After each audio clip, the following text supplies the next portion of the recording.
Hello. Starting off stream 363. Let me make sure I get the quality options. I did. Nice. Sweet. So I just got online. I wanted to start on time even though I don't have the plan put together. I'll just put it together right now. I wanted to get back into my game. I'm still working on the side projects, and I have them available in case like I get overwhelmed, start to burn out again on the game, which I think I was a little bit. But today is going to hopefully to focus back on the game a little bit. I want to make the experience of players when they're playing the game during a software upgrade of the servers to be more seamless. So that involves having clients that are connected to servers that are going to be upgraded to be handed off to another server. So let's set this up today. So actually, let me set up the to-dos first, because I started working on this and then I ran out of time before the stream began. Soft handoff of clients. Tell admin how many clients are connected to each server. Hey there, 715-209. Yeah, it's an on-time stream. Hi, welcome to the on-time stream. It's rare, but it happens. So this is going to be used to confirm that things are working. So I can basically view the control panel of the game. Let's look at that. I want to update this so that in the cluster view that I see how many clients are connected to the server. So I don't have a whole lot of room in this screen. So maybe shorten the stats a bit. I don't think I need to see more than... I can squeeze the stats. I could also reduce the font size. I don't really need the font size to be that big. Are there too many people to watch? Well, you could watch some of them later on with VODs. Right? Greetings program. C17R. Hello. So I'm going to add a column to show how many clients are connected. And then I can test the client handoff by having a new action. Okay, you guys can't even see that. Yeah, this is a problem with the real estate here. I have to drag it slightly off screen so you can see it. Maybe work on crunching this table a little bit so you guys can see it all. But yeah, in the actions I'm going to add, in addition to sleep and remove, there's going to be a handoff. And... well, maybe not called handoff, but maybe called, I don't know. I'll have to figure out what name to... Of course, names are my biggest enemy. I'll have to think of a name for a button, but a button that'll cause the server to still participate in the cluster, but not accept client connections. And any client connections it has, it will invoke the handoff procedure. Change the current task. Thank you. Yeah. I'm tired. I forget things when I'm tired. Let me give you a point. Current task. I am not making a little web server. I did that yesterday. So I'm setting... well, what happened there? What's the deal with me today? Setting up today's plan. Thank you, 715209. So an action to tell the server to not accept clients and to hand off out to other servers, and then a column to show how many clients are connected. And right, so then the handoff procedure would have to include server to server message. Actually, no, I think it's just going to be another like a one-time password thing. So server to client message to tell client to switch to another server, and then we'll have to provide the client with the host and port of the other server, and provide the client with a one-time password. Hey there, Aiden Garth, and I play poker badly. How are you doing today? Hi. Hi. I'm just setting up today's plan. I'm going to work on soft handoff. Server to client message. So that means I need to update the login process to accept server-generated OTPs. Probably what I'll do is the OTP will be associated with just that player, and then when that player logs into the other server, they have to have the OTP. Otherwise, we just otherwise it'll fall back on the on being a fresh login, and we'll drop the OTP. I think that's what we. So I should have been writing that down as I said it. So server stores OTP in player record. Actually, not just a player record. It has to be in the player client context, the player server context, which is the ephemeral state that we don't need to store in the journal. Next player login will check for presence of matching OTP in the client's auth. Oh, what's that? Squiddy? Squiddy 6 months. Thank you for the resub. Squiddy, one of my favorite, mostly lurking people, right? How many times has Squiddy actually said something? Oh, there are a lot of people in my in my log here. Hold on, let me find Squiddy.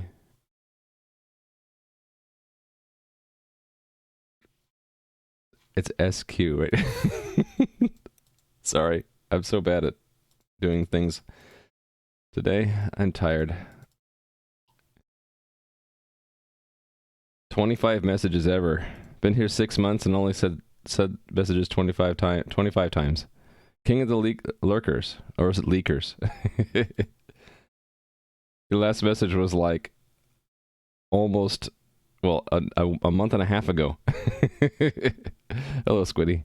Thank you for the resub. I appreciate all of you, including Squiddy, whether you sub or not, but subs are very, very appreciated. And even if you lurk, that's fine. All right, back to work. One message. I don't know. It's just some people like to lurk. They like to hear the sound of my voice in the background while they work on other things, and that's perfectly fine because that's what I do. All right. Login process. Next player login will check for presence of matching OTP in a client's authentication message. If OTP present, this is not a login, but a handoff, which meaning skip the normal on login procedure. Pretend the server has been talking to that client all along.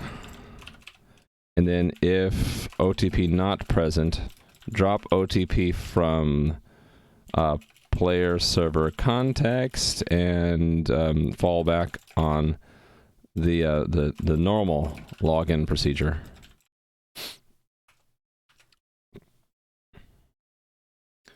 Yeah, I like hearing you talk whilst you work. Don't mean that to sound weird. No, I don't take it to be weird at all. I think it's a social human thing. I'm your open office coworker that you have to tune out, so your concentration level is now higher. Well, I'm glad to be your virtual office coworker that you have to tune out. Let's see. So the one-time password. What else do I need to do? Oh, while a server is, I guess, closed for business, stop listening for new connections. Actually, wait a second. No, that's fine. You can stop listening for connections. They can still receive messages from other servers, though. So public connections. That means even the admin can't talk to it. But that's fine because as long as I'm talking to as long as there's at least one server in the cluster that's open for business, I can still control the cluster. Hey there, Toulouse. Working on soft handoff today of clients in my server cluster. I also, by the way, I ordered more parts to make the nice professional solution for this thing. So all of this is gonna go into a box about this size, and this is gonna be the breadboard inside of it. So level shifter. There's gonna be the this is the power plug. Looks like one of these. So that on the side. Room for a capacitor and a few other components, and then some ribbon cables out, and put it in a nice little box and set it in the corner, and then it'll be on all the time. Hey there, Rally Monkey. No Discord stream plan post. Nope, I am still setting up the stream. Thank you for reminding me, though. Hey. Hey. And hey there, Endorn. Power wires are quite small. Yeah, this is from a previous project where I wasn't high power. So those wires there, I'm not going to bother focusing it. Those wires are like really, really small gauge. I'm going to cut them off. So the actual power is going to be probably 22 or 20 gauge, which is, I can't remember the number of millimeters. But yeah, I didn't burn up anything yesterday, and that is using whatever gauge this is in front of me, 22 gauge. So I know I can drive an LED power strip, at least momentarily, full brightness, which I'll probably never actually do, a 22 gauge wire without anything melting. Yeah, I probably, just for safety's sake, I'll probably turn it off when I'm not at my desk. Okay, and if you missed yesterday's hardware stuff, it's in the VODs. If you don't know what I'm talking about, making LED light strips to light my stream up. Light up the stream, make it lit. Okay, well, servers closed for business, stop listening for new public connections. Yeah. And then I suppose right now it's manual, but in the future, if I automate server upgrade process, we'd have to wait for all clients to be handed off before the server is considered done with the handoff process and can go offline. But right now, just keep it manual. So does this cover everything then? So we know how many clients are connected. We can tell the server, okay, I need the opposite of this, right? Admin. It's not going to be an admin message. It's going to be admin message to another server to open up a server to accept public client connections again. So that presumes that there's going to be a server-to-server message to tell the recipient to open up and accept public client connections. And these are complete sentences, so I should end them with a period. Okay. Cool. Bzz. Hey there, ProSam. You had no bzz today or yesterday. The worst thing that happened was momentarily I touched the hot element of the soldering iron, but just momentarily. So I didn't actually get burned. And it wasn't the tip of the soldering iron, it was the side where it's just hot, not super, super hot. And it was like a warning saying, back off, dude. Don't touch the, don't get any closer to the hot element or you're going to get really burned. That's the worst thing that happened yesterday. All right. So let me finish putting the plan together. I think what I'll just do is take this and copy it into OneNote for the plan and drop all this stuff.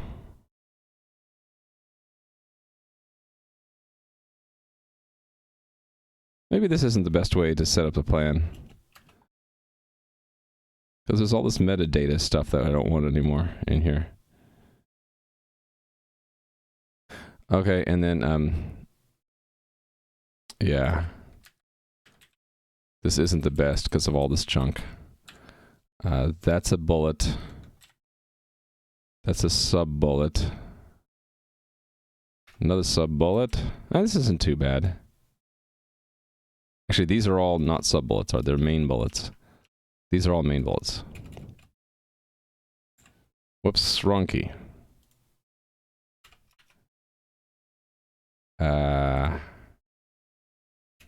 Yeah, I kind of regret putting them into the to-do first. I should have maybe done them here and then put them into the to-dos. Yeah, because this is sort of a mess. Oh well, you live and you learn, right? But I got plenty of work planned today. Look at all this work. It's like a lot of work. These are all sub-bullets.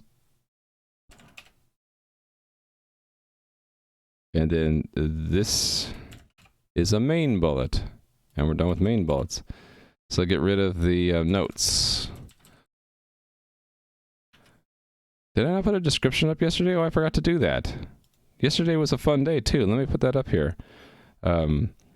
I successfully prototyped the new LED strip lighting for my stream. I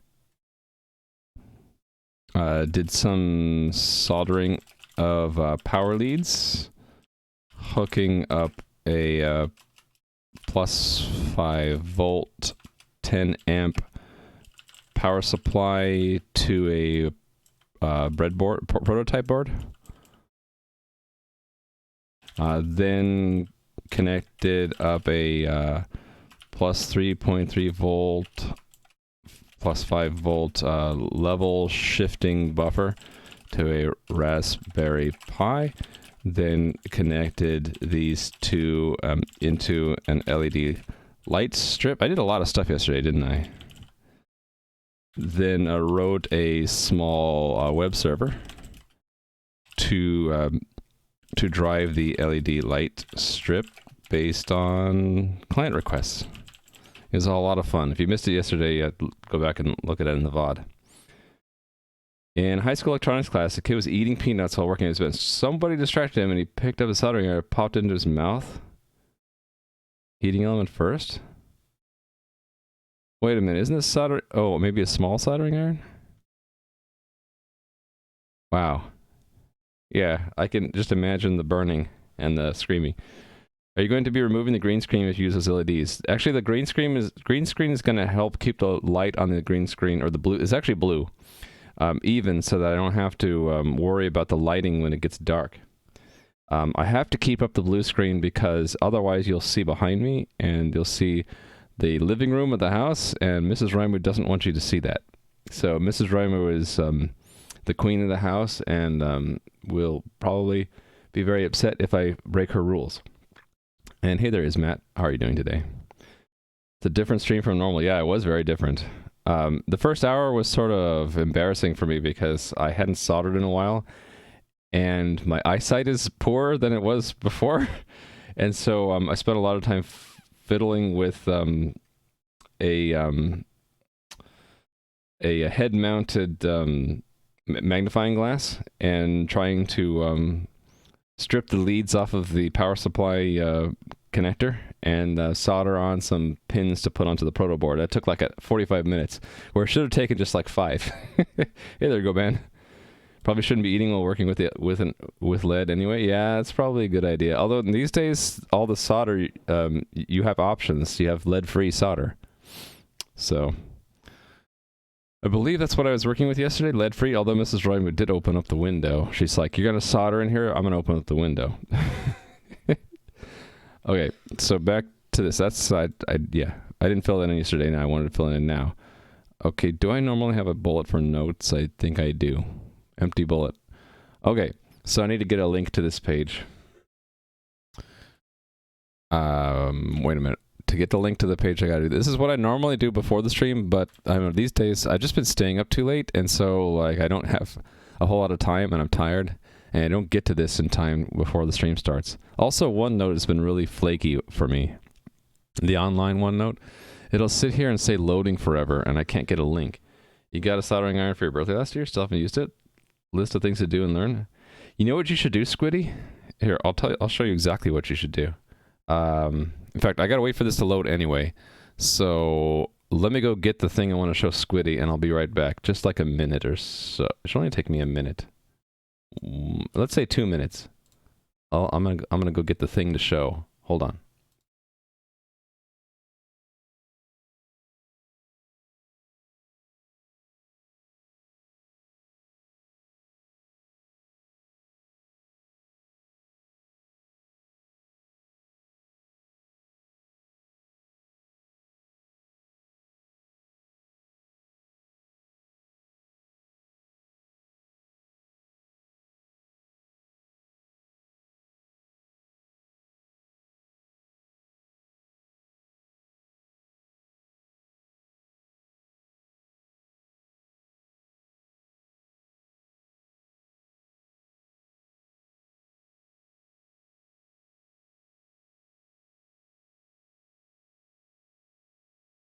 Okay, it didn't even take me that long to find it. Hey there, Nomad.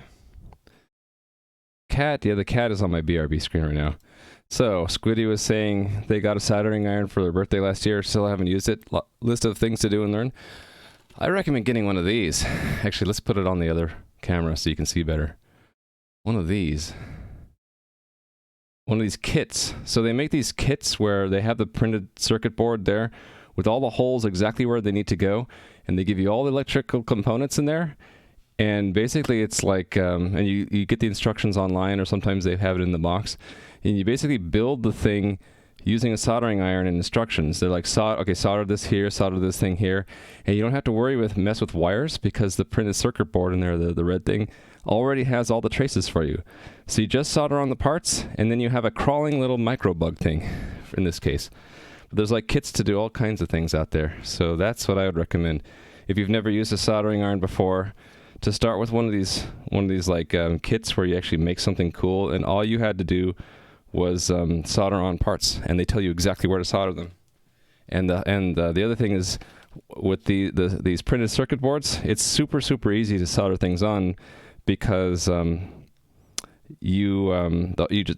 holes hold the part for you, and the solder basically just melts into the hole. It's super easy.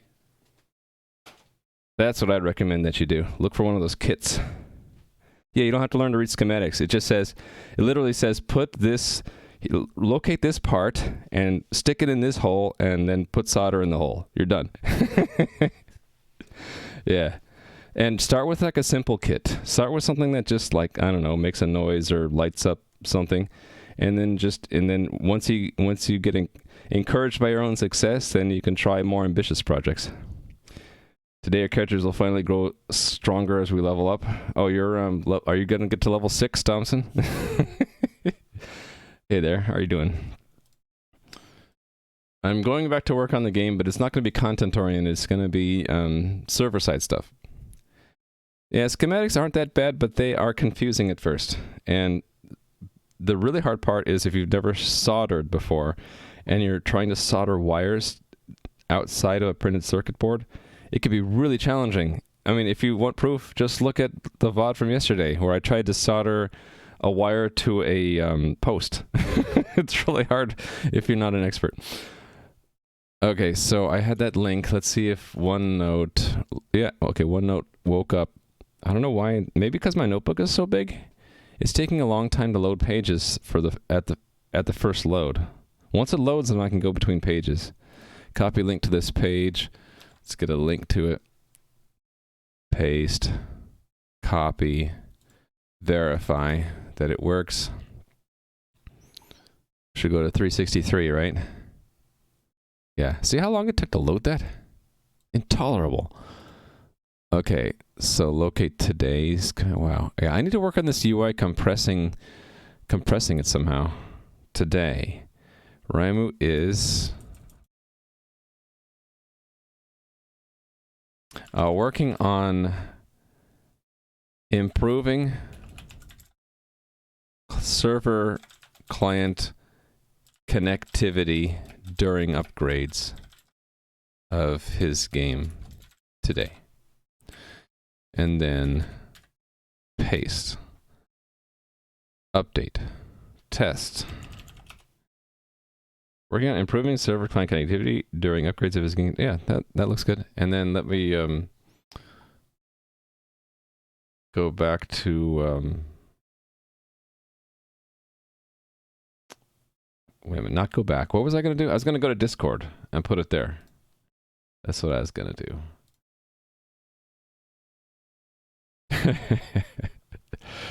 Rampage Crumpet in my Discord put pictures of hybrid cat bugs and in the cats only channel, and it's like, yeah, I agree with A Squared. It's walking a fine line. Okay, stream plan. Today I'm back working on my game server. This time attempting to improve. Attempting to implement client handoff, which is moving clients between servers. For example, to, well, like, how do I write this? I'll just keep it short and sweet. The link, done. All right, so did that.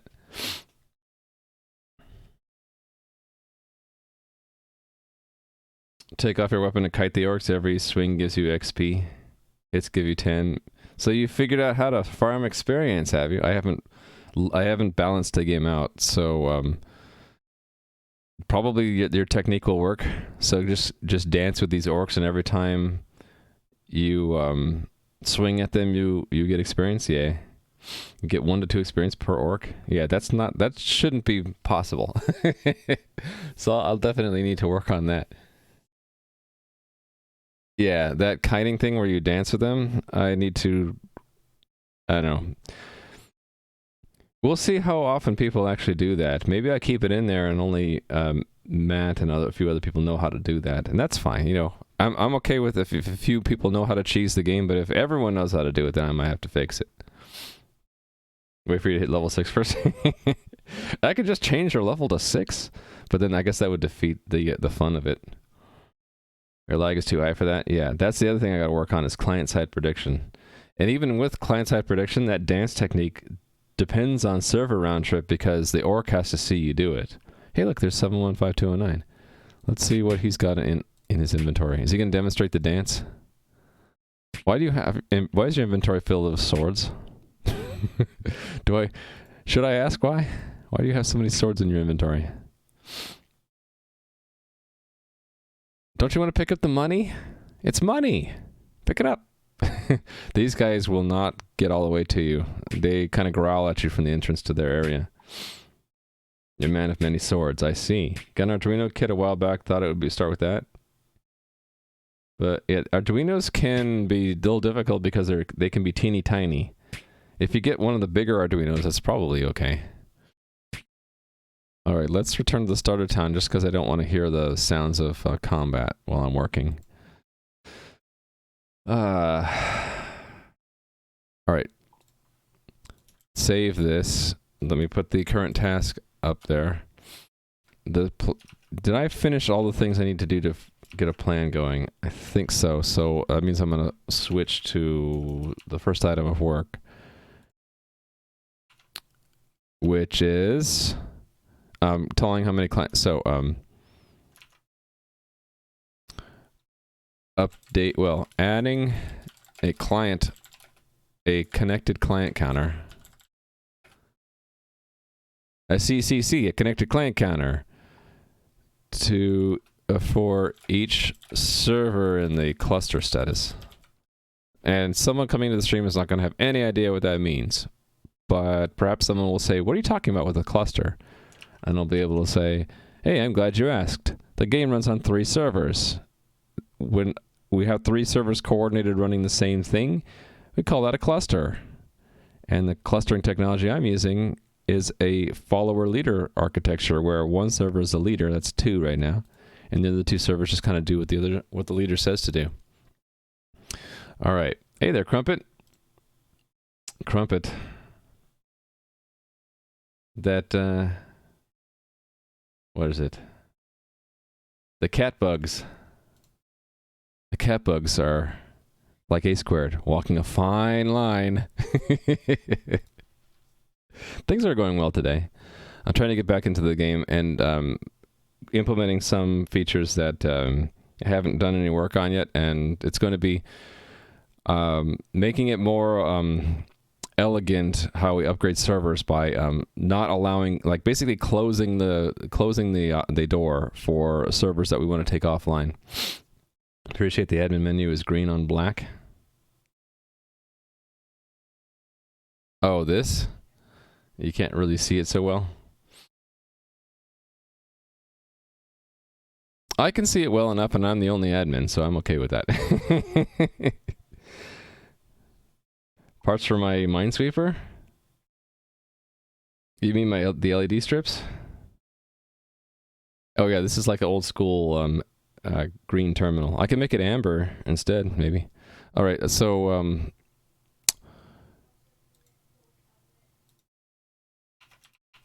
I need to think, where will we tell the player how many clients are connected? Maybe as part of these client stats. That's probably good enough, right? So let me find where that's done.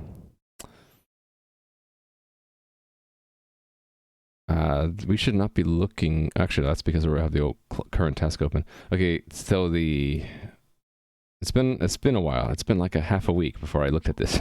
Since I looked at this. So source, where would this be? Coordinator.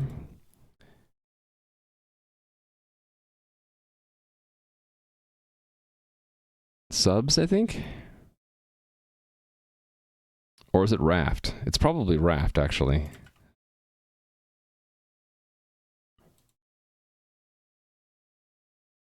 My VS Code has been laggy lately, and I'm wondering if it's because of this to-do add-on.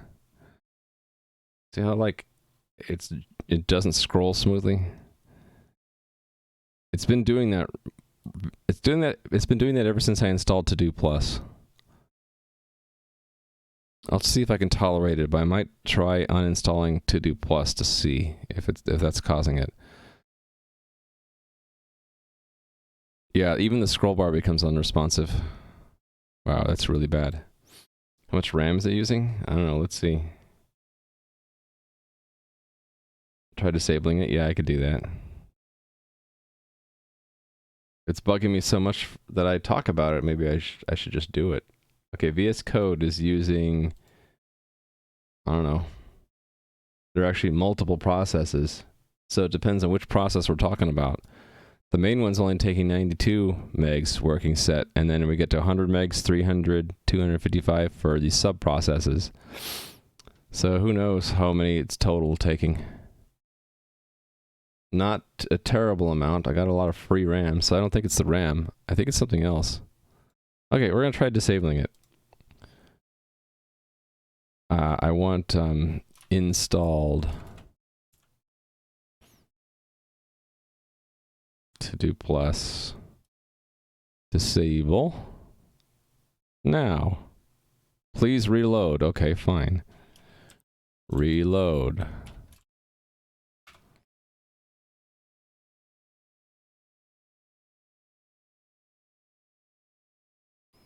I was not in this file. What file was I in? I was in raf.cpp. I don't know why I didn't remember that, though. Because I didn't pin it? Yeah. Now it's nice and responsive. So To Do Plus is interfering with things. What a shame. Without To Do Plus, I don't get the coloring. I bet it has to do with how I set up To Do Plus. Do I want to spend time to figure that out now? I had tried to tune this down so it doesn't search everything. So it's supposed to exclude most things. Actually, maybe it's not excluding most things. It's excluding all dot files. It's excluding all build files. It's excluding node modules and all of the things I didn't write myself. So it should only be looking at my source code. It should be excluding everything else. I suppose it could be, maybe it's the embedded stuff, because it's got this complex regex, and I don't really use that. I wonder if I could disable the embedded. Maybe that's something to try. To do plus, I don't know, let's pin this page here and enable it. But then look into turning off the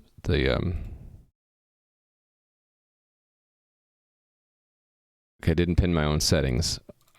I keep forgetting to pin files. Double click to pin. Okay. Can I turn off the embedded?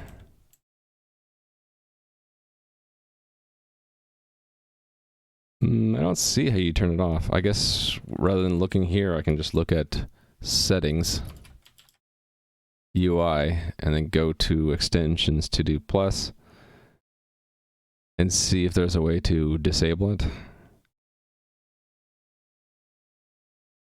I'm going to guess it's the enormous regex that it's using. I guess I could just exclude everything. I'm surprised there's no like global disable for embedded to do embedded.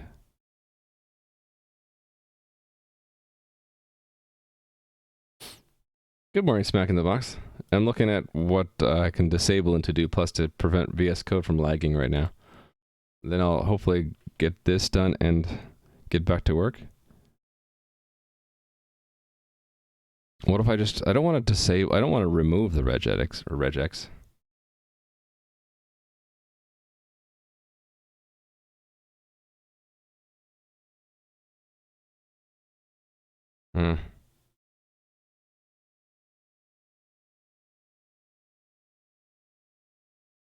Let me verify that it's still slow. Okay, it's not slow anymore. What's the deal? Is it only slow until it's scanned everything, maybe? Maybe that's what it is. So I would start it 10 minutes before the stream, let it chew on my files for a while, and then I don't have to worry about it. Okay, anyway, let's put that aside. Back to looking at, I'm looking at the server code to see where I can include information about the number of clients connected. And it should be here somewhere. Send, okay, it's not one of these. Maybe I didn't make it its own function, so let me trace it back to coordinator impl. There's like a stats, right?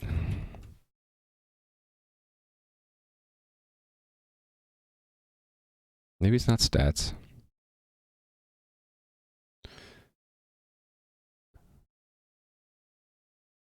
Okay, which one of these would it be? It'd be an admin message.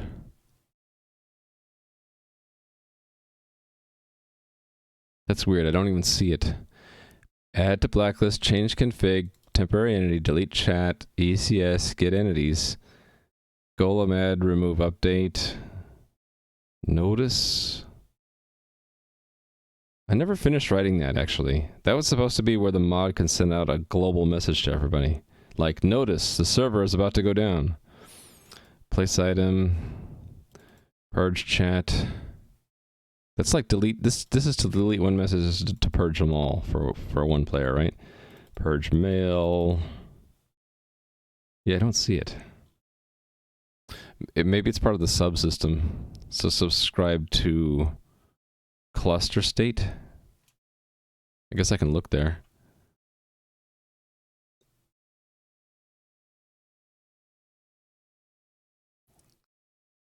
No, it's not. Okay. I guess I gotta go look at the front end. So this was cluster status. Yeah, where do we get these stats from? Wait a second. Yeah, these stats. Can I just look for stats?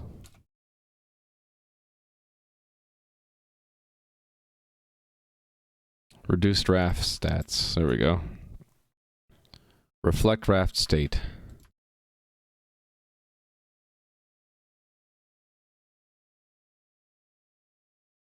On raft state. So raft state is the message.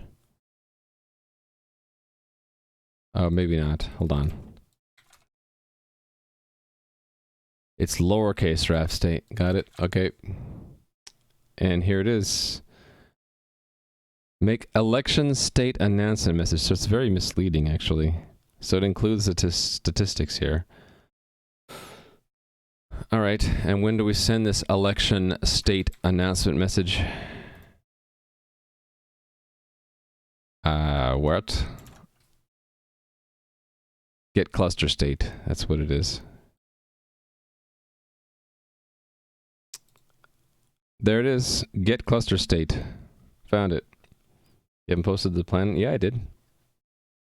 I posted it. It's right here. Today at 9:42. Why is that lowercase? Because it's really old. So some of the messages are some of the first I put in had to do with Raft, and I just never went back and updated the naming convention.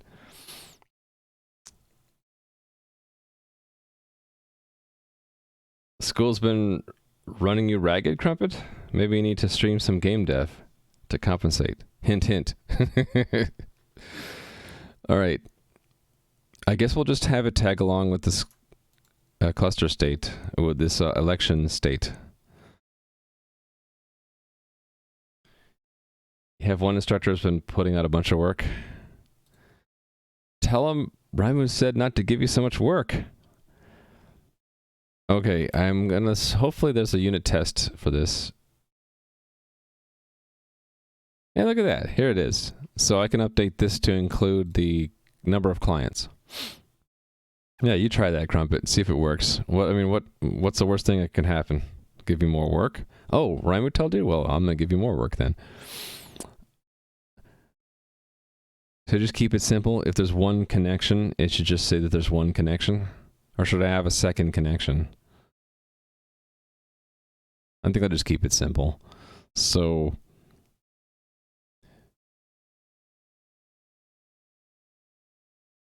num clients. How about we should say clients? 1. Yeah. There we go. Dropped a geology class. Who did that crap after the stay-at-home orders? Their professors need to have some chill on people right now. For 2 of my kids that are doing this remote school, I think they have the opposite problem. The teachers aren't giving them enough work. So let's say, well, have you done your homework? And they'll say like, well, my teachers just gave me a work for the whole week and I did it in like an hour. And now, it's Monday afternoon, and they have all their homework done, all their work done from the week. So what do you have them do? It's like, couldn't the school give them more work to do on Tuesday? Or maybe, I don't know,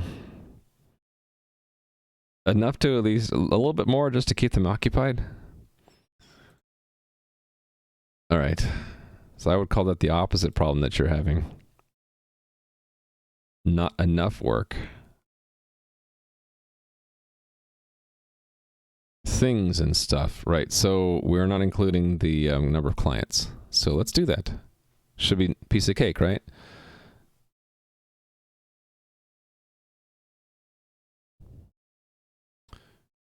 So here's where it's generated, and I'm going to include it now. Clients. So we have that available to us, right? Through, what is it called? Actually, it's just the base class, right? No, it's through messaging. Messaging.clients.size, right? I think this is all the connected clients. No, this is currently known or tracked. Okay, so we need to know if they're connected or not.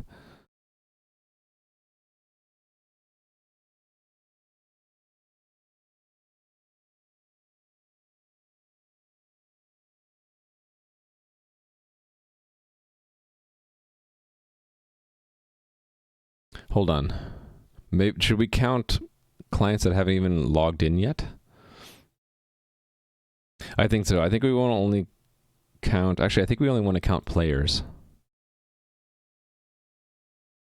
Yeah, so we have to iterate them.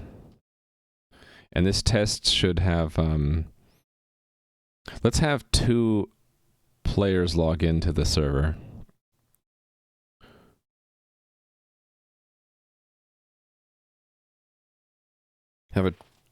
Kids are having the same issue, not enough work. We're doing 3 days a week, now they only have 1 or 2 hours of work. Yeah, exactly. Don't know why that is. Other than, I guess they haven't calibrated how much work to give them. And they're not there in the same room with the kids the whole school day. And so they don't really realize that, oh, the kids don't have any work to do. It's the parents' job now. It's like homeschooling with some extra tutoring on the side, right?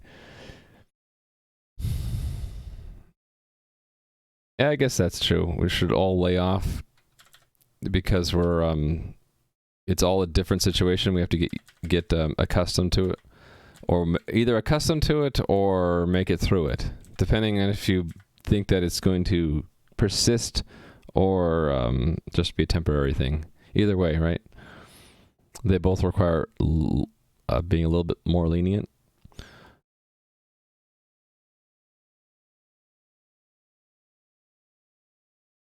I think I can just have this after it mobilizes.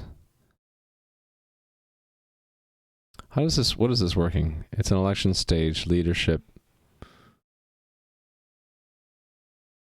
It becomes the leader, right? I don't know why I drew it out like that. Probably because this test is really old. So let's have player 1 is add player, add. Is it login? Yeah, login. Find where I've done this before. Not in this test framework or test fixture. Probably in profile though. There we go. So I have to add test users before I mobilize. And I think I have 2 of them, right? Yeah. So then I can add connection. I don't think I need to do this chunk. I think that's old. Yeah, I just need to do this. Right.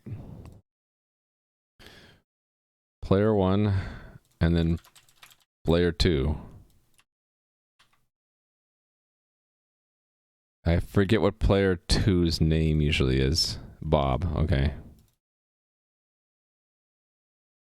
I shouldn't have done that, really.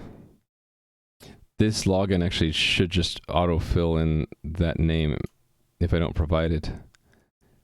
Yeah. Problem is I use this login both to test the correct name and the incorrect name. Anyway, this should have 2 clients there, right? Actually, you know what I'm going to do? Well, if I had a 3rd user, I can have them log in and then log out. It doesn't matter. Actually, wait a minute. I can have a player not yet logged in. Player 3 not yet logged in. So that shouldn't count. It should just be 2. There we go. Right, there's more for the students to do because their lives have gotten a lot busier. Yeah. Basically, the whole system needs to be recalibrated, right? Everything was sort of balanced before, and now we just tip the balance. They need to find the new balance, I think. I don't think I'm sitting correctly. There we go, that's better. Hopefully schools will start to develop and be better about using online tools. Yeah. One of my kids is in a school where they already had everyone on computers, and it was a really smooth transition from them. It was just, okay, well, you already all have laptops, so now just use the laptop, but use it from home. So the only real difference was that they had to start using online, like either Zoom or Google Meet or something else like that. It's different when dealing with adults than with kids, yeah, of course. Okay, make sure this builds.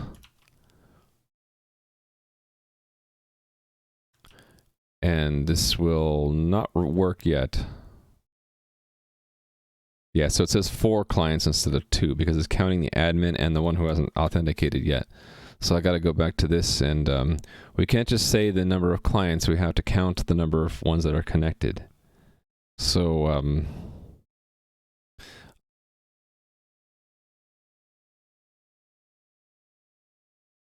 I should right away just make a function for that, shouldn't I?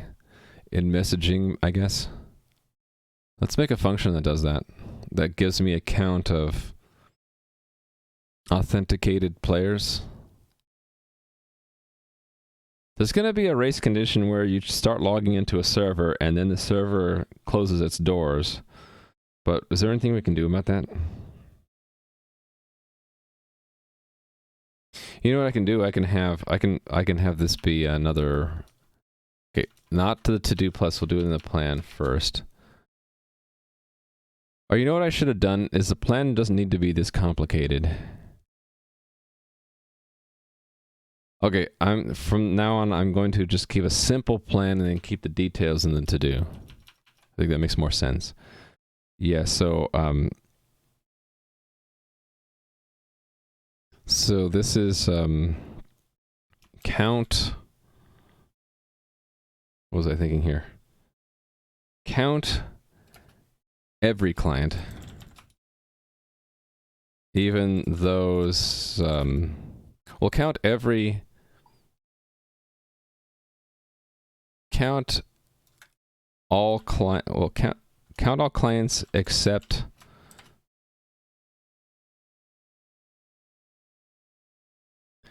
Count all non-admin clients. Even those not yet authenticated. So if you authenticate as an admin, now you're no longer counted and the server can close on you. But if you manage to connect and you haven't authenticated yet, it's still going to count you. So that means that this should be a 3. Hold on, before I get there. If you're not logged in, that there needs to be another. I guess we could just no. There needs to be another message. So let's put it down here. Server to client message for unauthenticated clients, informing them that the server is closing. And actually, that's all we need to do because there's no handoff required. We just need to tell the client, hey, you're about to get disconnected. And a good client would disconnect. I guess we would give them a few seconds and then just disconnect them. Actually, do we even need a server to client message then? No, I need another one. Yeah, okay, so there's 2 to-dos I need. So for clients not yet authenticated, add a special login failure status for when the server is closing its doors. And then we need to say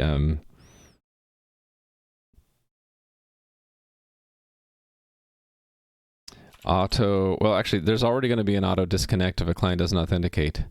I know what would say relax the auto disconnect to not ban clients if the server is closing its doors. So they'll still get disconnected after a few moments, but they won't count towards a ban, an IP ban. So it'll just disconnect them. They should just reconnect to another server. Yeah, that should be fine. Okay, this I could... Oh, I never put the link there. Oops. I guess I can grab it from Discord, right? Grab it from the Discord. Put it there. There we go. Okay, so... back to here. So we do need to count this guy, but not the admin. So that means there should be 3 clients. Oh, see, now it's slowing down. I think it's because I interacted with the to-do plus. Oh well. Silly to-do plus. Okay, yeah, I wanted to put something in messaging to do the counting. Yeah, it should go in here anyway. I just need to find the right place for it.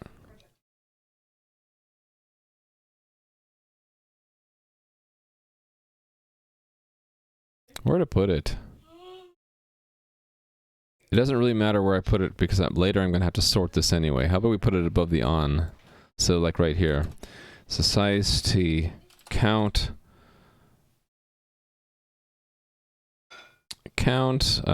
non-admin clients.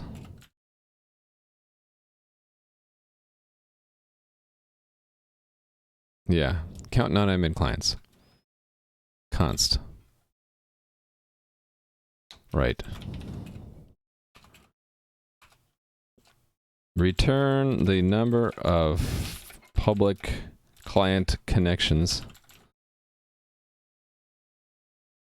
Return the current number of public client connections who, which have not authenticated as administrators.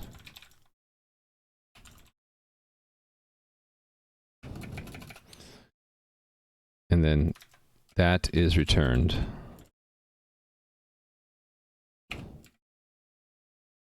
Fighting my own editor's auto-formatting is so much fun. Okay, go to where that's declared and we'll add the function. How did I end up there? I want to go to there. Thank you. Oh, IntelliSense is like confused, I guess. All right. So we're going to call that from subs here. So like that. Wrong thing. I wanted that. There we go. And we just need to implement this function. So size t count 0 for const auto client in clients. If client dot second dot is admin. If they're not an admin, plus plus count. Return count. Done. It's got to be a way to turn off the embedded. That's assuming that it is the embedded functionality. I think one way would be to just tell it to exclude everything, right? I'm not using it anyway. And it's really only slowing it down. Well, it's still slowing it down, actually. Huh. Let me try that. Let me try really quick. The settings. There. What if I just tell it to exclude everything? That would be just star star, right? I kind of want to keep this around. Just in case I want it later. So what if I put that back in the to-do? Well, let's put it in the notes. Previous setting for to-do plus excluded paths. All right, so they don't lose it. And then put it to star star.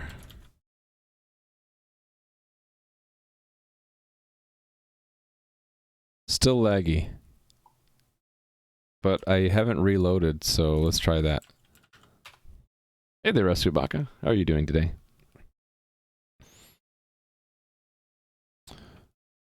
To-do plus is lagging me today, Rasubaka. I don't know what to do other than... Okay, it's not lagging now, but it will start lagging after I start doing to-dos, right? Just testing. And then it would go back to here and it would be laggy. Okay, it's not lagging now, so maybe that's it. So it's effectively disabled by the fact that I have it exclude all files?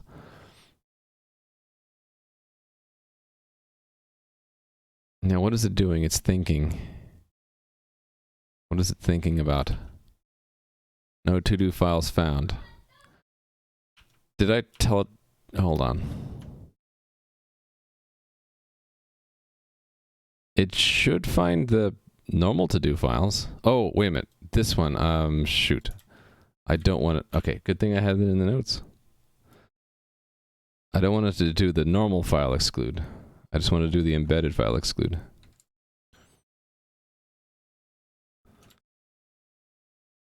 There. Let's see if that slowed everything down. No, we're good. So it just won't show me any embedded to-dos. There's a note from Adam's notes to set this to-do statistics project enabled false. I haven't tried that, no. Should I try that? Thank you, CloudHawk. And hello, by the way. Let's try that. Why not? So what? Put this back into enabled, but then try to turn off. So it's to do statistics project enabled false. There we go. And then we'll reload. I'll look at the to do and I'll I don't know. Another just testing.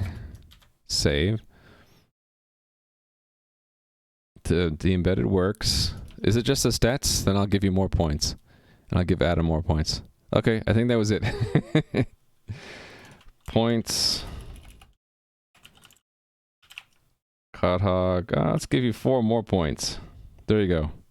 Because that helps me out a lot, because the lagging was killing me. Thank you very much. I don't need that anymore. So now it won't interrupt me. Yay. Thank you, CloudHawk, and thank you, Adam. Adam's probably working. Someone, no, never mind. I was going to say, someone go over to Adam and tell him thank you for me. But you don't have to do that. All right. Here, right? I wrote the code, I just need to test it. Where's the test? This is the wrong file. Wrap tests, here we go. Git cluster state. Tests, scan them, and run. Still fails, why?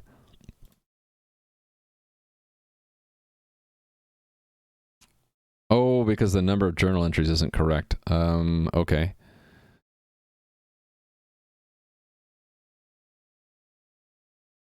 Wait a minute, we're in the wrong... Why does it say... Oh, test... Oh... Because this isn't the right password? Hold on. User 2 is... It's this... Oh, that's the email. Where's the password? Oh, it is the same password. Then why didn't it work?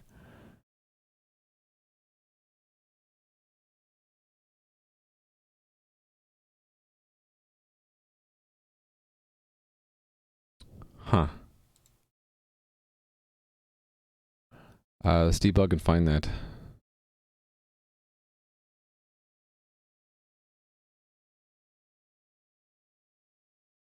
On the first connection, it fails?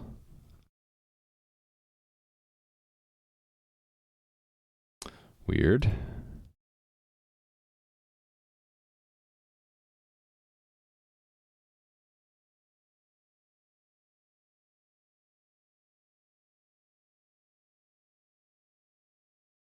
Wait a minute, what's journal index?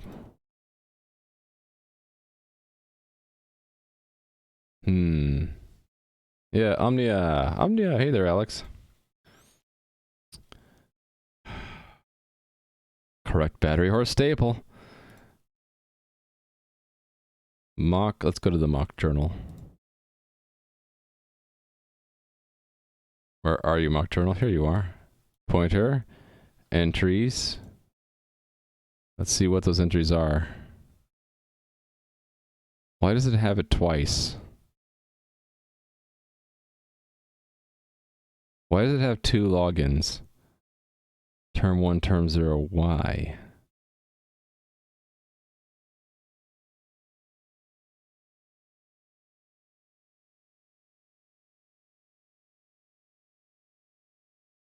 Client ID 2. There's the hash, so what happened here?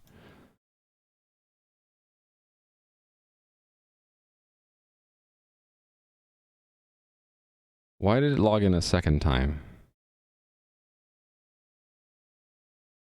I don't get it. Why are there two login commands?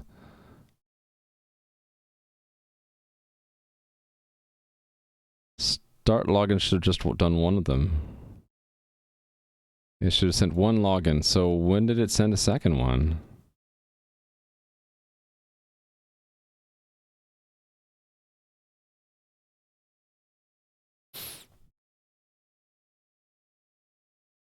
Okay, makes me want to step through it. It's something I'm not understanding about this. Let's go into here. Yeah, let's go to here and restart the test.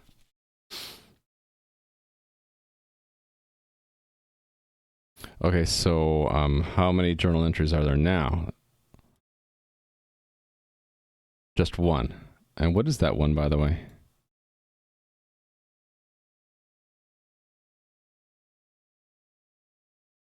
Client report. Yeah, that there's no one connected. Yeah, okay. So then,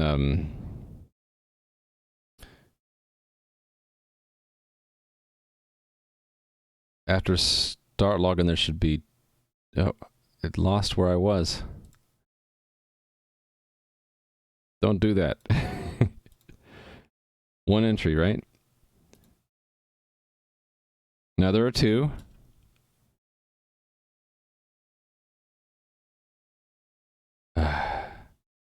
I hate it. I hate it. I guess I could put it under watch instead of variables. Mock journal. Two entries, right? And now it's what, 3?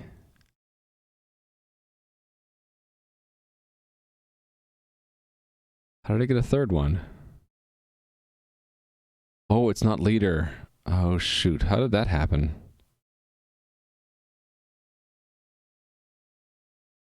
Oh, that flag. Oh, I remember how this is set. I have to actually set that flag in that test. That's what the problem is.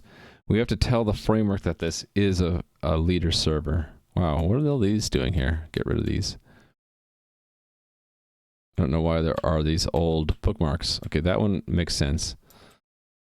Right, so I need to... This actually makes it the leader, but I never set the stupid flag.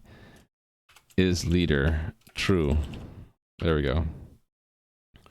Hey there, War Eagle. How are you doing? And really, Frank, how are you today? Just saw a demo of this mic noise filter. Amazing stuff.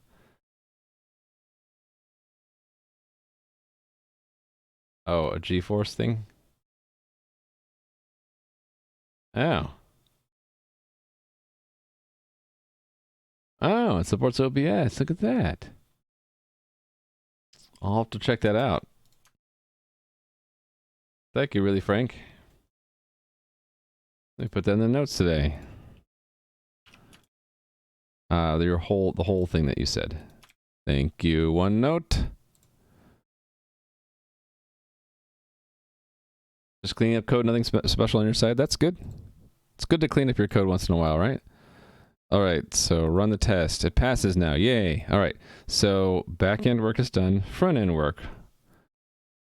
We'll get this extra message, or extra thing called clients, and I want to show that in the, well, we need to reduce it first. So here, where's the initial state? There. Oh, that is an object. How does this work again? Oh, why did I do that? This is some old code, isn't it? This is from back when I was using objects with number keys, which turned it into a string. How horrid. Okay, well, we're just going to add the thing, right? Clients is action message clients. There's the demo. Well, thank you for that. I'll be looking at that later. I don't know if I need it. I don't know. Is my mic very noisy? This is a pretty good mic, I think. But maybe on the other mic that I use. Also, when the kids are really noisy, maybe it'll cut down on that.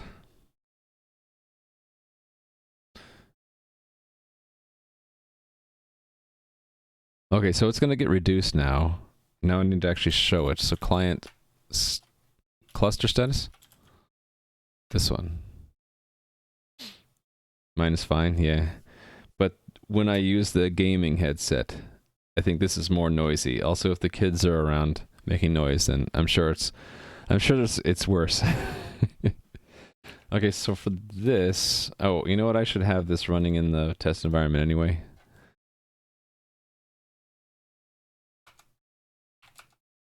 And I haven't pulled this in forever, so let me pull it. I'll just serve what I have. Start what I have here. No, it's the noise of the kids, not the kids themselves. Don't worry, War Eagle. Don't worry. All right, so we're gonna go to localhost.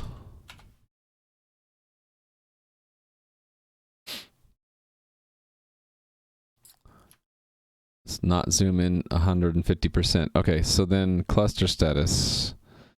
Right, so we're going to add to this. Actually, let me first cut down the number of digits in stats. That was render ref stats, right?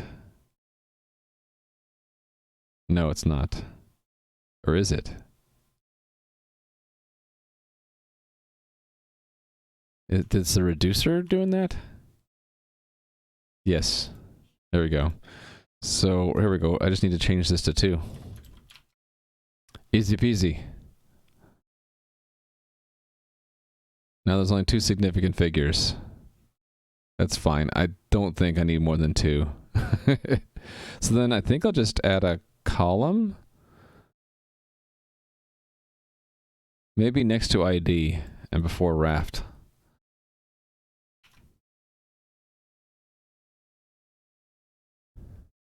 So TH, we'll just say C for clients, since it's going to be a, if I made it say clients, it would be wider than necessary.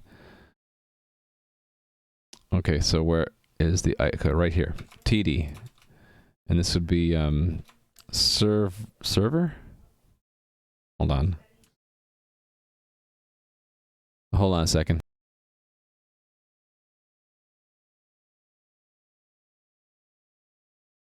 Sorry about that. Raft ID, right?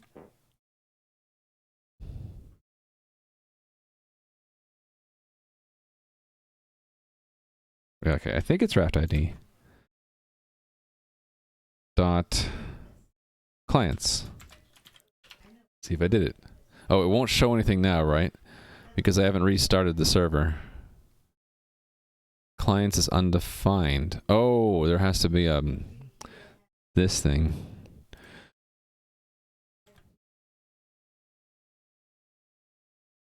That there.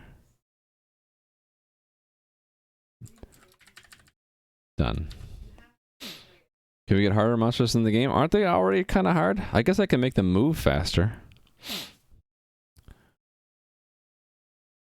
Okay, so let's build the release build.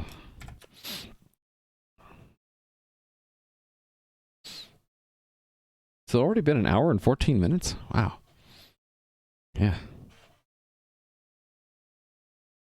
Of course you're abusing the XP system. And you're going to help me learn what I need to do to balance it, right? Okay, why is it building everything? I don't know. Someone printed something out. I'm going to put it right there. I suppose I should get this set with actual client. So open a new window. Localhost 3000.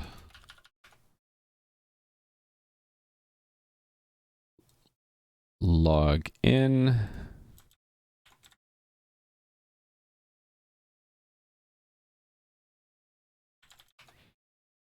Okay. Okay, so it's built. I'm going to shut this one down. Update RVS and serve again. How do you calculate the experience needed for the next level? It's in a table. Hey, look at that. I can see my client connected to server 12 now. It's in progression.lua. It's in this table right here. So this is to get to level 2, 3, 4, 5, 6, 7, 8, 9, 10, and you can't progress past level 10. So if you're on level 5, to get to level 6, you need 50,000 experience. Yeah. And when you do that, of course, I'm going to, right before you, when you get to 49,999, I'm just going to do that and hit save, 71529. You know, that's how it goes, right? Then when you get to 499,999, I'm just going to do that. Okay, so I have the client counter, so let's check that in.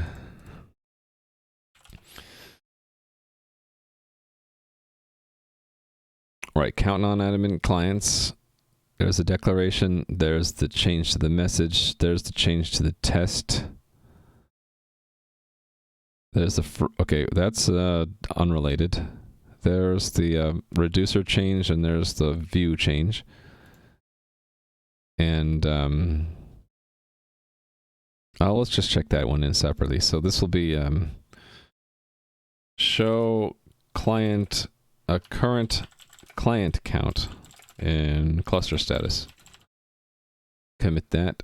All right, so this was reduce number of digits in raft stats from 3 to 2. Okay, I'm doing a lot of typos. I need to slow down when that happens. Slow down, Raimu. Update to-dos. Commit. All right, next. Go to the to-dos, mark that one as done. Okay, admin message to tell server to hand off its clients to other servers.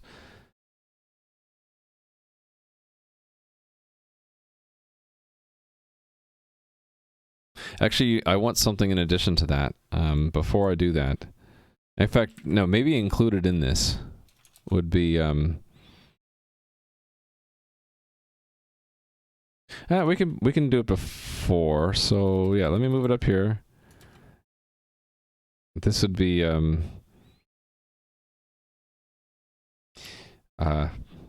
add open for clients flag to cluster status. There we go.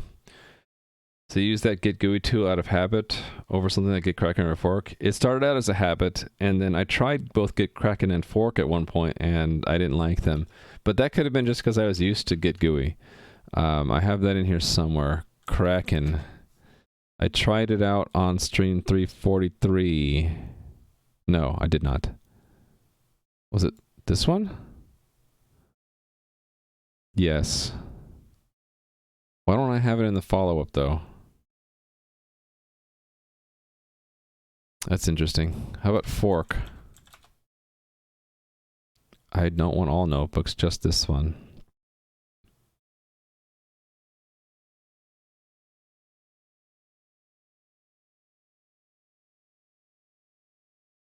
Git fork, tried it out. It didn't work for me because there's no Linux build. It didn't think / was a valid directory separator. Couldn't launch it from the console. Couldn't make the text any larger. Couldn't disable showing avatars. So it had a bunch of things I didn't like about it. Maybe they've improved it since then. This is over a year ago, so maybe I could give Git fork a try again. I don't remember where my notes are about Git Kraken though.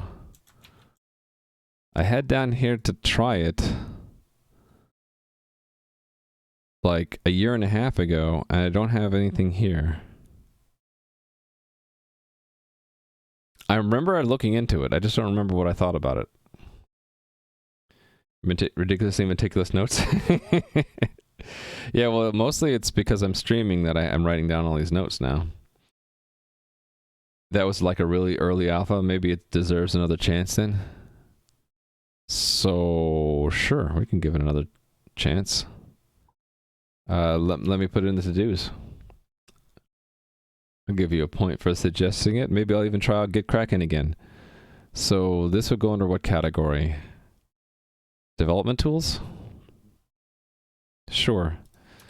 Development tools. Try out Git Kraken and Git Fork.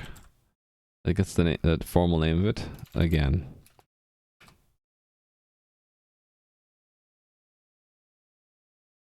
It started out as that note, and then you said it was an early alpha, which makes me, whoops.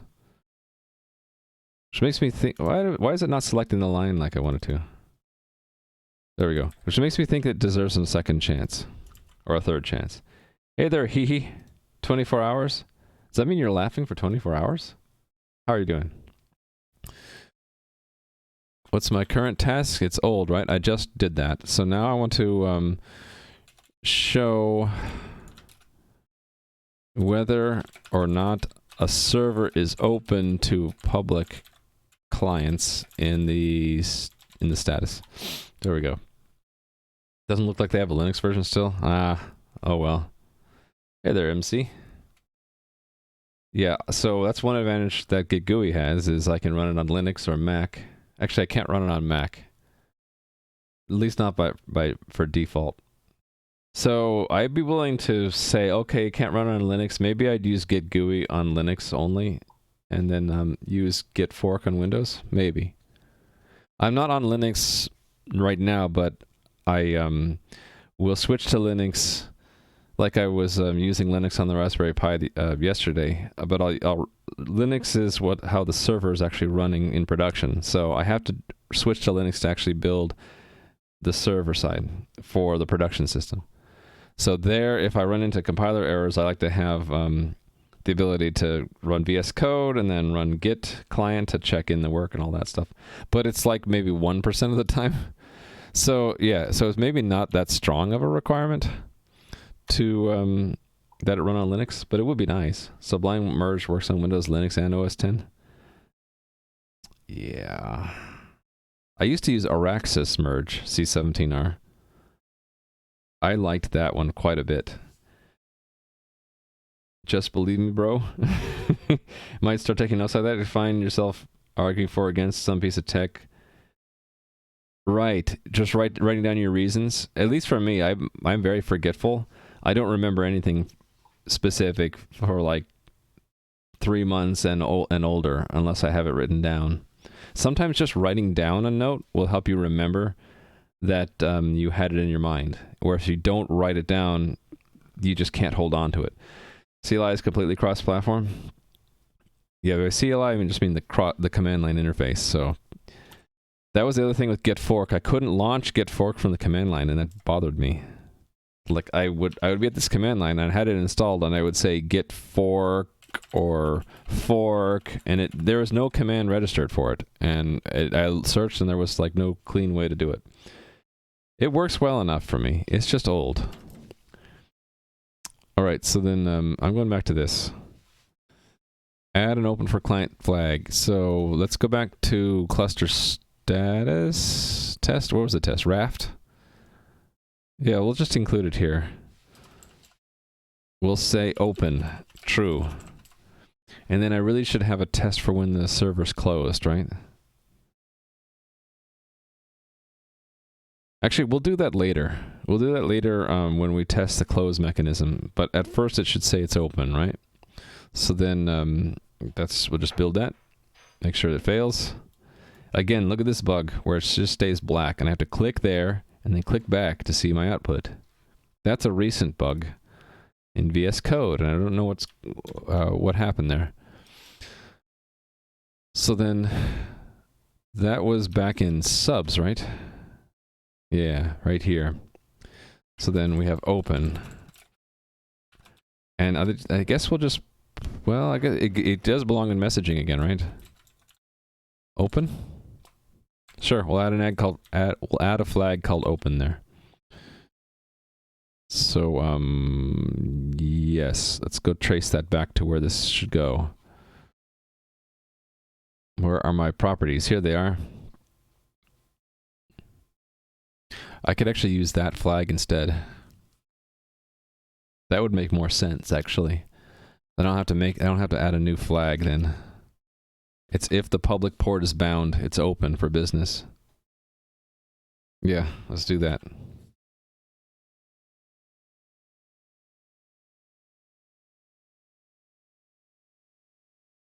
When would it not be open?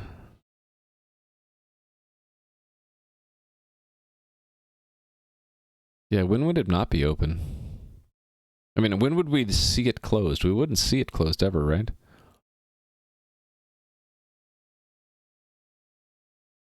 Maybe this is a useless flag to have. Yeah, what am I doing? I don't need this. If it's closed, we wouldn't be able to connect to it at all. Yeah, this is dumb. Dumb, dumb, dumb. So, never mind. We don't need that.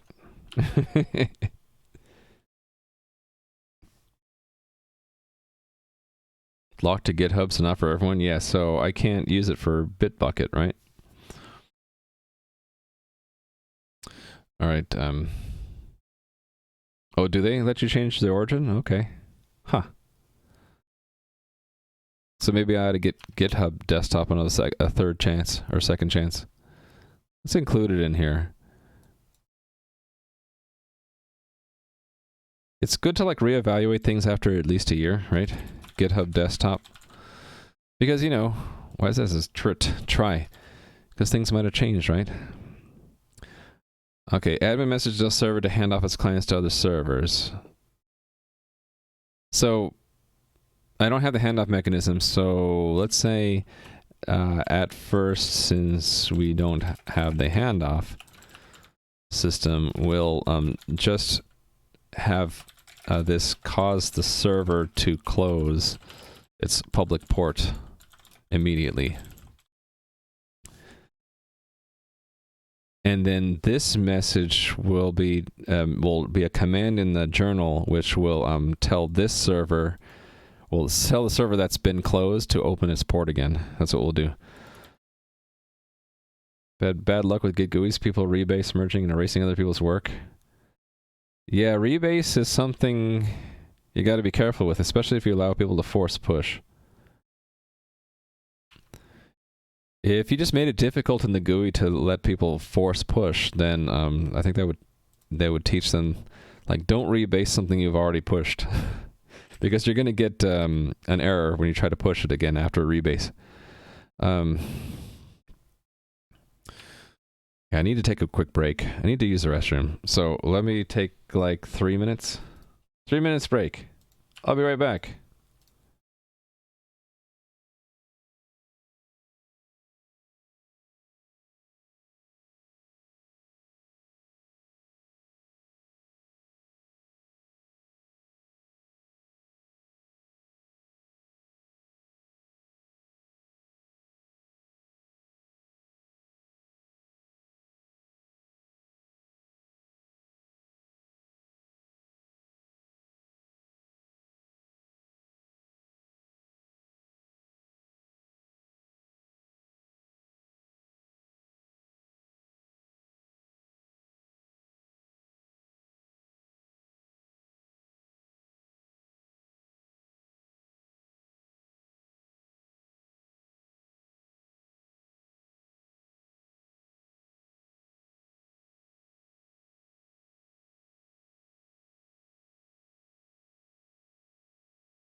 Perfect timing. Don't think you use 0.1% of what Git can do? Yeah, but what Git can do, some of it's pretty sketchy and scary. And I don't think you need to use most of what Git can do. A lot of weird corner cases that Git has to cover. Okay, so I need to set up a scenario where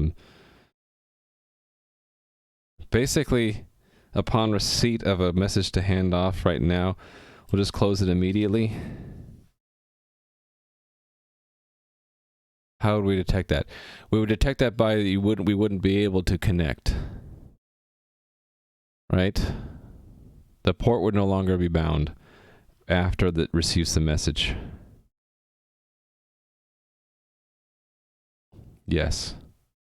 In fact, we actually do want to close off the public port immediately, but we don't want to disconnect clients yet. Right, so we should see, yeah, okay, I know what I'm going to do then. So then, this isn't so much a wrapped thing, it's where would this belong? In the grand scheme of tests here.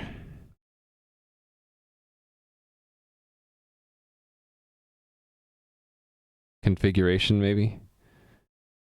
Kind of stretching it to call it a configuration test, and this one's also already pretty big, so forget that. Maybe I need to have a new test fixture for this. Messaging is maybe where it would go, but this is already too big. Yeah, let's just make a new fixture.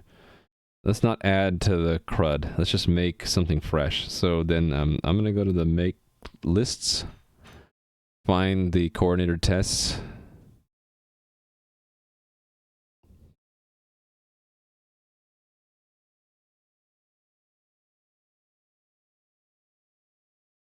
What to call it? Oh, we just called handoff. Handoff. Hands off. Yeah. Handoff. CPP. And then let me just like take the ref tests and duplicate them here. I call this handoff. This has to do with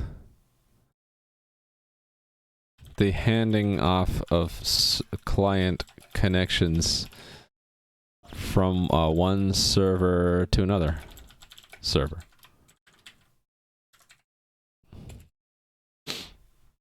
How do we know how many level 6 players there are? Actually, I have no good way of knowing that yet, but I figure once I put everything into a database, it would just be a database, a specially crafted database query. Give me all players who whose player components have how would it be? It would be, I don't know exactly how it would be. It would be something like, give me the names of all players whose player components have a level that's greater than or equal to 6. Something like that. And then include their level in the result. Okay. So first test. What to name this thing?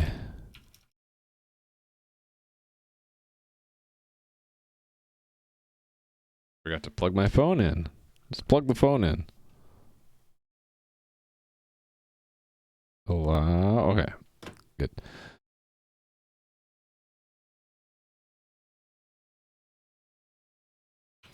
We call it close public port. Yeah. That's what we'll call it. So then there's the arrange, act, assert. Fundamentally, we have to mobilize the server. It doesn't matter if it's the leader or the follower, but we have to have some client connected to it, and then some admin connected to it. Right? And then the act would be to receive a message from the admin that says close public port, right? Close public port. And then the assert would be that the port's closed, but that the players are still connected. So how do I check that? It would be assert or expect true player one dot connection client dot arrow broken. Wait a minute, there's a broken delegate. Is it not connection but WebSocket?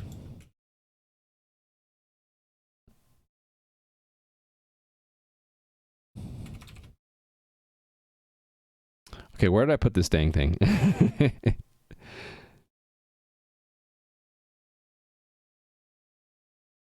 Is it await close? Is that what it is? What does await close do? Close called.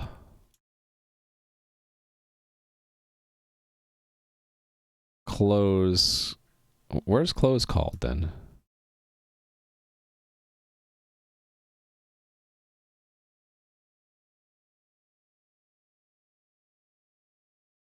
Oh, this is the wrong class.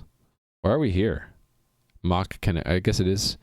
We're in the wrong place. This doesn't exist. The connection context. Yes. So how do we know if it's been closed?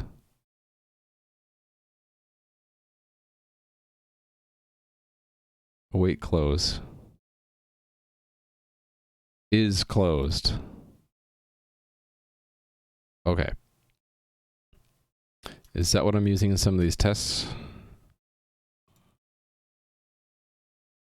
No. Well, that's weird. Let me find a unit test where we actually tested being closed, like maybe DOS mitigation.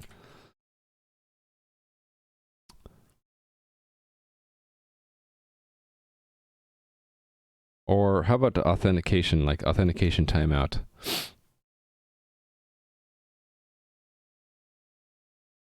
Oh, that's how we check it. We just peek into the coordinator and see if they're still been connected. I guess we can do that. So get the clients of the coordinator and make sure there's only one. But then how do we know that that connection actually gets dropped?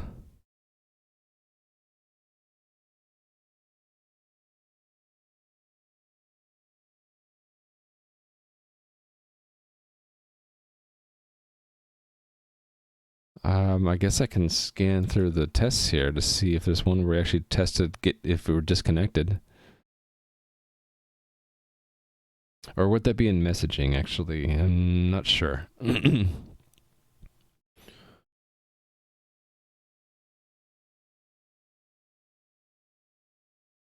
What does login banned look like?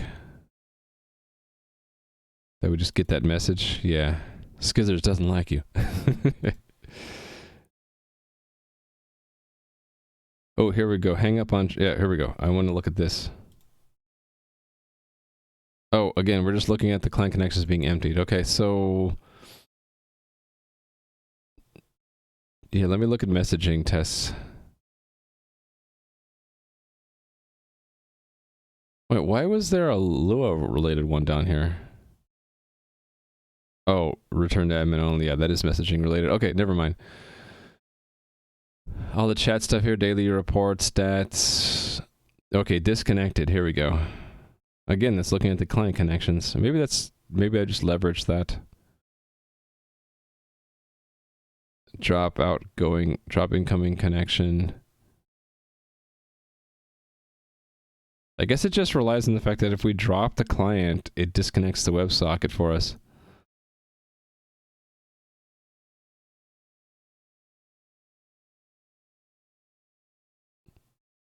Yeah.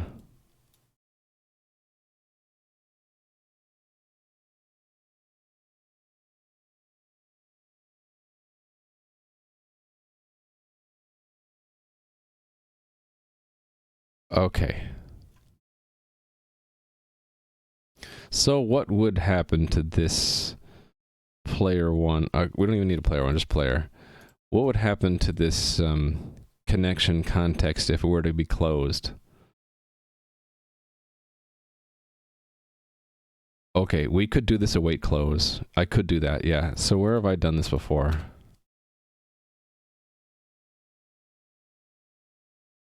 Aha. WebSocket graceful close. Is that where we are?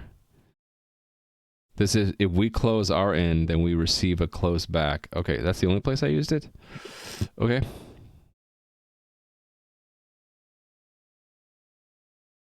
So we're required to pass in a structure that's then filled in.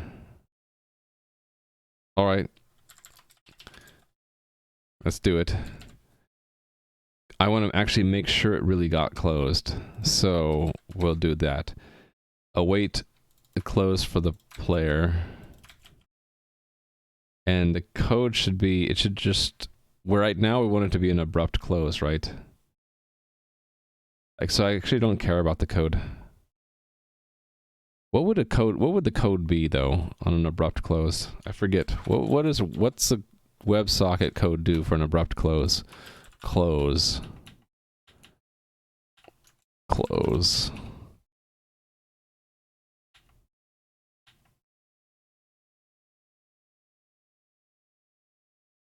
I need the outer close, really. 1006. Connection broken, right? There we go. Whoa, you're level 6. Congrats, Dumpson. Woohoo! Level 6. Arbitrary level. It's quite an accomplishment. 50,000 experience. Man. Next level's even more brutal, though. Progression. 4 times the experience to get to level 7. And then 5 times, and then 100 times, and then 1,000 times.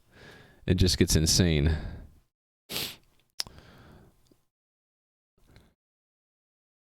Okay, this verifies that the client is disconnected. How do we verify that the port is no longer open? I guess we would try to connect. How does that connection actually work?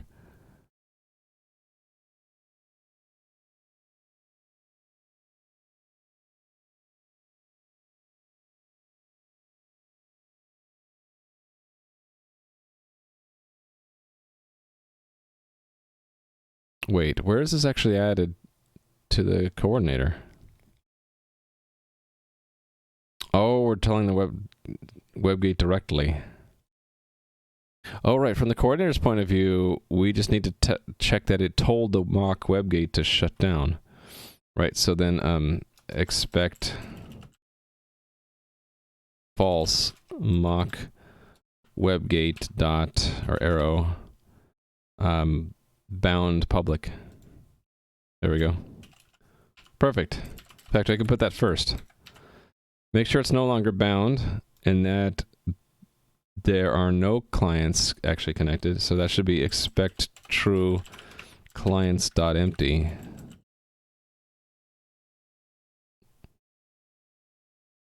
Yeah, in fact, it should shut down the admin connection as well. Do I even need that then? Because I could do admin await close. And I don't need the player then. That's a little bit simpler.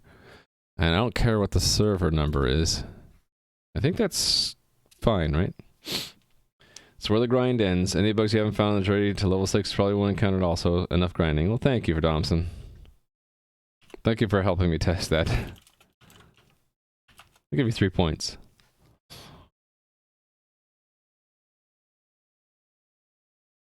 Oh, that's weird. What did it do? Why did it do that?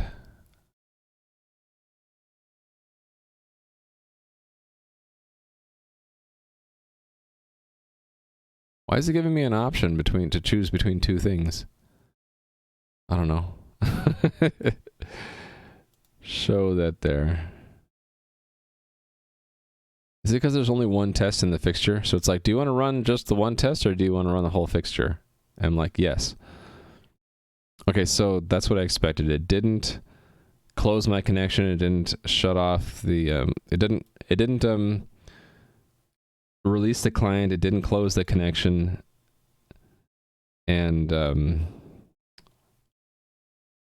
that should be just an expect. No, that's fine. The first That one should have been... That one should not have worked, though. Hold on. Debug here.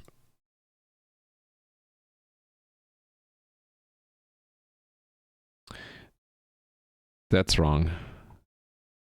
Oh, wait. It's not going to bind it until... Yeah, we have to actually tell it that to open for business. So let me find out where we do that. Here.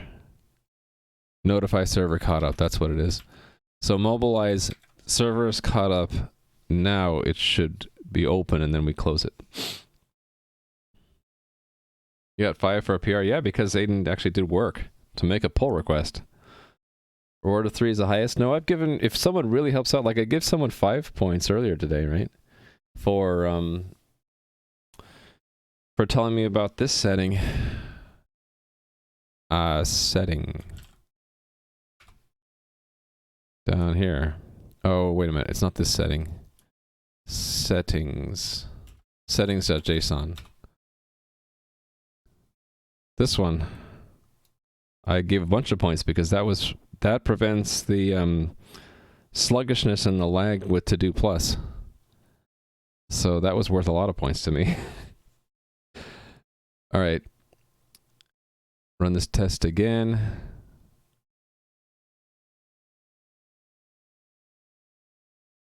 Wait a minute, still?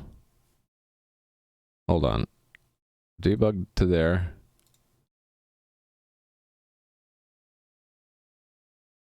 Wait a second. That should have opened up the port. What did I do? What did I do wrong here?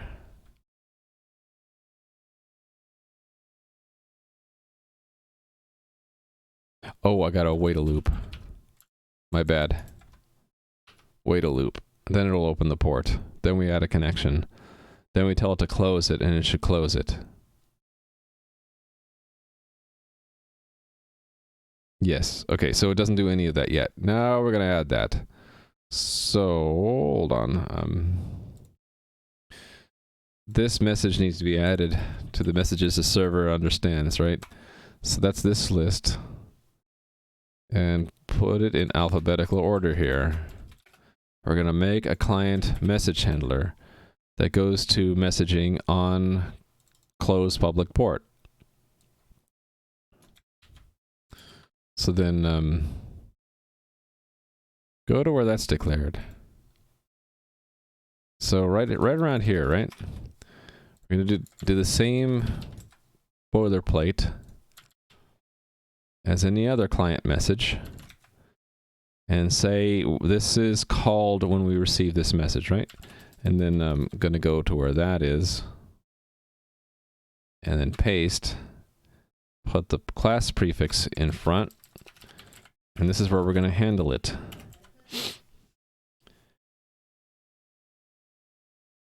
Think you should have a more personalized one, like a stylized outline of myself or something? Oh, that's to the grumpy game dev. Yeah, you're probably as good an artist as I am.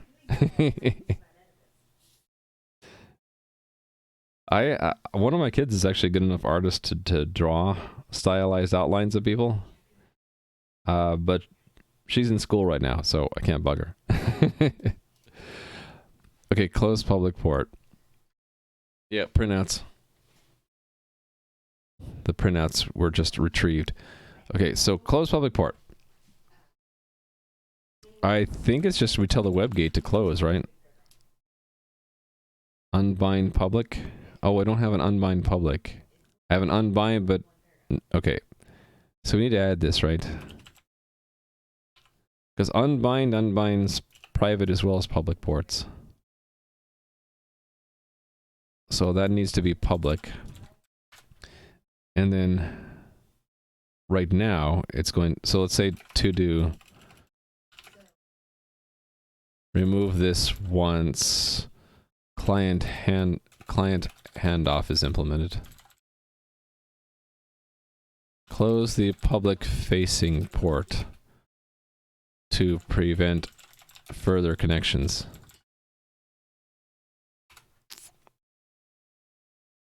So this is disconnect all clients.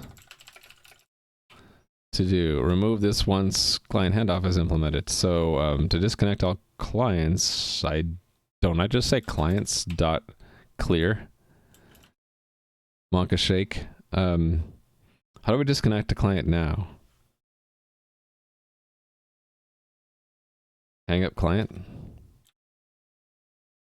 This one. Oh, it's within. We're within messaging, so we don't need to say that. How many times do we say that here? Oh, a bunch of times. All that's unnecessary because this is the messaging module, right?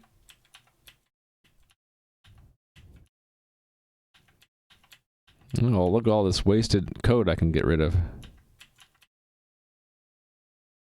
Wait a minute. Oh, no, it has to be there. What?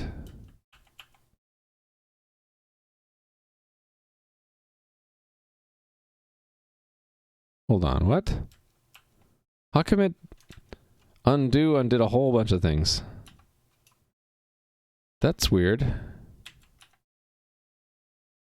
Undid like a whole bunch of deletes. Oh well.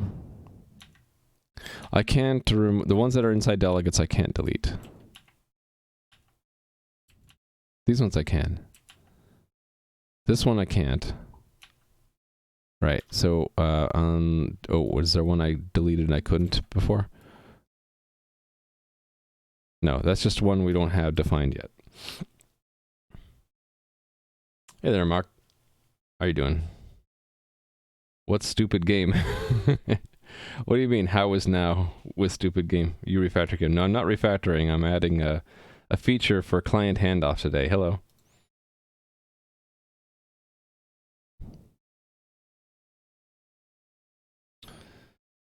Alright. This doesn't exist yet. I need that.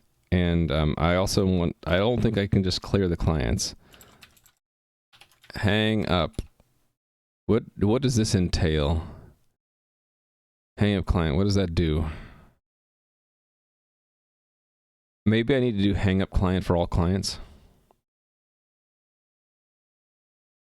You couldn't stand to work on so long on a single project. That's what you got to do for a large project, though. Is you have to find some way to keep going, and so it has to be something you're passionate about, and it has to be something that you establish habits. Like my habit is streaming this now weekdays, right? And I still want this game to, passionate about the game, so that's what keeps me going on it. But, from time to time, I do feel the burnout, which is why the last couple streams have not been about this game. I did LED strip lighting yesterday, and before that I was doing a Minesweeper clone. Hang up client. So we do remove it from the clients list, but what is this here? Yeah, we have to do this stuff, right? Log out player.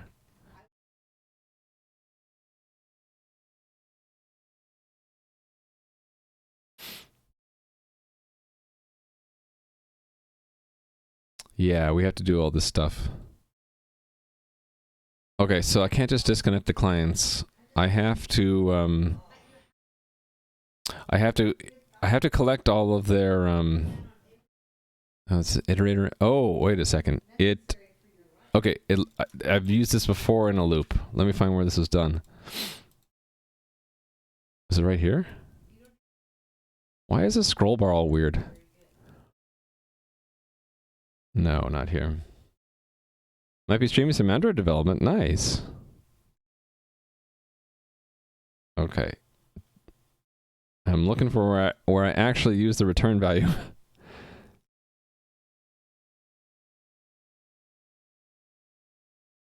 I must have used the iterator somewhere. Where was it? Oh, right here. Ah, I see. Yes. So, where was this? Disconnect timed out. Okay, I want to do something similar to this. I want to disconnect them all. So, let me just grab this while loop. Yes. And I'm going to go over here and paste that. Clients entries, clients begin, while not end. Get the client. Do I need the client for anything? No, I don't need that. I don't need this conditional, and we don't need to ban them. We're just doing that.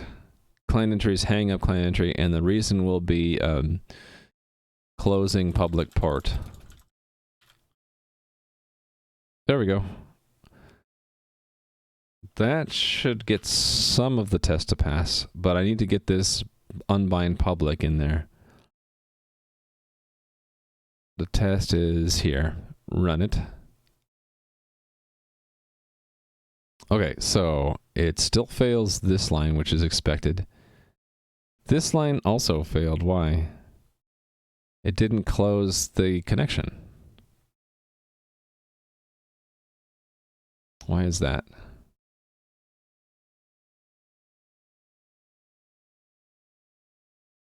Oh, wait, do I need to, No, wait, that should have disconnected it, right? Hang up client should have erased its entry.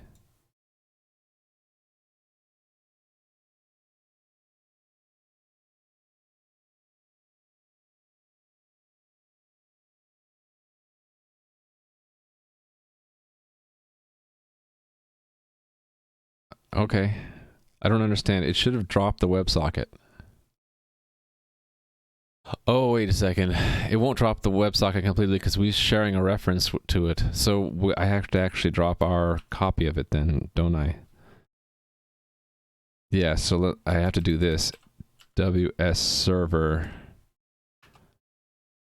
equals null pointer. Drop the server-side WebSocket. Oh, can I not do that? What is this?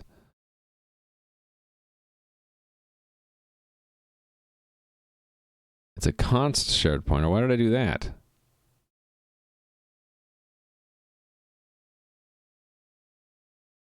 Huh. Okay, well, instead of assigning it to null pointer, I can just reset it. Oh, it's const. I can't do that. Okay, why did I make it const? I don't know why I made it const. Let's not make it const. How about that? I don't know why I made it const.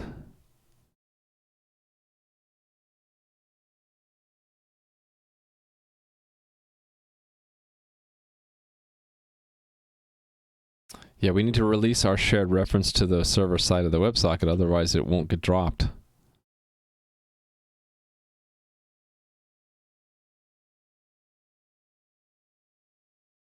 It's still not getting a close. Why not? Okay,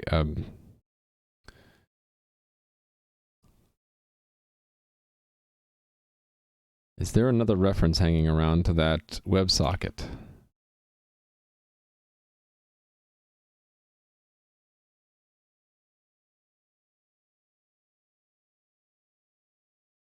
Oh, wait. No, this is a real WebSocket, right? But the underlying connection is still open. So I need to... Connection server also needs to be cleared. Let's just remove all the consts from here. I don't know why I did that. That was just dumb.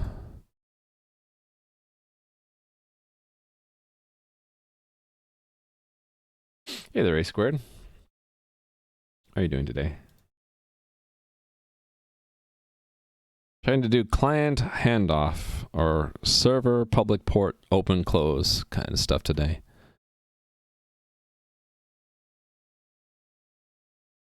Okay, this close is bugging me that it's not actually working. Why would it not work?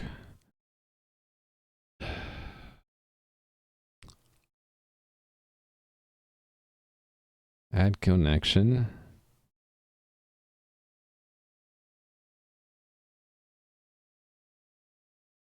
Is going to pass the server, and then we nulled it so that the last reference to the server should be released, which should close the client,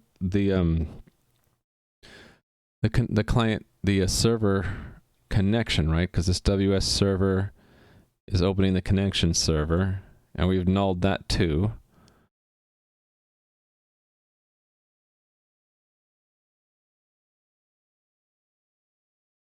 Hold on, is it that this thing is a mock connection? Is that the problem? It's not really connected? I think that's the problem. I can't just drop it. It's mocked anyway. So, let me think about this. That means the test, everything is mocked about the connection object. So we won't get a close unless we simulate the disconnection. Right. So okay. So then I didn't need to make those okay. So that doesn't need to be non-constant. Instead of doing that, what we got to do is when that is verified, so I might as well just assert that. Then we can mock the fact that the server-side connection was closed. So that's admin.w connection server or connection client close. Where is it? Break. False. There we go. Actually, do I even need to do that? That's just testing my own mock code. Maybe that's why I never actually did this junk. I just did that and stopped it there.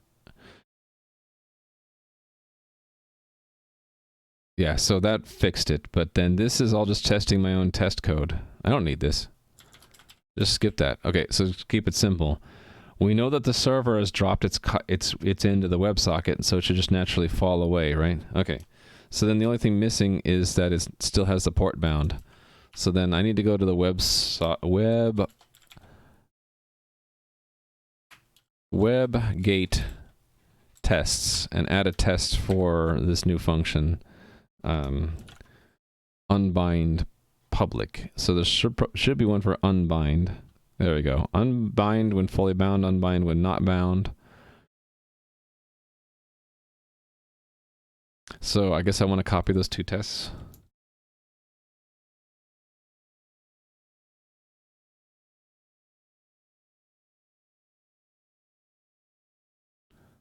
So unbind. Do I want to just copy all this? Unbind public when bound private only should do what?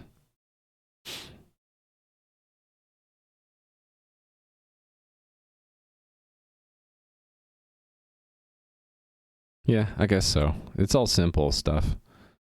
Yeah. So copy that and paste it. All right, then let's convert these to upper snake case. So unbind public when bound private only. So this is unbind public. Should have the same effect.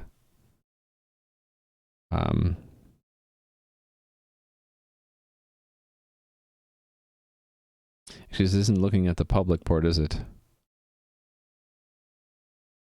Wait.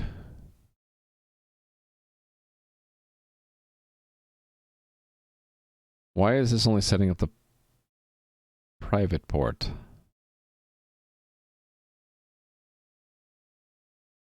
Oh, right. We've only told it to bind private, so this is a useless test then. Yeah. Well, no, it's an okay test. This should just not. This should be a true. Why is this expecting one transport layer? Should be true, false. I guess it's making sure it doesn't rebind it. Yeah, I guess so. Okay, so that's what it is. And then unbind when fully bound. We have a public and a private. Unbind public, it should reduce it to 1. Private is still bound, not unbound. Public is no longer bound. Was unbound, yes.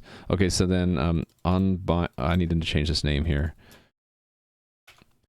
Unbind public when fully bound. Unbind public when not bound. Yeah, that's easy. Okay, so then I just need, the tests are in place, I just need to add this to webgate.http. Does it need to be an iWebGate? Yes, it does. So there's a bind public, there's just no unbind public. This stops... Okay. This stops the WebGate listening for connections on the public port, releasing any bound transport layers. There we go. Hey there, Gelmega. Oil doesn't have a negative value anymore? Negative value means that no one wants to have it, right? Hey there, Clayman. How are you two doing today? Did oil really have a negative value somewhere? That's kind of scary. Okay, that's the interface declaration of it. And then the implementation, just need to copy that line down to here somewhere, right here. Override. Oh, it's a required virtual, so we need to search for that, and all of the mocks need to include it now too. Yeah, for a bit, US oil didn't cost money. You got money by buying it? That's really weird. Investors were selling their futures because they couldn't store all of it. Oh, excess supply. So they're paying people to take it off their hands. I get it. This is the futures oil contract. Yeah, futures are just weird to me. Advanced economics. I can't deal with it. All right. Basically, I'm adding a feature to my game server's back end. Well, I'm adding a feature to the game server where we can just release the public-facing port. So the server is still running, you just can't connect to it. And that's required for client handoff when we're going to shut down the server. So before the server shuts down, it releases all its clients gracefully rather than unbinding completely. We just prevent new connections, but the server is still running, basically. All right, so then don't need to change that. Here's where we're going to need the implementation, so I might as well just put it here. WebGate unbind public. And I'll put a bookmark so we can get back to it. To do. There are the tests. Okay, here's the mock. So the mock also needs an unbind.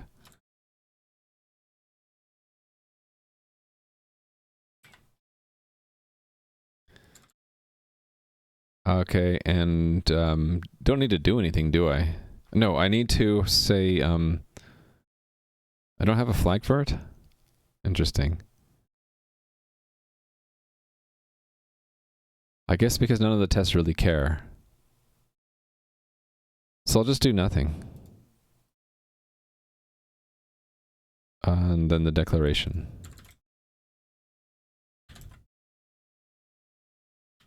Build. The futures contract is expiring the next day and people were not buying it, so people were literally paying you to take the oil. Wow. Problem is most investors are just paying futures and selling them before they're up when they would need to... Oh, right, so they were left holding some contracts they didn't want. So they're like, please take this contract off my hands. I'll pay you $1 per barrel. That's kind of scary. Yeah, storing it. Yeah, so basically it was going to be their job. They would have a whole bunch of oil showing up somewhere. I don't know. Or they would be in charge of doing something with it. And they're like, I don't want that. Please someone take it off my hands. Scary though, isn't it? All right, should I just run all of the tests? It should just work, right? Actually, no, it's to do, so it will not work. These will all fail, right? This one fails. Why didn't these other ones fail? Right, that should be okay. Right, that should be okay too. Yeah, so that makes sense that this would fail. So then to make it pass, I need to go back to that to-do, right? Right, and then I have to just do this part. Can it call itself? Unbind public. And then do that. There? Why not? Do I need to worry about synchronizing with any threads? I don't think so. Yeah, that should do it. Corona, destroyer of oil prices, exactly. It's estimated that most oil companies will go out of business? What? Not, oh, well, most, yeah. If there are too many. Some will still have to stay in business because we still need oil. Just not as much of it right now. But then What happens when we need oil again? They're gonna have to start up new companies? Destroy of the world economy? Yeah, that's more like it. Yeah. Okay. It didn't release it for some reason. Oh, wait a second. No, that should release it, right? Hold on.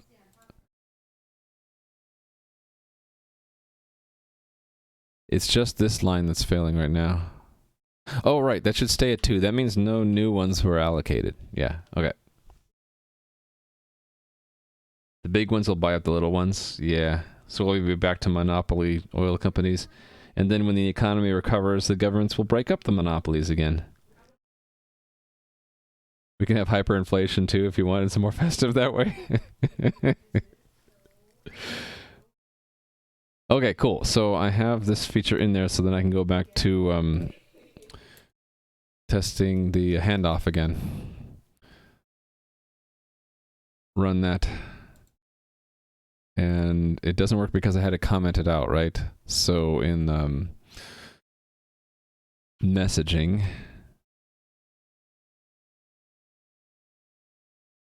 close public port, uncomment that, and try again. There we go. Monopolies, how the U.S. learned from Rockefeller.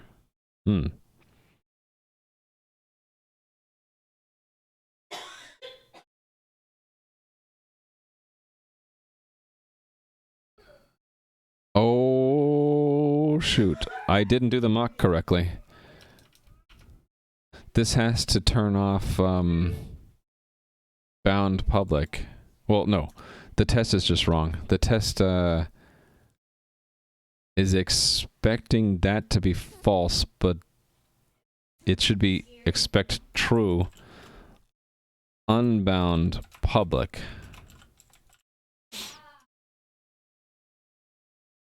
Right?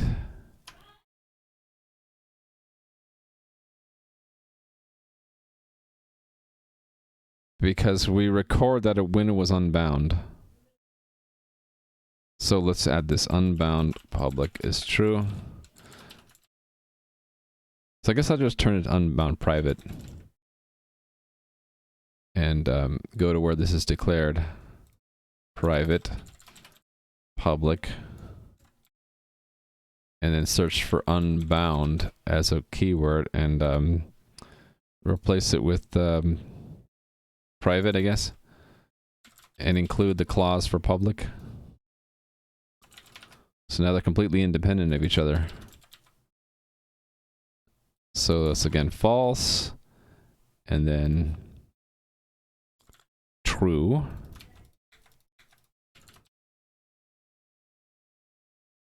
And then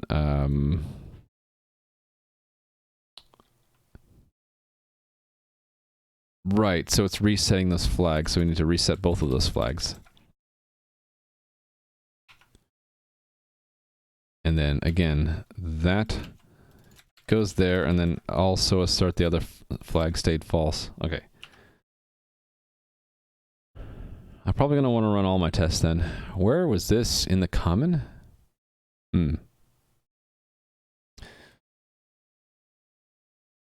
Let's just run this one. Cool. And let's just run all of them. All the tests. Run them all. There we go. This will take... Wait a minute. How come it didn't run anything? How come it's not working? Okay. Reload. When things don't work, turn it off and on again. Best trick ever. Things don't work, turn it off and on again.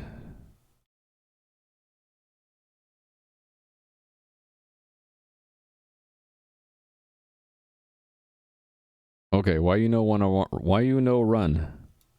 Run. I can't run all my unit tests anymore? Did something break in the test runner? Shoot. Anybody remember how to roll back a version of things? I did restart it. Should I completely restart it? Close it. when stuff like this happens where it works one day and doesn't work the next day, the biggest culprit usually is someone updated an extension and broke something. I can roll back the extensions until I find out where it works again. Yeah, the button just doesn't work anymore. Look at that. Doesn't work.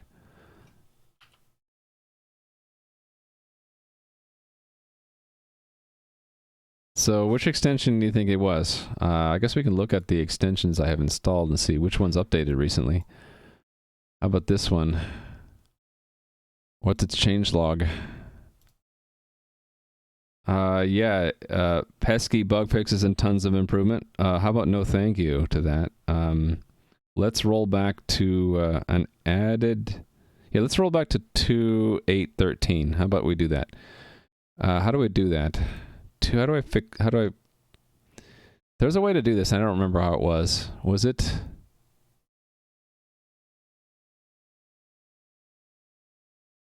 There's a way to do this. Anybody remember? I guess I'll search for it. VS Code extension rollback. How do I roll back VS Code to a previous up? That's the whole VS Code. How do I roll back one extension? Ability to install older extension. Okay, let's see what the resolution to this was.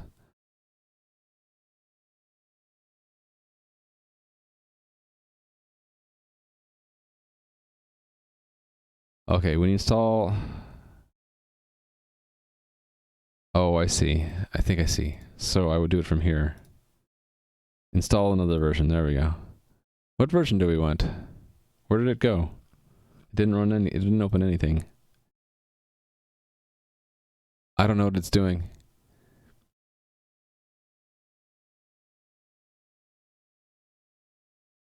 Install another version. I click that and it doesn't do anything. Grrr. Extension settings.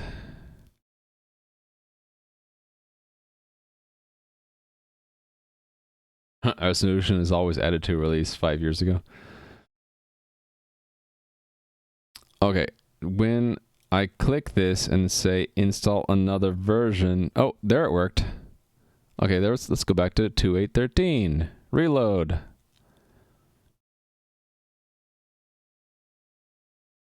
And no thank you. Let's just try it and it will maybe work this time. No thank you. I don't need your bug fixes. I actually want this to work. Yes. Solution. Roll back to old version. So the correct thing for me to do, I guess, would be to open up a bug report against 2.9.1 of Catch 2 and say 2.8.13 works for me. When I go to 2.9.1, when I press the button to run tests, it doesn't do anything. How much you want to bet someone's already reported the bug? How do we go to their site? Repository? Yes, please. Let's see if they have any issues open against it. If not, we'll open one. You bet 10 Raimu points, no bug reported. Alright, let's look at the open issue. Parallelization with an executable. Okay, that's not it. How about maybe something that was recently closed?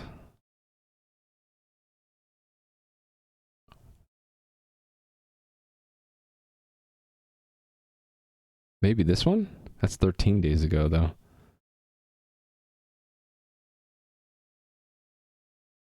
Okay, I guess I'll open a new one. Bug report. The run tests button for a test suite stopped working after version 2.8.13. Checklist. This issue is about this extension and not about a fork. Put an X there, I guess. Check the known issues. I just did that. The latest version extension was used. Yes. Describe the bug. A clear and concise description of what the bug is. Let's make this window bigger. Makes me feel better to have a bigger window. Describe the bug. I could actually maybe just make a highlight of it to show them, right?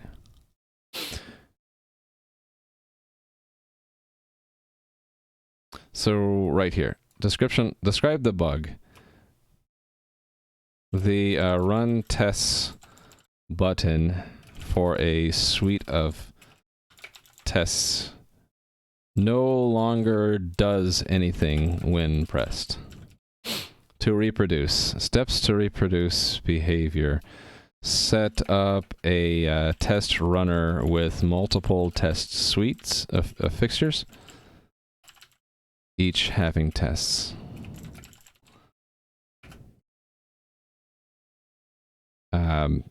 Try to run the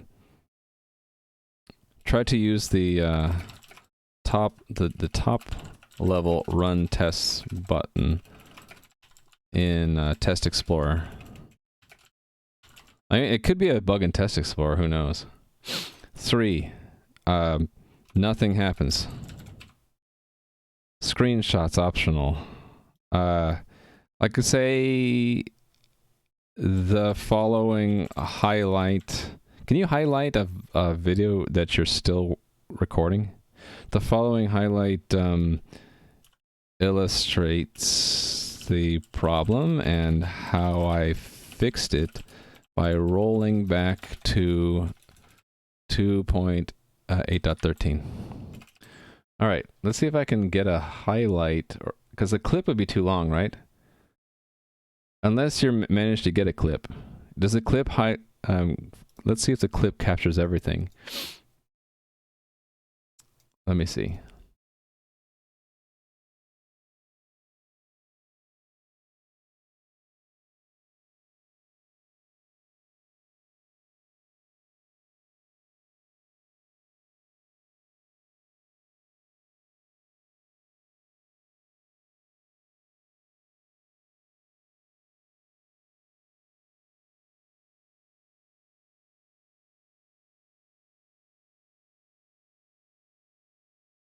Sorry, I'm listening to my own clip.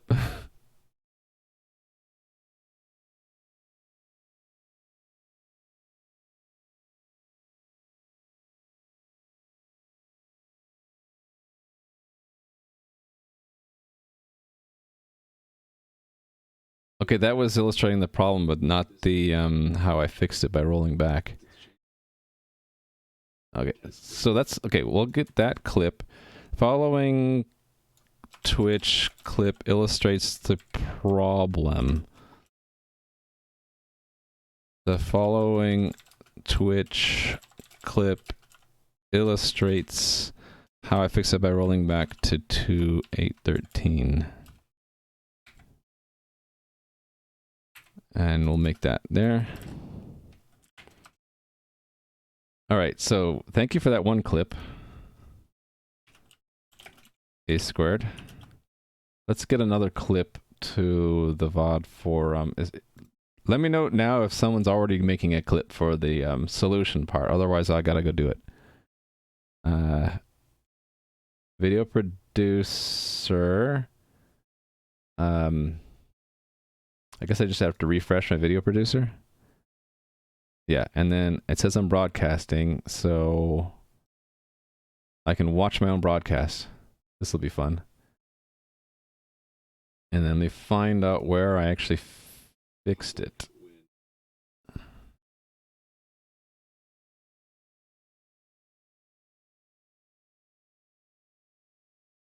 Okay, just finding it.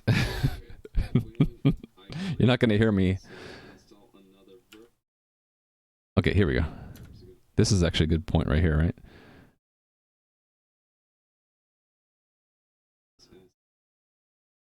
Let me clip it.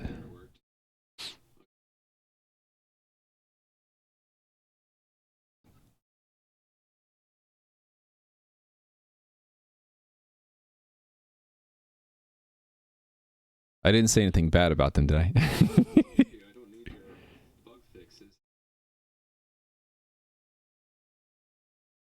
Okay. I was a little snarky, but you know, that's okay. Pause that.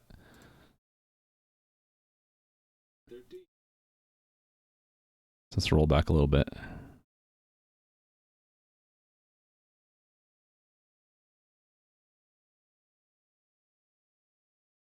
Watch my mad skills on how I do this.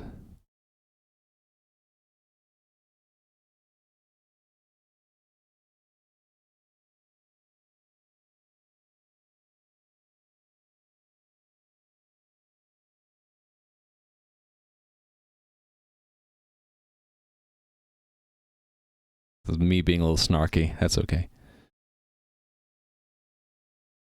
I don't need your bug fixes. I just want it to work. Yes.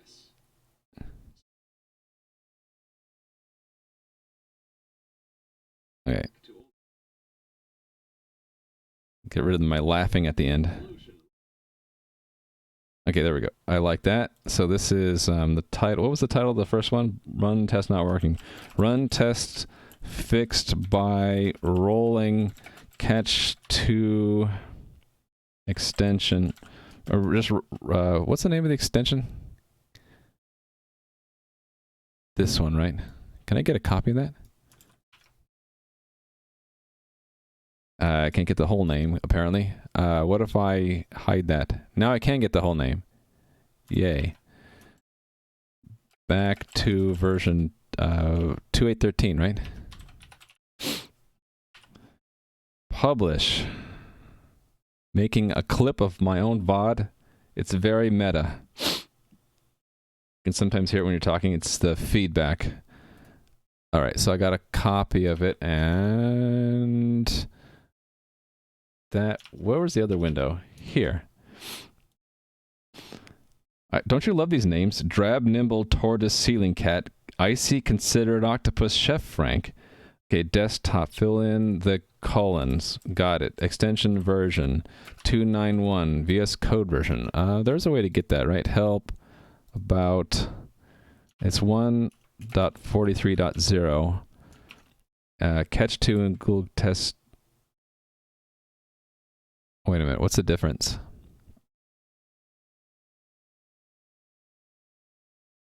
Isn't the same isn't that the same thing?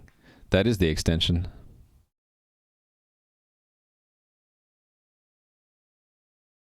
I guess I'll say Google test and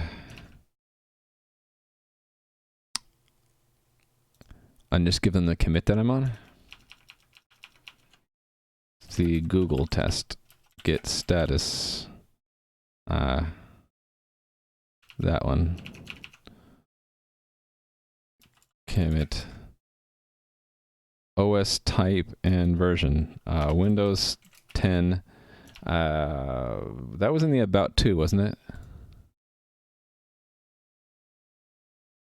10.0.17763.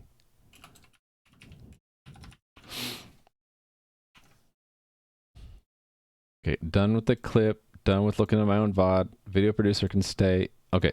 A little bit of snark. Yeah, well, what's the worst that can happen, right? They'll say, you were too snarky, so we're not going to fix it. Meta indeed. A clip of me looking at a clip. Log optional. Okay, so how do I get the log? Oh, I see. Yeah, that's fine. They can have that. Okay, so, right, let's do it. So then, we have to update to 2.1, reload. Watch, it's gonna actually work now, and then I'll be like, what?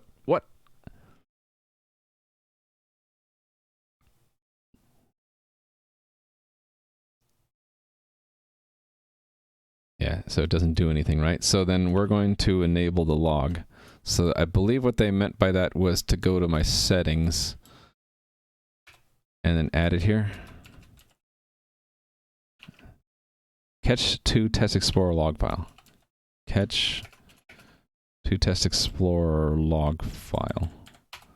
Where do we want to put it? How about d catch2.log? Sure. Comma, and then they probably want me to reload, right? Let's reload. We'll get a full log for them. They'll know all about my codes. That's fine. Run it. And run it a couple more times because I'm frustrated. Just kidding. And now we should have a log, right? Okay, close VS Code and then look at the log, I guess. Let's look at the log. There it is. Yeah, there's a lot of junk here. Do I care? Is there anything secret here?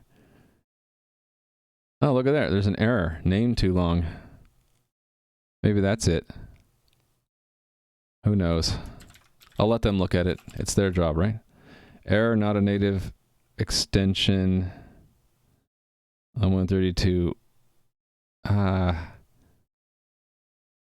Who knows if these are the errors, right?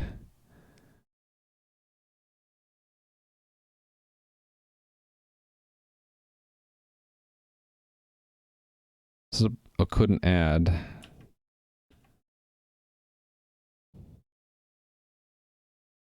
Was that it? Is this it right here?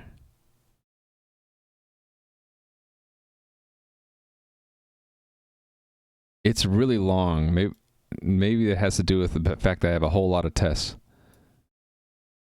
Actually, this looks like it. The name is too long. There we go. That's the problem. Whatever they did to change it, the command line is too long. Look at that. Couldn't do a child process spawn for running it because the name is too long. There you go. So I think that's a good file. How do they want me to attach that? As a file, I guess? Attach log. Oh, sure. Let's just drag and drop it in there. Here we go. Have my log.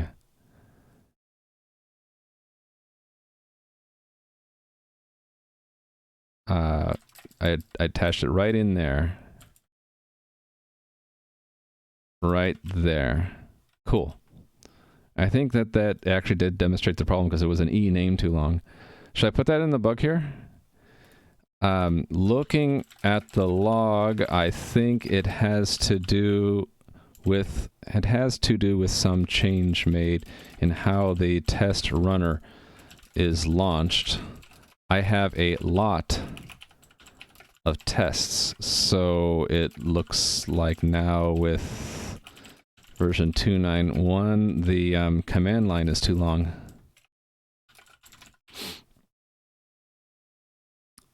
Set up a test runner with multiple test runners, each having a lot of tests. Try to use the top level run test button to explore, nothing happens. Okay. There is a E name too long. It's E name too long, right? Am I doing a lot of their work for them? That's fine. E name too long. There's an E name too long error in the log.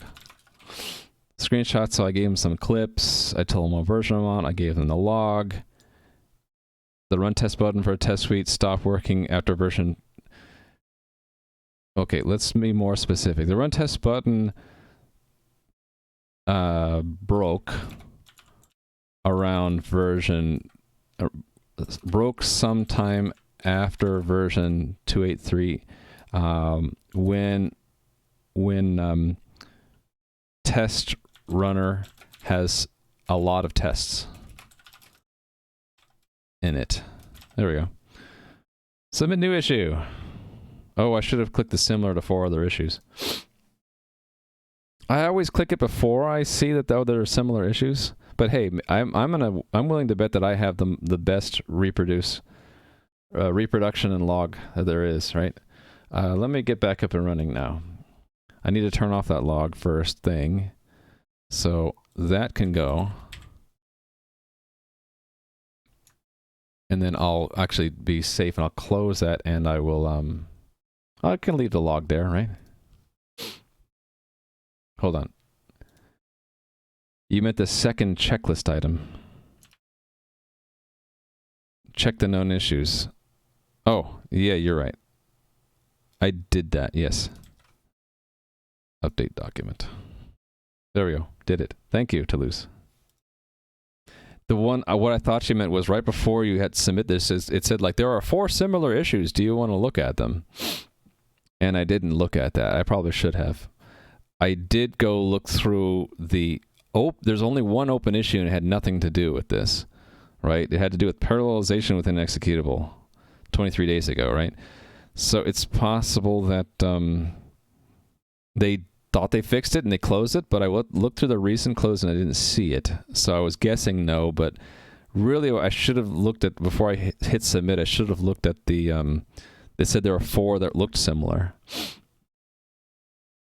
Right, but now, this is one thing I don't like about GitHub. I can't get back to the look at the 4 similar ones anymore, unless you guys know how to do that. Breaking changes about 10 days ago. Yeah, I was looking at the version history here. Where was it? It was in the changelog, and it was about 17 days ago. That probably the last time I ran it, right? Because this is, well, I might have had 2.90. I might have been running that. So, but that's close enough, right? If I tested with that and it works, and I tested with that and it doesn't work, for completeness, one of us, either us or I, or either they or I could try that and see if it works. But I don't really care. I'll let them do that.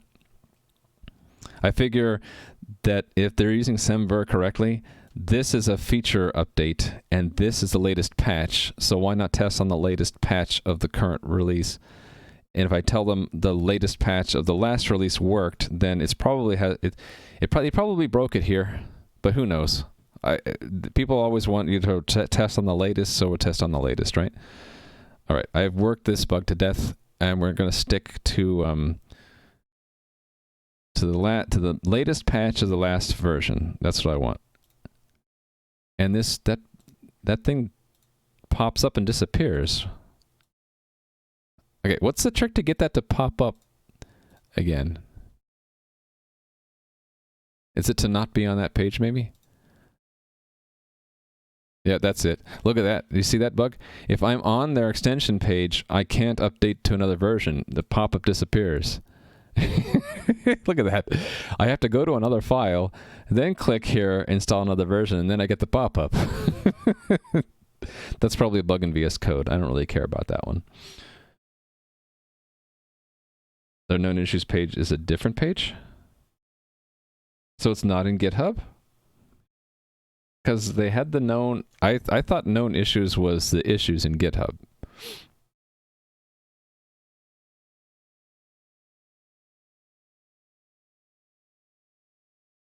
Time for another report. It links to it. Oh, do they have a known... Oh, I should have checked that, I guess. Where did you see their known issues? In here somewhere? Known issues. Nope, not here. Where did you see... Oh, in my GitHub issue. Oh, you're right. Let's go visit that.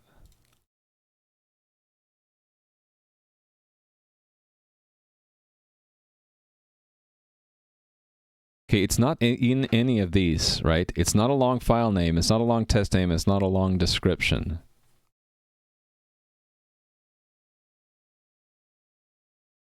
So then I retroact, okay, I didn't actually check it, but now I just checked it. It's not any of these, right?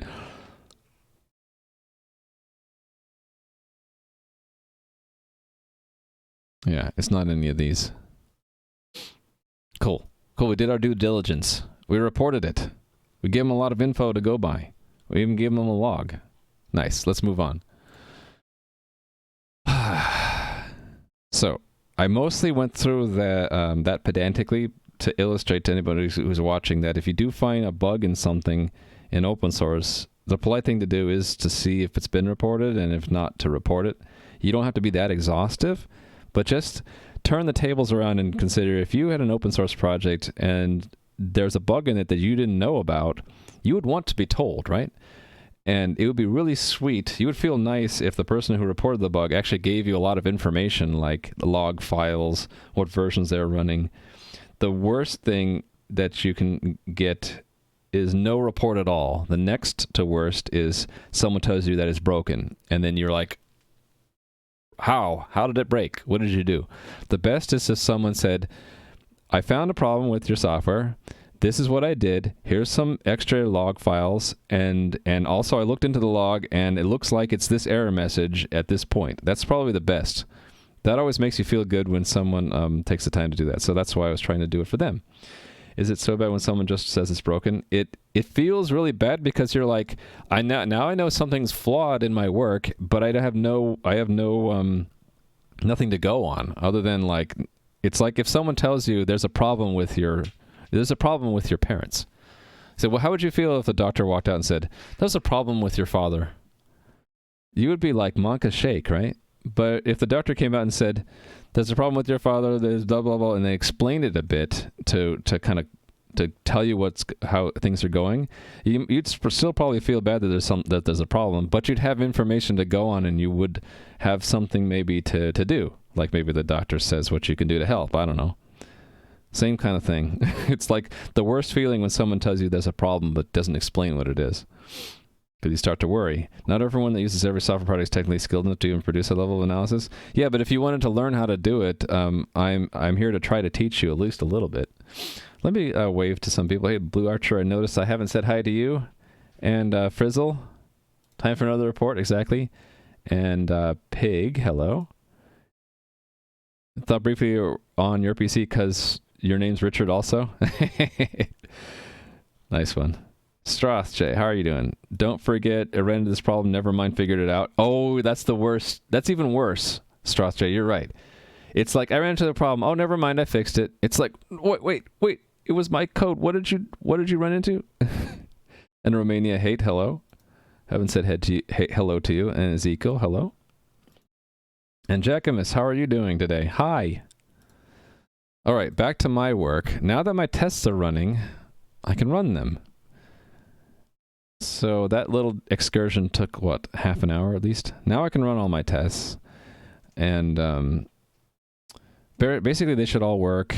And I need to put in a control in the front end to do this. Yes. Let's do that. So while the tests are running, we can do that. It's going to be a new button in the cluster status view.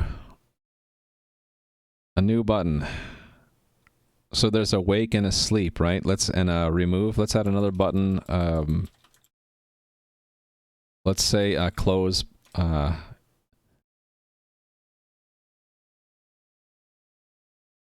Not close, but what's a word for like closing public-facing services? Like it's like the shop is closed, but there's still workers inside doing things. Closed to public. This is too long though. Close to the public. So how do I shorten that? Public close? Maybe?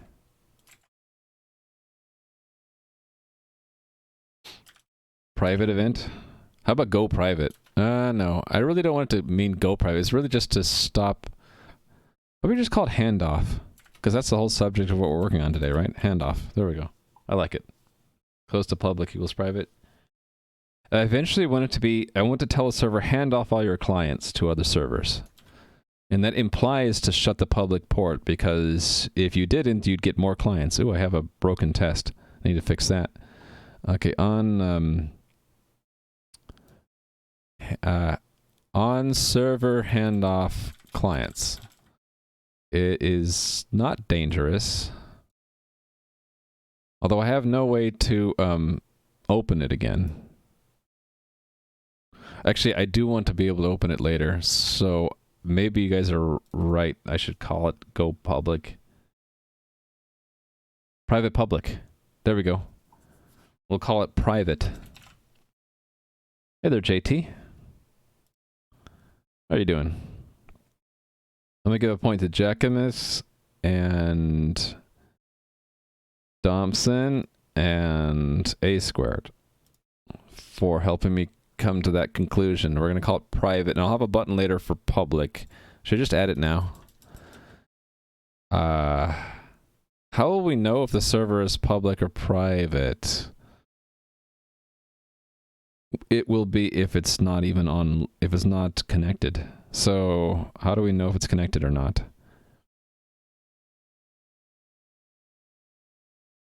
Where is that?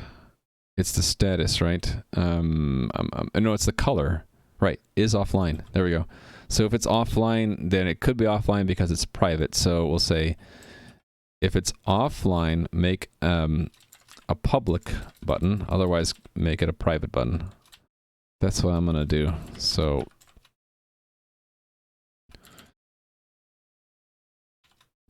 if it's offline, I have a button to make it go public. On server, go public. On server, go private. I like that better. How about, yeah. Yeah, I like it. Another point, that's right. Doing all right, just drudging through the last hour of work. Yep, I know that feeling.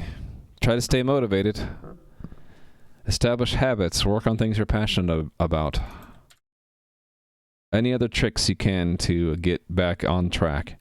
So, if you fall off track. If you're not falling off track, that's good. If it's like you're feeling like you're trudging through and you might be going off track, always remember that to avoid burnout, you're probably going to want to take a break every once in a while. Okay, so these are going to be actions, right? So then we need an ID. I forgot to put that in the button, actually. Dispatch, actions, what to call it? I have bring server online. So let's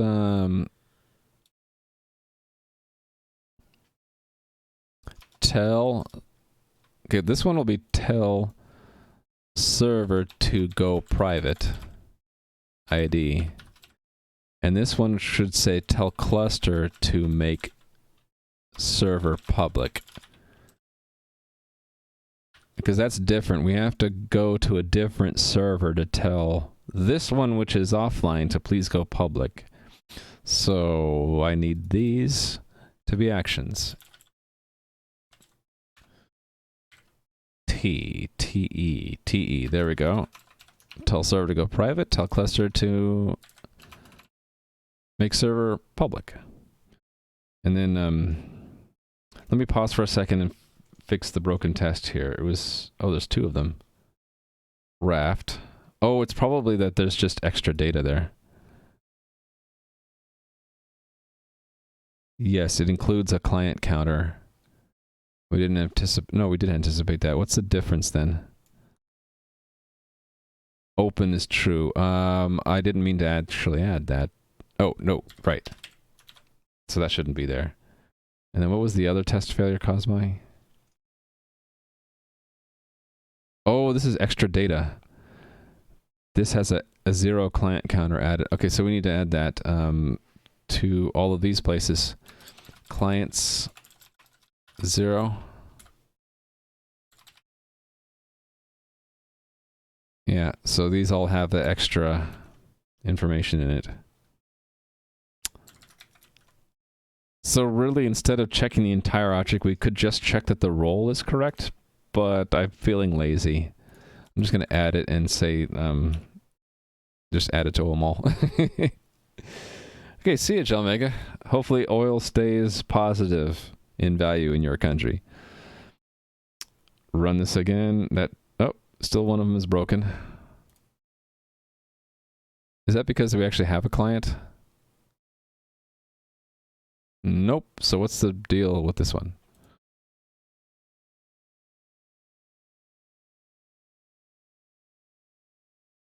Clients is 0, did vote false, follower, stats is stuff, term is 0. Okay, what's different? Term 1. Oh, there's a client that's in both of them. That's the problem. There are 2 messages there. There we go.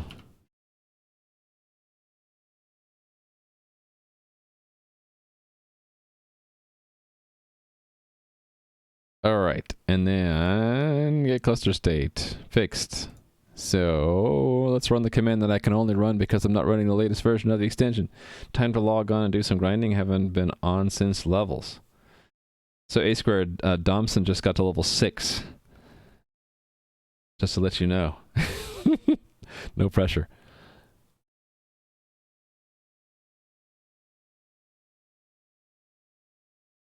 Thompson.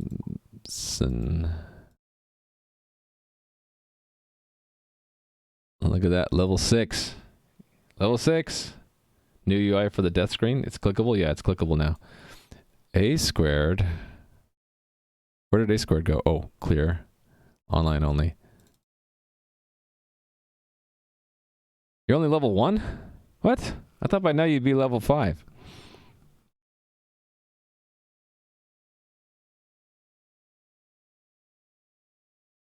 Am I looking at the right player? Yeah.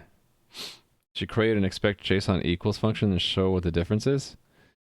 Oh, you mean for that test we were just looking at? You mean to reduce the amount of clutter here? Yeah, maybe. Let's mark it down. Where did my to-do go? To-do. There it is. And this would be under the what category? Development tools. There we go.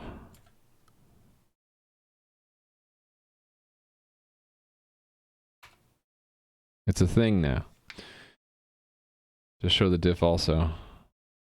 Totally don't know that they didn't do anything. What are you talking about?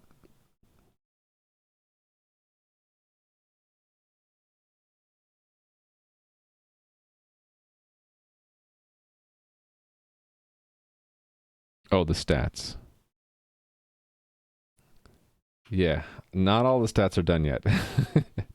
I need to work on that again. Why is this log file still open? We don't need that anymore. We already posted that. Okay. Save that, go back to this. This is working, right? And what does my current task say? Yeah, we're not going to do that anymore. Instead of showing, so adding controls for making a game server go public or private. Okay, so then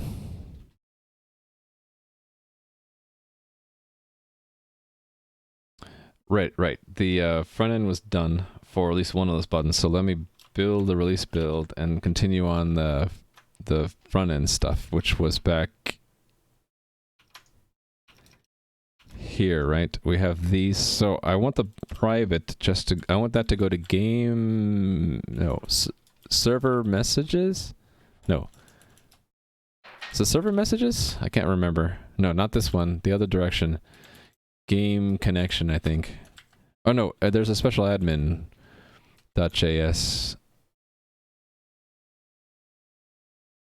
I thought. Oh, did I break it up? I broke it up into different middlewares. Cluster. There we go. Right, so we'll add this handler down here. Action types. Tell server to go private. On tell server to go private. So go put that one up here. Const that equals. So we'll need action, which has the ID in it, right? And then I'll need dispatch. And then basically we're going to do one of these, but it's targeted to a specific server. So how did I do that before? Let's look up ID. Yeah, bring server on. Oh, no, that's not exactly the same. This one. Oh, we did it indirectly through the configuration. Never mind. Here it is. I want one of these. I think.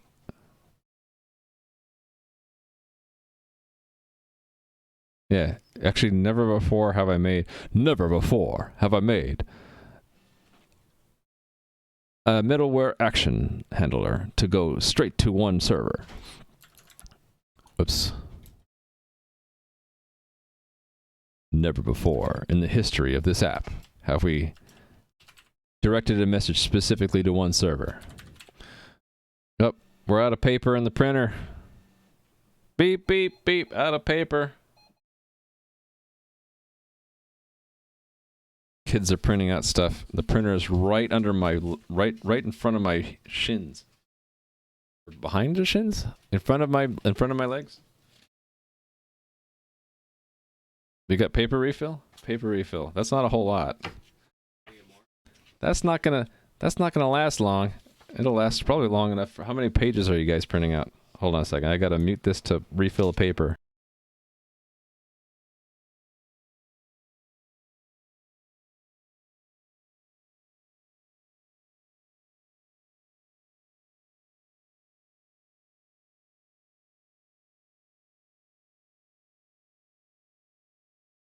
Sorry about that. Yeah, doing dad work. Printing. You know, it's funny. They've gone online for school and they still have to print things out on paper. Isn't that really weird? Okay, so the handoff expects closed public port. That's all I need, right? So then we're done. Did this build? It built? Why did it say the... Oh, we added some files. That's right. Why is it rebuilding those? Weird. Okay, anyway, the cluster we will stop, update, and start again. And now that button should work. Killing trees in 2020. I know. I think it's because they're supposed to do work on paper and show their work. And there's no equivalent electronic version of that. So yeah, they have to scan it back in with their phones. You do, right? Yeah. So he's supposed to do the work on paper, scan it back in with his phone, and send it to the teacher. Isn't that funny? Okay, so now I need to connect to the test framework, not the production server. You know what's funny is the Fab icon is showing my Minesweeper game and not Omni Arena, because it's the same URL and it cached the Fab icon. All right, so I have this other button here called public, and it should say private. So I messed that one up, obviously. Public.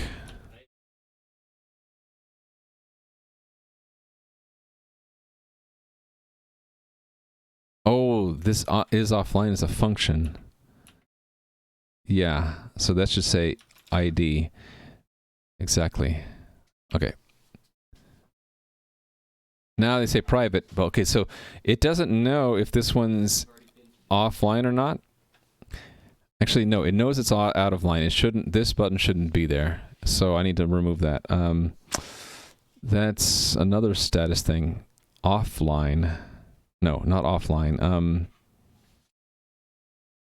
Oh, it's disconnected, not offline. Yeah, if we're disconnected, it might mean that it's because it's private. So this should be if it's disconnected. But then this whole thing ought to be gated again. This is going to be ugly. Is offline ID. If so, don't put any buttons. Otherwise, put one of these two buttons in there. Like that. So we don't have that button for an offline server, but if we're disconnected, it might be because it's gone private. So I should be able to take one of these servers offline now. Let's take the one that I'm not connected to. Cool. So it's still running. It's just we can't talk to it anymore. And if I were to disconnect that, it should disconnect my client here. Let's verify. If I press that, it's hard to show you guys both windows at the same time. I can do it this way. So if I press private here, you see that? It went, it disconnected, and our client reconnected to client 3. And if I make them all go private, that's going to be a problem, right? Now you can't talk to the game. All the servers are private. So, you know, as a guard, maybe I should not allow the private button to be there if there's no servers to talk to. Because now the game is completely unavailable and there's absolutely no way to get it back. Yeah, exactly. This is what it's for. It's for maintenance mode. The idea is we would first make a server go private, then we would tell it to stop, and then we would tell the orchestrator to change its version and start it again. And once it starts up, it should start up again as public. It's just the Number of client does not update. Yeah, because it got disconnected. The front end lost connection entirely, so all the stats are old. So basically, that's the stats. These are the stats from the last moment before it went offline, or before it went private. So the game is still running, we just can't talk to it because all the public ports are shut. So yeah, it being red, it basically overrides these stats. Basically, if it's red, I shouldn't show anything here.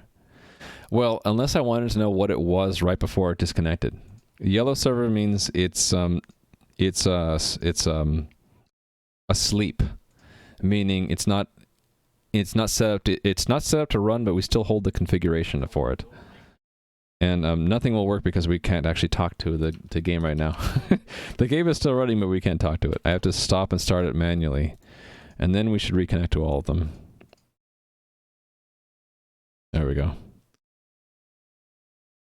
Yeah, so if I wake the server, it actually tells the orchestrator that, hey, add server 13 back into the mix. And so it installed a snapshot. It basically set up a new server. And then making it sleep takes the server offline and out of the configuration. So even the private port is closed. So maybe my names are weird, but here are the states of the server. So ultimately, you can have does not exist. And then you could have that it exists, but is in a separate standby configuration set. And then you would have that it exists and is configured, but is not running. And then you can have exists and is configured and running, but not public. And then you can have exists and is configured and running, is configured, running, and public. Okay, so for the names I assigned to this that's public. This is private. This is asleep. This is oh no, sorry, that's asleep. This is that it is offline. No. This one was offline. Well, what did I name the other one then?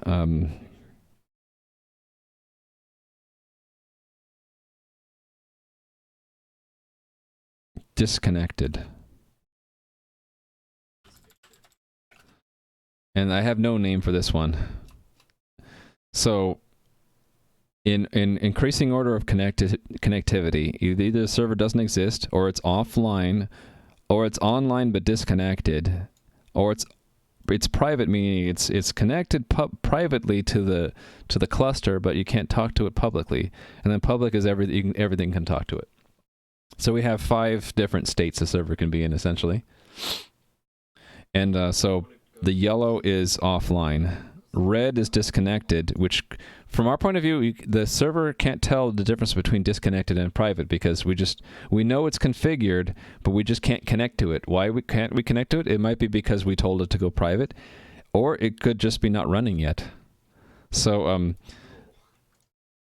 we have now a method to go. So I didn't. This private thing is new, right? New. That's new, right? Before I added this state, to upgrade the server, it would go straight from public to disconnected, which would be an abrupt. It would be an abrupt shut off of all connectivity. And so to do the soft handoff, I need to introduce this state where it still exists, but it's not public. So it's still running, which means it's still talking to existing clients. While it's talking to the existing clients, it's going to say, hey, we're going private now. Please connect to a different server. And then once all of these servers are offloaded, then it'll automatically shut down. Because I don't think there's a point in running the server private. Actually, I guess we could leave a server running privately as a backup server. It just couldn't connect. It can't service client requests, right? But for right now, I'm just going to keep it simple. Private will be a temporary state where it's not public, and as soon as its last pre-existing connection is, we'll just stop. It'll just take itself out of the rotation, and then it'll be up to the orchestrator what to do. So typically, what we do is I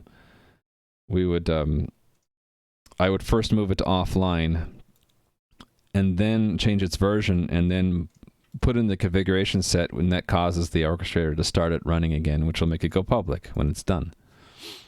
Sorry for a stupid question, but how does a server get spawned? There's another server behind the servers called the orchestrator. That's in this diagram here. Soding with 129 raiders. Please be kind. 129 raiders. Don't kill me with your pitchforks. It's a PHP raid. Should I be scared? I think I should be very scared. PHP is a very powerful and awesome language, which I don't know. I'm intimidated. Hey there, Soding. How was your stream today? I was just answering a question about the architecture of my game that I'm working on. So the question that came in was... Sorry for the stupid question, but how does the server get spawned? This is my game's viewpoint from the admin perspective. This is what the game world looks like. There's no one actually playing in it right now. But if I were to connect to it, actually there's a player connected to it. They're just not on the map right now. Let's move them on the map. There I am. So a normal player perspective looks like this in my game. And as I walk around there, the admin will see me walk around. How do I do this so you can see both windows? I guess I can shorten this one. Yeah, that'll work. Just for a little bit. So you can see as I move in that top window, the position where my character shows up on the bottom window moves. Because it's a multiplayer game. And everybody can see everybody else, including the admin can see players. Players can only see admin if I choose to show up. And I generally like the admin to show up as a tiger because tigers are powerful creatures. And there's the GM right there. Powerful tiger. Don't kill me. Anyway, today I've been working on the clustering technology that I use in the game. It's based off of Raft, which is a consensus algorithm. So the game runs on as many servers as I want, but there's really only one copy of the game. That copy is shared because all the servers sort of march in line in parallel, and every change to the game is transmitted from the leader to all the followers. And then once all the followers have captured the change, then the leader tells them all to march one step forward. So the feature I'm working on today is the ability to have a server go private, which means that it's no longer talking to clients, but it's still participating in the cluster. And that's important because when we want to have soft handoff, like we want to update the version of server 1 here, and there's a client connected to it. It's this guy. Oh, I'm being raided by Irish John. Hey there, Irish John. Just explaining how the clustering technology works here. So this client is this window right here, right? I'm working on this feature where I can tell server 1 to go private, and see what happens is, oh, that's weird. It should reconnect to the other, oh, right. That's interesting. It took a while. Yeah, see how it reconnected to the server, but for a while it said connecting? So to remove that unpleasant experience from players, we want to have, before it actually severs all its network connections on the public interface, to tell the clients, hey, we're about to go private, so why don't you go connect to server 11 or 12? Thank you very much. And then basically wait until the client should connect while still connected to server 10, set up a connection to server 12 or whatever, and then once both of them are running, drop the server connection to 10, and then there would be no outward change here. You would be able to control your character even while you're transitioning from one server to the other. And the whole point of making a server go private is that once all the clients are dropped, it's now safe to turn off that server in order to like upgrade its code, to fix a bug or whatever. And the idea would be we would automate the process of making each server in turn go private, update to the latest code, go public again. one at a time, and we'd probably end with the leader last to minimize the number of leadership transitions. And that would allow us to seamlessly upgrade the backend server code one server at a time, and clients wouldn't even notice because under the hood, so to speak, the clients would each be told to reconnect to a server that is still running, and they basically should be shuffled around as this wave of upgrades goes through the server. Did I take this leader offline? Maybe I did. It's possible. So the question came up earlier, why does it still say there's one client connected to server 10? That's because it's red, it's not connected. You can't connect to it anymore. And so this is really the stats of right before it went offline. And I haven't implemented the public button to have it go public again, so that doesn't do anything. But the idea, that's the next thing I'm going to work on, is to make a server go public, it has to send a message to a server that's already public and say, hey, go tell server 10 to open its doors again. So I'm going to do that in a bit. But let me go back in chat and answer some questions. So I'm scrolling back in chat to say hi. So again, hi Soding, thank you for the raid. That's very kind of you. And Don Ho, hello. And C++, yes. So the server code is all in C++. So it looks, here's the test for the feature I just added to make a server go private. Basically close the public port is a message that we're sending from the admin client to the server. And right now my messages are all in JSON format. So I have a JSON object factory. So this is a function which generates an object, and the object is of type JSON value. So JSON's a namespace, JSON value is the type. Object is going to generate a JSON value, which has a type object, and then assemble its keys and values from the initializer list I give it, which is that. So that makes a JSON message. We send it as a text message over our WebSocket. And then in our test fixture here, we're only got one piece of the server, not the whole thing. So everything else is mocked. So its connection to the web, what I call the web gate, is mocked. Basically, we're just making sure that the coordinator part of the server, when we tell it to close a public port, that it unbinds the public port on the web gate. And then it also drops all its client connections right now. So yeah, the test being in C++, the corresponding code is also in C++, and that is where did I put that? Anybody remember? I think I put it in messaging. Yeah, on close public port. So the server has a common framework for receiving a message and then routing it. So the close public port message that it received from the WebSocket text message, it gets routed to this function in the C++ part of the game's server core. The coordinator component is in charge of intercepting or handling client messages, and the messaging subsection of the coordinator is specifically talking about the message passing to and from clients and servers. So it's going to handle the closed public port by telling the WebGate to unbind its public API and then go through all the clients that are connected and hang them up. And this right now, it's a hard hang up, and I have a to-do marked here too. I'm going to come back and remove this once we do soft handoff, which is the end objective. Let me get through some of the chat. I'm trying to catch up here. Nice game. The project is open in Git. The reusable aspects are in Git, so the implementation of Raft is public. It's in my GitHub. But because I want to try to make the overall game a commercial product, right now the integrated game is not public. But yeah, all the pieces that I feel are reusable by other people, like, hey, you want my SHA-256 implementation? It's public. Do you want the Raft implementation? It's public. Do you want my web server? It's public too. So a lot of things are in my GitHub, but they're mostly pieces of servers and programs, not the whole program. And then I've caught up now to where Irish John is saying hi. So hey there, Irish John. How are you doing? And Soding, you were working on C++ too? Nice. Messy Coder, hello. Chat, don't forget to stimulate the economy by shopping locally, spending all your Twitch chat money. Hey, Mel's League, I don't have an attack or booty attack message command.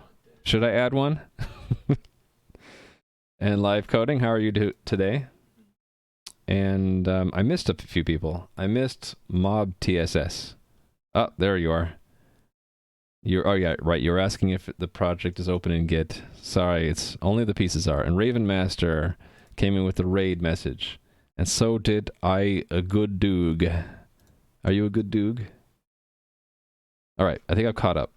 At least with the greetings. New players are never going to find him. Someone had locked the sword giver in a room. Really? Okay, so let me show you the live view of the production environment. We'll see what A Squared's talking about. This is a little dungeon area. So a normal player would see it like this, where it's pretty dark unless you go up to where this light is being generated by this flaming hot lava. And then, wasn't there... Oh, there's player 813. Who are you? You are... I don't know who you are on Twitch. So, you can create an account in my game, but if you don't connect through Twitch and I don't know who you are, I leave your account masked. And that's just in case you're a troll. So no hard feelings. You can still play the game, you just won't be able to do the in-game chat and your name won't show up. But you can still, every other aspect of the game is playable. If you log in through Twitch, I know who you are and I can maybe trust you a little bit to have the chat enabled and to show your name. So the different areas in this test game world, I haven't done the real content for the game yet. So everything here you see is a test mechanic. This little light source is testing a large light area. That tree is testing that it casts shadows. Let's show my avatar. So you can see the tree blocks line of sight, right? There's a treasure chest there. It's testing a mechanism where we have an in-game world event. Hey there, player 813. While you're standing there as an admin, I can look and see if you stop for a second there. Or you can see you have nothing in your inventory. You won't be able to open that chest because you don't have the key in your inventory. But there is a key somewhere in the maze. Unless someone's picked it up and logged out with it, which is entirely possible. Let's go see. I'm kind of giving away the secret here. Yeah, someone picked up the key. All right. That's a bug that I didn't expect. I expected that if someone picked up the key to the chest, they would quickly go and open the chest. But what I realized that people will do is they'll say, hey, look, I found a key. Oh, I'm going to log out now to go eat dinner. And then they log out with the key, and now no one can open the box. Yeah, that little ship there is a little bit of it's on rails, basically. It's a script-driven boat that will ferry you from one side to the other. Another test, right? You can also link with Twitch in the account panel. Yeah, if you create an account and later you decide you want to link it with Twitch chat, you would go here and you'd... if I was not linked, instead of saying unlink, there would be a link which gives you something in chat, or gives you a message that if you put in Twitch chat in my channel, the bot will pick it up and link your account. Hey there, Mob TSS. Let's unmask you.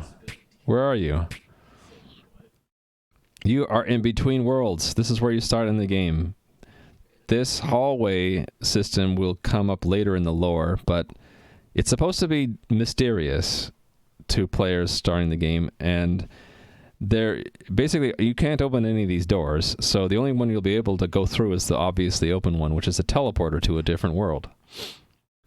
The Between Worlds has been expanded? Yeah, I did. I was bored one day and I decided to add more closed doors. So I can actually change, let me illustrate this. I can actually change the world live. And don't go through the door yet. Look, oh, too late. All right, so if you were here, then just to illustrate, let me add another corridor here. Where to add it?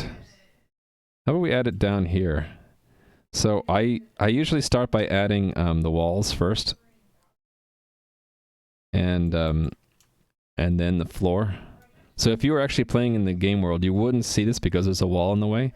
But if I wanted to, I could put like a closed gate and let you watch me and create the world. Essentially, I'm just painting the world here. And then for the door, where's the door? Inside. Okay, so that tile. And I would want to paint it at depth 1 right here. There. And then going back to here, I can open it up like that. Now there's a new hallway opened up with another closed door. Okay, it doesn't actually act like a door unless I duplicate this. So what I'm going to do is actually remove this door. pick up this door and duplicate it. There we go. The world is infinite and walkable. Yeah, you would. That happened early on in the game's evolution. If I accidentally keep a hole open, you can start walking off into the void. How do you attack? It's the Q key. Oh, you just linked your account. Oh, that's a bug here. It doesn't show up until I refresh. I keep meaning to fix that. There you are. You have linked your account. Let me give you a point for that. So the point system, there's no redemption for points yet. So like you see, A Squared has 87 points. So Goban just linked their account. So let me give them a point. Now they have 1 point, right? And MopeTS also. Let's give you a point. Later in the game, I intend to make the game points redeemable for in-game either items or access or something else. So right now you can't do anything other than collect them. In the future, though, these are basically rewards for helping me out in the stream, giving suggestions, finding bugs, answering questions, being polite, being a regular in the channel. So you can see A Squared is a very good participant in the stream, has collected a lot of points. So, for example, there might be a special new dungeon you can visit if you have 50 or more stream points. And so A Squared would be able to go there, and none of you else would be able to. And that would be a special reward for people helping out a lot in the stream. Kind of look where you found the sword giver. Okay, let's see. Where did you find this sword giver? Right. The doors are openable now. Did you know that? You can open the doors.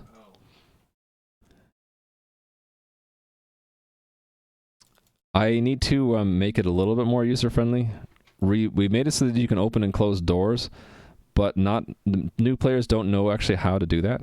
So you have to use the door. And I need to work on more tutorial, introduction, help guide stuff for new players so that they know how to do things like open doors and attack. But yeah, the buttons at the bottom kind of imply what you can do. Q to attack, T to talk, G to get something that's under your feet, C to chat, U to use either an item in the world or in your inventory, X to drop an item, L to look. Look is used if you're next to a treasure chest or other container to look inside of it. He's locked in this room. No one's ever going to find him. Well, we could pluck him out. Hey there, sword giver. Move to there. I plucked him out of the room. So probably he got in there because he's allowed to wander in there. We could fix that. The sword giver's wander area is quite extensive, right? Yeah, so if I wanted to, he's based here. If we wanted to let him wander 6 squares only, then what I would do is go find the sword giver, like this, and add a tether min 1 and a tether max 6. And then we should see his wander area reduced in a little bit, if I did this right. There we go. So now he won't wander into either of these rooms. So I just didn't bother to set the tether min-max range for these NPCs. For the quest giver, I did that. I wanted her to stay in that room. So the quest giver's... well, that's weird. The list was acting up. Okay, where's this quest giver? Here. Her wander area is not that wide. She hangs around this table and doesn't move very far. Because I wanted her to be in this open room. And I think that door you can close, but I didn't want this gate to be closable because new players wouldn't get very far, so I made that gate stick. Everything in the game is through this entity component system, so players are entities, NPCs are entities, the ground is an entity, a tree is an entity. So the simpler an entity, the fewer components it has. So like a tree or the ground or a pillar here, they just have 2 components. Tile is how to draw it, and position is where it is. And a few things attached to the tile elsewhere say whether or not you can walk through it or see through it. But that's typically just a background prop will have just a tile and a position. Now an NPC has quite a few more. They have a special NPC component where I store all the NPC specific variables. There's an interact list, which we use if a player is talking to the NPC. We put the player number in there so that it modifies the AI of the NPC so they don't wander off while you're talking to them.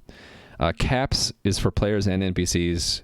That lists things like movement capability. So if we wanted to have an NPC that could walk through walls, they would have a movement capability of 9. 1 means ground only. 2 would mean water only. 3 would mean ground plus water.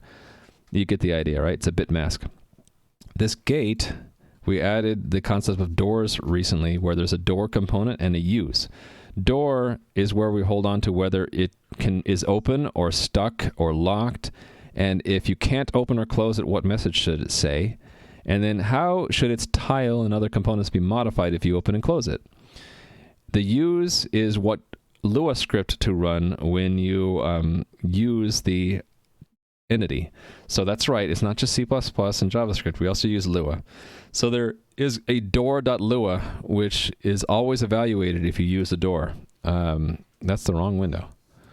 So let me show you, for example, the door script. Door will say, give me the tile and door components of the door and say, well, is it open? Is it stuck? If it's not open, if it's open but it's not stuck, can we close it? If so, close it. Otherwise, it's like we don't know how to close it. If it wasn't open but and it's locked, then you can't open it, right? It's locked. If it's closed and not locked and you can open it, open it. Otherwise, don't know how to open it. So all of the different branches of logic you'd expect for either open, closed, locked or unlocked, stuck, not stuck, are encoded in Lua. And this script is run by the game server whenever a player tries to use a door. That's essentially how it works. So that's the game in a nutshell.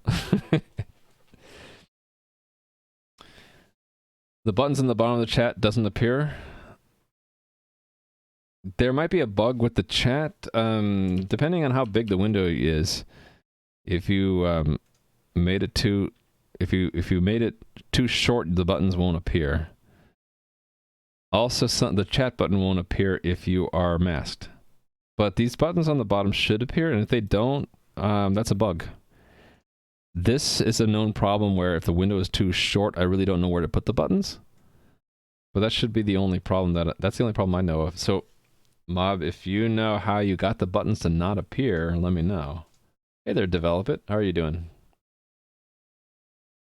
And hey there, how do you say your name? Ernius?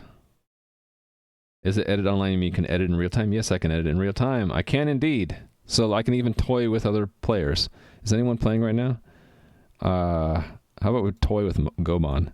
So for example, I could lock Goban in a room. Ha ha ha!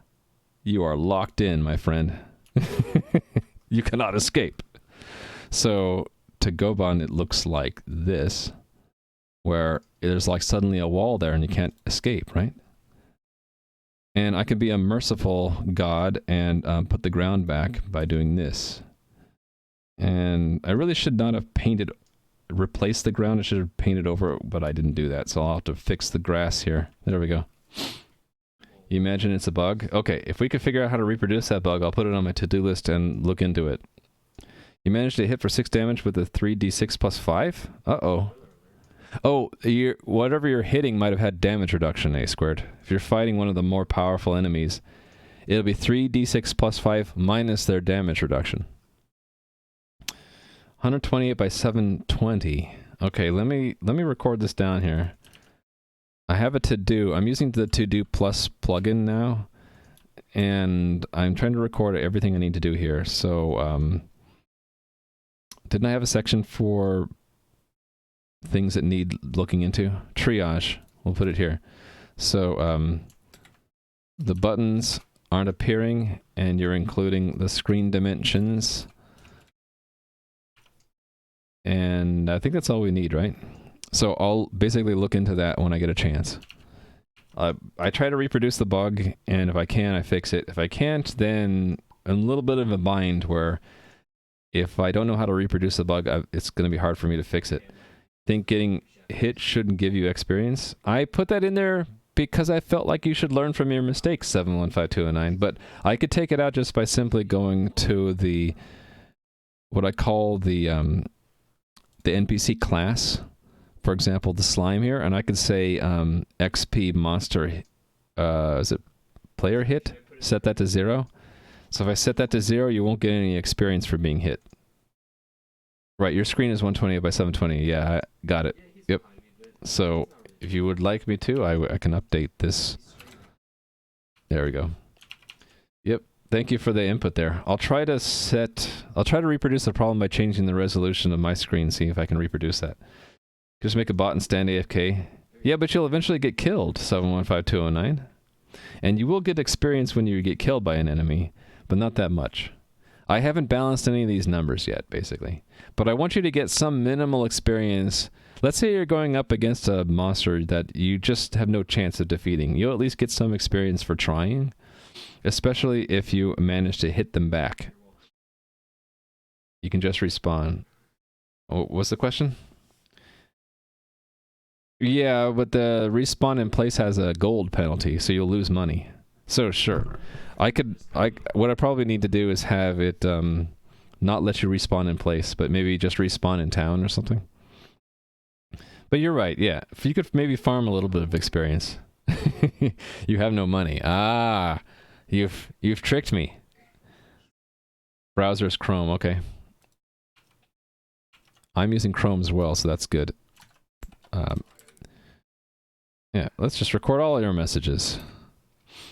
Level 5 now. Level 5 is sort of a soft cap. The progression system in the game is something I put in really quick, and I didn't want the people to farm levels too high, so I basically have a max level of 10, but there's a really, really steep curve after level 4 or 5, where it becomes really, really hard to gain a level. And again, of course, this is just temporary. Okay, have I caught up to real time? Okay, I answered that question, right? Or didn't I? I didn't actually answer that fully, 71529, because that's exactly where we got rated. Back to talking about the clustering technology, right? This is the situation where 3 servers are running, but one of them is private, and a 4th one is not even configured to run. But we have it on standby. So the architecture at the top level looks like this. You hear me talk about the client and the server a lot, but what I hardly ever mention is the server behind the servers called the orchestrator. Its main job is to start and stop the main game servers based on what the configuration is set. So to answer your question directly about how does the server get spawned, if the orchestrator is given a game configuration that has 4 servers and this server happens to not be running, it starts it. And if one of these servers crashes, the orchestrator detects that it crashes and restarts it. And it even has a mechanism in there where if it tried to restart it several times and it kept crashing, it will go back to the previous version of the server code to try to get the server back up and running at the expense of maybe it's not running the latest code. So the orchestrator is what does it. It's a simple program. All it does is starts and stops servers based off of the configuration. Now you might ask, who starts the orchestrator? And the answer is this guy. I physically log into the server and run a command to start it. I could have it start as a system service, but it's actually pretty stable and hasn't ever really crashed. And once I started running, it can run for months. So I haven't bothered to do anything more than just make a program. I start it and I disconnect the terminal and let it keep running in the background. It even runs while I upgrade the server code. The same version of the orchestrator has gone now, I think, 2 or 3 versions of deployment and has not needed to be replaced. The chat expanded only character tab. In other words, okay. Oh, really? So maybe that's a clue. That might be a clue. Thank you for the clues. Let me give you some points for giving me all this useful information. I'll give you 3 points. How about that? Can there be multiple orchestrators? Yes. The way it works, because orchestrators have to be able to launch the server processes, I kept it simple and made it a requirement that the orchestrator be on the same host, like the same virtual machine as the servers. So if I decided to put these servers on different VMs, they would each need to have an orchestrator. So there might be 4 orchestrators worst case if all 4 servers are on different virtual machines. So basically, there's a 1 coordinator per host. If all 4 servers are on the same host, only need 1 orchestrator. I tested this like last year sometime where I had half of my cluster on Windows and half of it on Linux. And as long as you run an orchestrator on the Windows box and an orchestrator on the Linux box, it works. The orchestrators don't talk to each other. They basically look at their own configuration and say, hey, what are the servers that are running on my host? I'm going to start and stop those. I'm not going to care about the other ones. So the orchestrators run independently of each other. The servers themselves talk to each other to form the cluster, and they talk to their own orchestrator. And actually, I think technically the servers have to talk to every orchestrator, because the servers ultimately own their configuration, but the orchestrator needs a copy. And there's a special chicken and egg problem with that, where the first configuration I had to manually give it to the orchestrator in order to start the first Realm server to establish the first configuration there. How would they find themselves? There are ways in the using the operating system to find out what your host name is, and when the orchestrator starts a server, it tells the server which one it is. So if I show you the orchestrator main.cpp, when it launches the sub process, where do we do this? Service. When we launch the process, let me find it. Where do we launch it? Launch servers.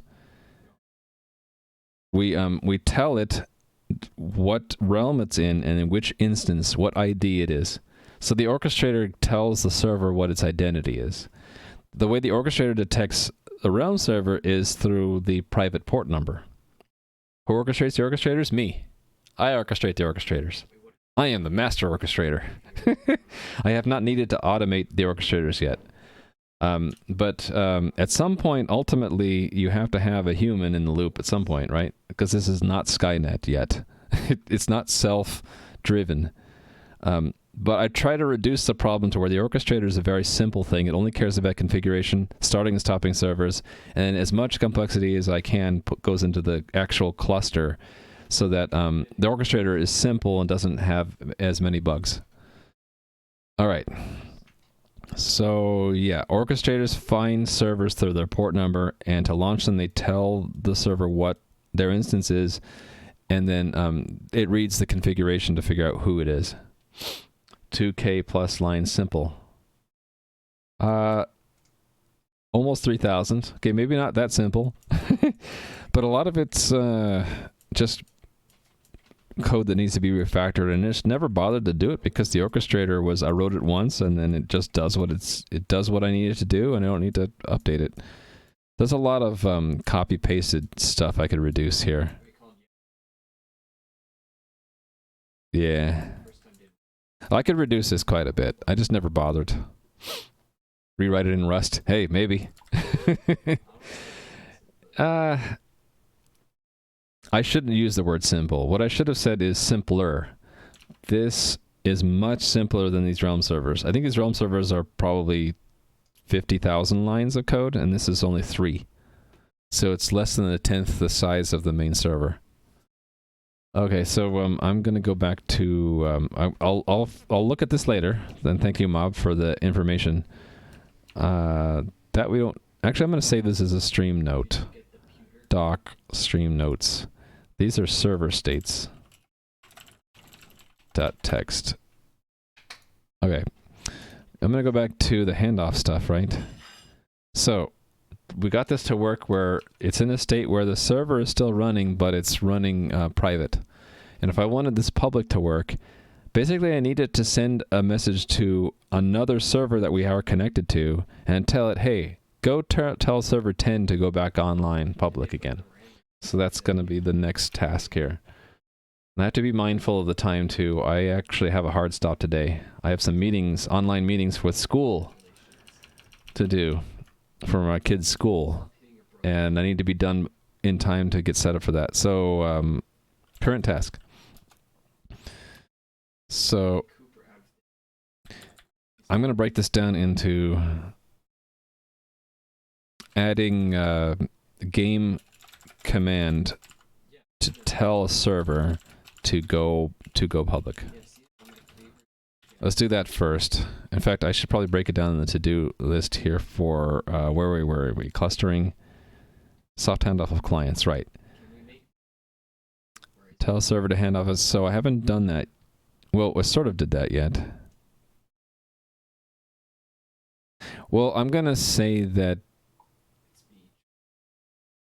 we have partially done. Right. So this is done. The next step will be to change this behavior to do a soft handoff. Soft handoff. So, right, I guess it would be a subtask of this? No. First things first, the command. Add game command used to tell a server to open its public port. There we go. We're going to do that next. Handoff or handoff? Is it one word or two? I don't know. Or maybe it's two words with a dash in between. I don't know. What do you guys think? I guess we can ask the dictionary. Handoff. Is it a word? Yeah, it's a word. From American football, an exchange made by handing the ball to a teammate. How about handoff versus handoff? And here they have it with a dash. What's the difference between it? That's handover. Okay, so I guess it could be either one, right? What's the difference? Wikidiff. And this one's not loading for some reason. Not foot on. Okay, that's handoff versus handover. What was I looking at here? Oh, I misread it. So I see all three. So I'm going to guess we can use whatever we want. And I think I like just one word. It's simpler that way. You're using all three. Am I? Hand off. Oh, yeah, you're right. Thank you. Develop it. I hate inconsistency, especially when I do it. Yeah, let's fix it and be consistent. Hand off. Yep, I am using all three. Look at that. Look at how disgusting of me. And if it's specifically the football term, hand off is for generic. Hey, but we can go with the football term. It really is. It's passing if the client is a football, we're passing the client from one server to another. It's a handoff. I'm going to say, yes, indeed, this game is secretly American football. Kappa. And I can't actually put a colon after the kappa because it thinks it's a section. All right. We're going to have the game command. Yeah. So that's a little bit of a unit of work. Okay, so then where I have the commands is commands.hpp, right? So what are we going to name it? Command open or go public. Let's say go public. Let's put it in the right place. There. Okay, so I need to add that to actually, if I search for the word gift points, I'll find all the places I need to modify. This is cheating, but it's allowed. We're allowed to cheat here. So go public. Next place where I need to add it here. Go public. Here. Oh, we already had that one. Okay, and then I need a file called go public. So copy that, call it go public. Rename it in here, go public. This represents a server command which is used to tell a specific server to open its public facing port and accept connections from clients over the internet. as opposed to the private network between servers. So I just need to know the ID of the server that needs to go, right? This is the unique identifier of the server of the server which should open its public port. So server ID, and then I don't need anything else. It's a very simple command. Okay, back to searching. All right, so this is the command execution delegate. This is when the command gets executed, what do we do? So go public should call a function called onGoPublic, and we need to put in the correct subsystem. Oh, wait a minute. No, this is not when it gets executed. This is when it's been executed. What do we do in the coordinator? Do we need to do anything? I don't think we do. So I'm going to leave it out. I don't think, I don't even need an entry here, right? Pretty sure I don't. We only need an entry there if we want to have side effects happen in the messaging. Okay, so I need one of these though. This is the actual command execution table. So I need a go public, and then this needs to exist. So we'll put it near this one, and we'll just keep it empty for now.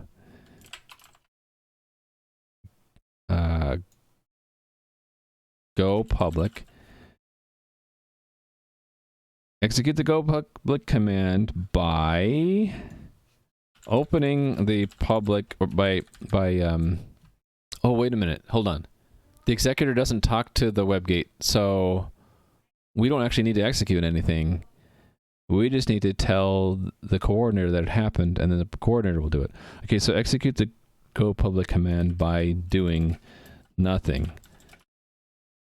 Because really, the command is just a signal to the coordinator that it should open its public port. So that's easy. We don't have to do anything. I just need to return nothing.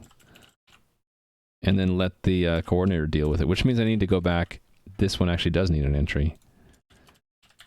I needed that after all. Go public, executed, and which subsystem will deal with this? Messaging is probably the right one. Which means I need to have a go public executed in messaging. So let's go to where this is declared. And add it here. Void on public executed. The prototype for these functions are all the same because they're all dispatch table entries. React to the execution of a go public command. And I'm just going to put the stub for it here. And leave it empty and mark it to do. Hold on. So, to do. There we go. Let me catch up with chat a little bit. Just giving me the differences. All right, got it. And hello, by the way, Opie. Welcome to the stream today. And Mama Dev, hello to you as well. And Invasion of Small Cubes, one of my favorite names on Twitch. Hello. Is that command query segregation pattern? That sounds right, but I like the simpler term of dispatch pattern. The idea is that you make a table that the keys are strings and the values are functions you'll call, so that later it's just a simple lookup. We just see, let's get the type of the command and see, does it have their entry in the table? If so, we just call it. Dispatch pattern. I'm such a redux? Could be.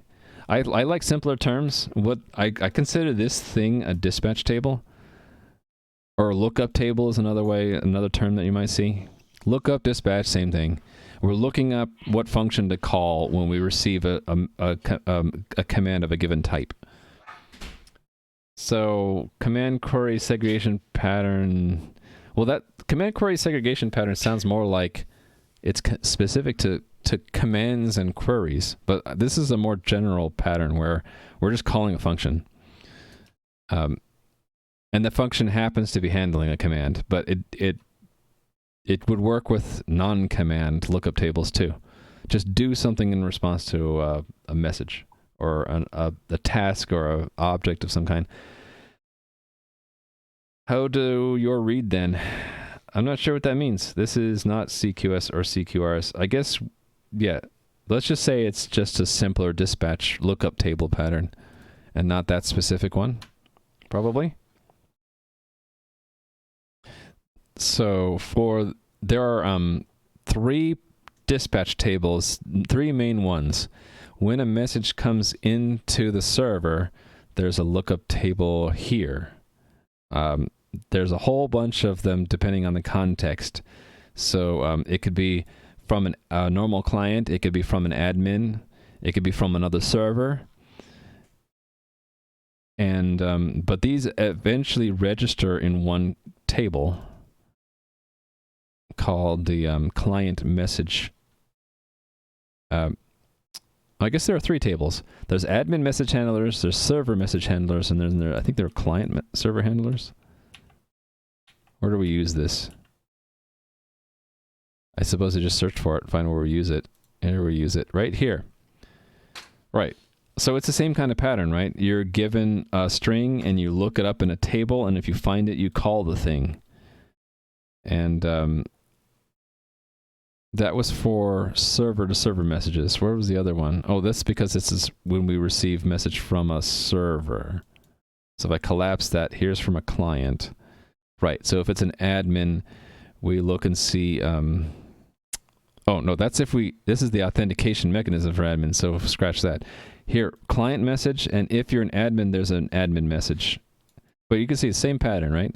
Look it up in a table. If you find it, call it. Look it up in the table. If you find it, call it. So that's when a message comes in to the server from a client. Then the next place you'll see a dispatch table is when that's turned into a command, and when the command is executed in the executor, there's another table here. Right here. The command executors, or executors, however you want to pronounce it. So this is what it does when it sees a command in the queue. And it's a similar way, right? I think we were looking at this before. It's the same thing. Look it up in the table. If it's there, call it. And then when the command is done being executed and it comes back to the coordinator, that is the execution, the command execution delegate. Delegate, for me, is just a fancy word for callback. So this is what to call back when a command has been executed. But again, same pattern. You look it up. If it's there, you call it. Yeah, I'm over-explaining it so that people who are lurking and might not understand right away, like, I'm drilling it in. Maybe I shouldn't do that. I don't know. Anyway, back to what I was doing. So this is when the go public command has been executed. So technically, we don't need to actually do anything in the execution. I had a handler, right? But it did nothing. Right, so if it gets executed, it'll do nothing, and our job is to do something here, which is to open the public port. So this is where I need some unit tests. I need a unit test to make sure the command gets put into the queue when we ask it to be, and that when it comes back, so I don't actually need to test the executor at all. Actually, I guess we can have one. Let's get the executor out of the way. Where do we put the executor's tests? Hold on. The problem with having like thousands of files is sometimes you have to go all the way to the top and then drill down to what you want. Source, executor tests. I guess we would put it under cluster. Yeah. So let me just make a new test here. And the test is going to be called Go Public. You think you should explain? It doesn't hurt? Yeah, I try to do it because I think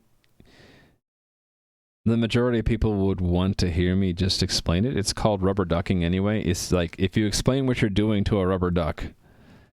So I'm explaining what I'm doing to Twitch chat. Not that you guys are rubber ducks, but it's just an analogy.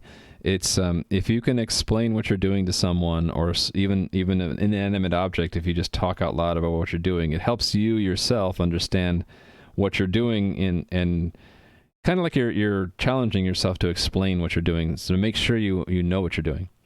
Adam Duck, yeah, something like that. Okay. So we need to set up a test scenario for this. Minimally, it's just mobilize the executor. So we're just testing the executor. And to give you a big picture view of what I'm talking about here, this is the inside of one of these Realm servers, is all of these components. The coordinator sits next to the web gate, which is essentially a collection of WebSockets that talk to clients and other servers and stuff.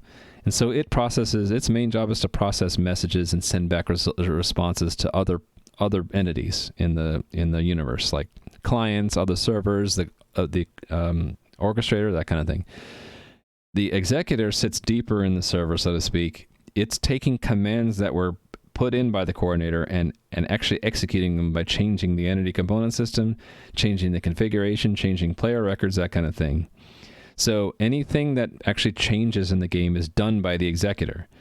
Anything that intercepts messages and sends responses is the coordinator. And so these two kind of work together. Coordinator creates commands, executor implements them.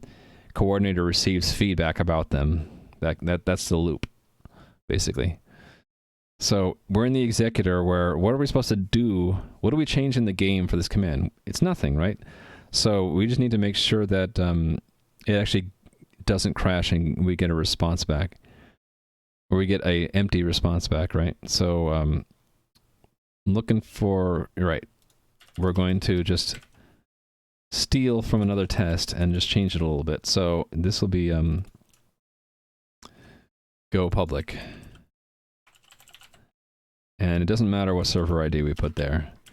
The assert is basically not that we expect null pointer for, or we expect JSON value type null for execution results. Execution results, yeah. All right. And I just realized I didn't finish doing those, adding the command in there. I searched for gift points and I was making go public after gift points, right? Right, so we did that. Okay, so I didn't have this file duplicated yet. The actual command. So that's go public. Go public.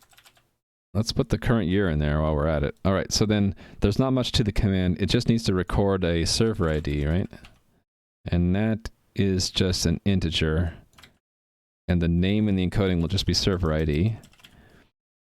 And then when we encode it back, we're just reforming a JSON object with the value in it. Right now, all my commands are serialized as JSON values, or JSON objects. In the future, they'll probably be binary with like protobufs or, you know, whatever library is out there. Maybe I just make my own version of it, but binary encoded for better performance. Continuing on. Okay, I don't care about the golem because that's actually what's using the command. Command test is important though. So let me take a copy of all of there's usually 3 tests for a specific command. So I'm going to take them and I'm going to duplicate them. And the duplicate copy will rename from gift points to go public. Go public. Basically to test that we can create one, we can encode one, and we can get the type of one. So again, the encoding is just, let's just have a server ID. That's the only thing in the command, right? So basically make sure that it gets encoded a certain way. These are unit tests, right? They're specifying the desired behavior and checking to make sure that it's what we get. So server ID there is what we get there. Hey there, Portal Gaming. You're out of lurking mode. Hello. Also, hello, a buff seagull with the Atom Duck. You were unlurked by Atom Duck? Well, that's a good reason to unlurk, I guess. And there, hey there, Kashanks. You're a rubber duck. You don't understand what's going on, but just watching for the sake of just watching, you find it interesting. Oh, good. If you're interested in watching stuff just for the sake of watching, yesterday's VOD was interesting. I actually worked and built this setup here. to build an LED light strip. I mounted one of them, and the other one's sitting out here exposed. But I hooked this up to a Raspberry Pi. So if you want to see me doing something different, working with hardware, that was yesterday's stream. All right. Moving on. Yeah, I'm setting up these LED strips to get better lighting. Right now I'm reliant on this window to the outside world. And like any proper developer, I want to get rid of the outside world and be like in my own little bubble. And so I need proper lighting on my camera. All right, command test is done. What else do I need to do? Oh, right, the where we register the command type in the main program, that's an important one. Go public. We just need an entry for it. Build. If you're watching someone make his own kernel, pretty amazing. Yeah, wasn't Nuffly doing that? Or is it someone else? Nuffly, right? Actually, they were working on their own memory manager a while back with the idea that it might go into a custom kernel, but nowadays looks like they're working on a chatbot. Nuffly. Shout out to Nuffly. Why not? Super awesome Ruffs dev. Been watching Gamozo. I don't know Gamozo. So you weren't watching Nuffly, so you're watching someone else who's making his own kernel? Nice. Let me know who it is. All right, so it didn't build. I messed up somewhere. I guess we'll do compiler error-driven development. That's not going to help.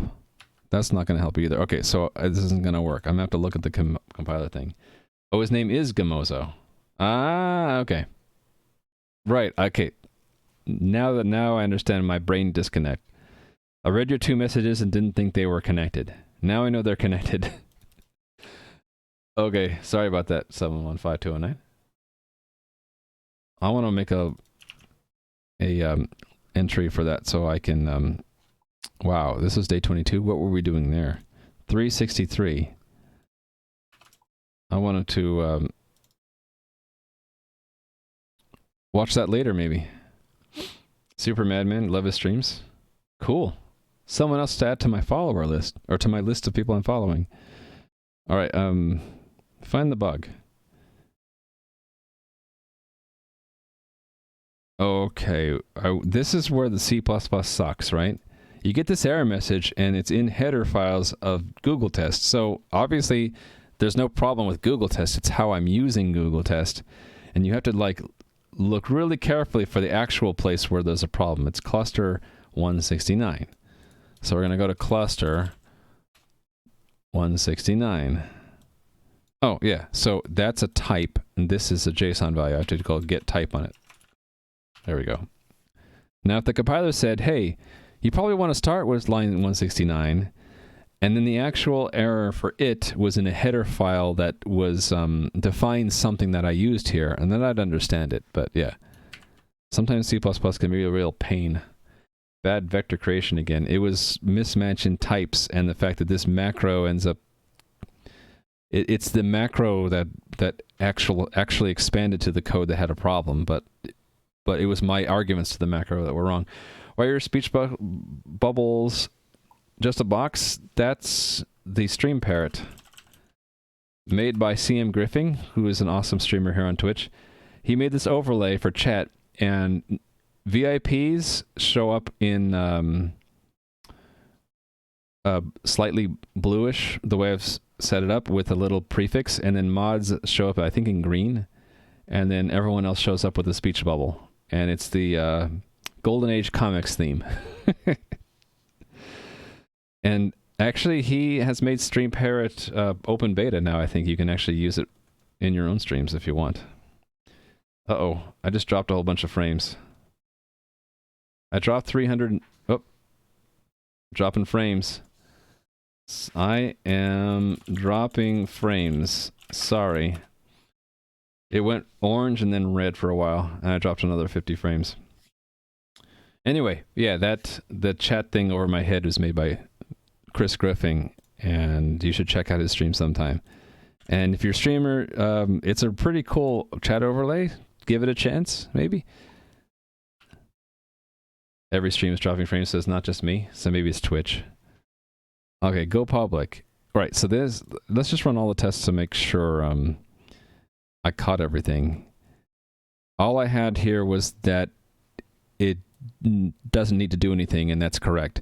So the next thing would be to add a test that the admin message actually constructs the command and puts it on the queue, and then the third test would be that when the command is executed, that we actually open up our public port if we're the correct server number. Right? Twitch just sucks today. Hey there, Tris. Every stream is dropping frames. Yeah, feels bad, man. I have a hard stop in... Actually, let me double check my calendar. Where did I put this information? I think it's after 2 p.m. my time, so I can only stream for another half an hour. Okay, see ya, Portal Gaming. Thanks for stopping by. Alright, I'm going to assume all my tests are going to pass. In the meanwhile, I'm going to look for... I'm going to put the next test. That would probably be... Where? It would be... I should form a complete sentence in my mind before I speak. Where would it be? Either Raft or... messaging? Actually, we could put it in handoff. Yeah, why not? That's where we put close. Yeah. I've convinced myself. This is the right place. So this will be go public request. And then there'll be another one for go public executed. Go public executed. And there should be actually two variants of this. One where it's our server and it's not our server. Go public executed same server. And the other one will be go public executed different server. And these are not done yet, so let's say to do with an assert that false is true. Guaranteed to break the test if we were to run it. Okay, all the other tests passed, which is good. Good news. I like good news. Okay, so go public request. It's going to be a go public. Or should I make it... I should have it balanced. Instead of closed public port, it should be open public port. And then because this will come into a server that we could talk to, it implies that we need to know which one it is.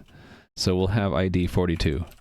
Basically say, hey, I want server 42 to open its public port. So then the assert would be that a command gets added. Let me find another test which did this, so I don't have to invent it from scratch. What am I looking for? I'm looking for journal entries before. Yeah, this stuff. So I grab that and I paste it down here. No, before the act. And right, then I go through the journal and I see, did I find it? That's the assert, right? Yes. Okay. So then it's not log out, it's go public found. So we're going to look through the journal, starting at the last the one past the last entry, and say, is the command type go public? Then we found it. And then we're going to make sure that its server ID matches. So expect that, I guess we don't need to use a magic number. We can just define it up here. Server ID 42, and then just put it in both places for server ID. There we go. And that's still got a squiggly over it for some reason. Oh, that's because we're not in the right namespace. We should be, though. Oh, I never fixed that problem. Okay, these testers need to have this using up front. This one doesn't have it. Now it does. There we go. Thank you for the follow. I appreciate it. Okay, so this test is done. So basically, if the server is running and we're caught up to the cluster, I probably don't even need that line, do I? Actually, I do. I do need that line. We wait for it to run one worker loop to actually open its port. This makes sure the server's public port is open. Then we connect as an admin. We record how many entries there are in the journal at that point. Then for server 42, we send a message saying, please open the public port on server 42. It should respond by putting, because it's, oh, wait a minute. This has to be as a leader. That's important. I think actually that calls the other one, doesn't it? No, it doesn't. Yeah, the leader server will directly update the journal. If it was not a leader, it sends a server message to do it. So the server-to-server message stuff we test elsewhere. So we only really are adding this new command, and only the leader is affected, right? So then, when we send that command, then we send that message. We expect the server to add to its journal a command of type go public with the correct server number in it. Okay, good. So then when it comes back, we want to make sure that in both cases it should be a server whose public port is closed. And we want to make sure that when it comes back, it becomes open, right?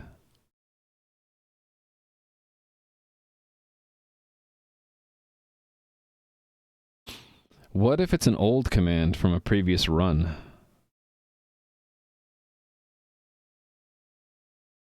I think we will handle that by it's only if we've caught up. Actually, then I should have a third test. Go public executed, not yet caught up. Actually, it's only for the same server. So same server caught up, and the other one will be same server not yet caught up. Yeah, okay. Yeah, thank you for all the follows. I appreciate it. Let me know if you have any questions. I am adding test cases for a new behavior in my game where you can tell a server to go private and then later get it to go public again by giving the whole game cluster a go public command, which only the server targeted will understand or will do anything about, and we'll tell it to basically bind its public port again, and then we can see it in our list. So, so the arrange here would be to mobilize a server. It doesn't even need to be a leader. Just mobilize a server. And we're caught up, so we're going to do the notify caught up. Like that. And then I have to make sure that it's offline. So to do that, what do I do?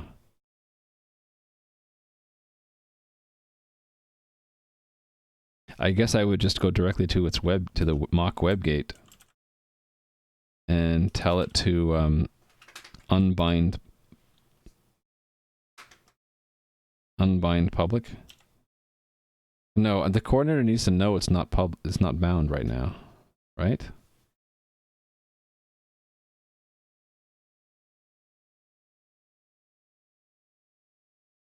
Actually, it doesn't matter. Yeah. Coordinator doesn't even need to know. Unbind public. Right. And then I want to clear its state about whether or not it's been told to bind. So bound public will set it to false.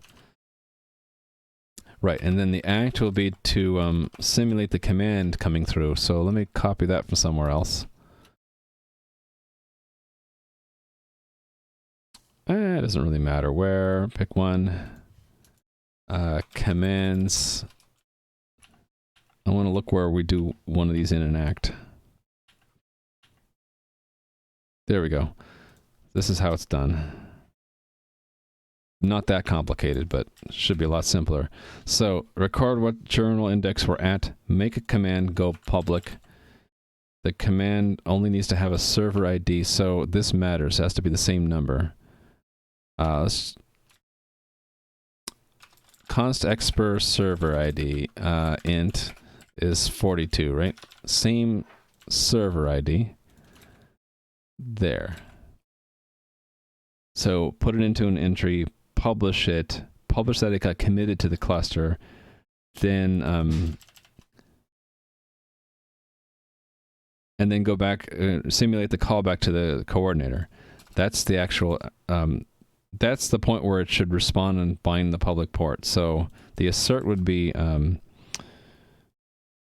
expect true mock web gate bound public.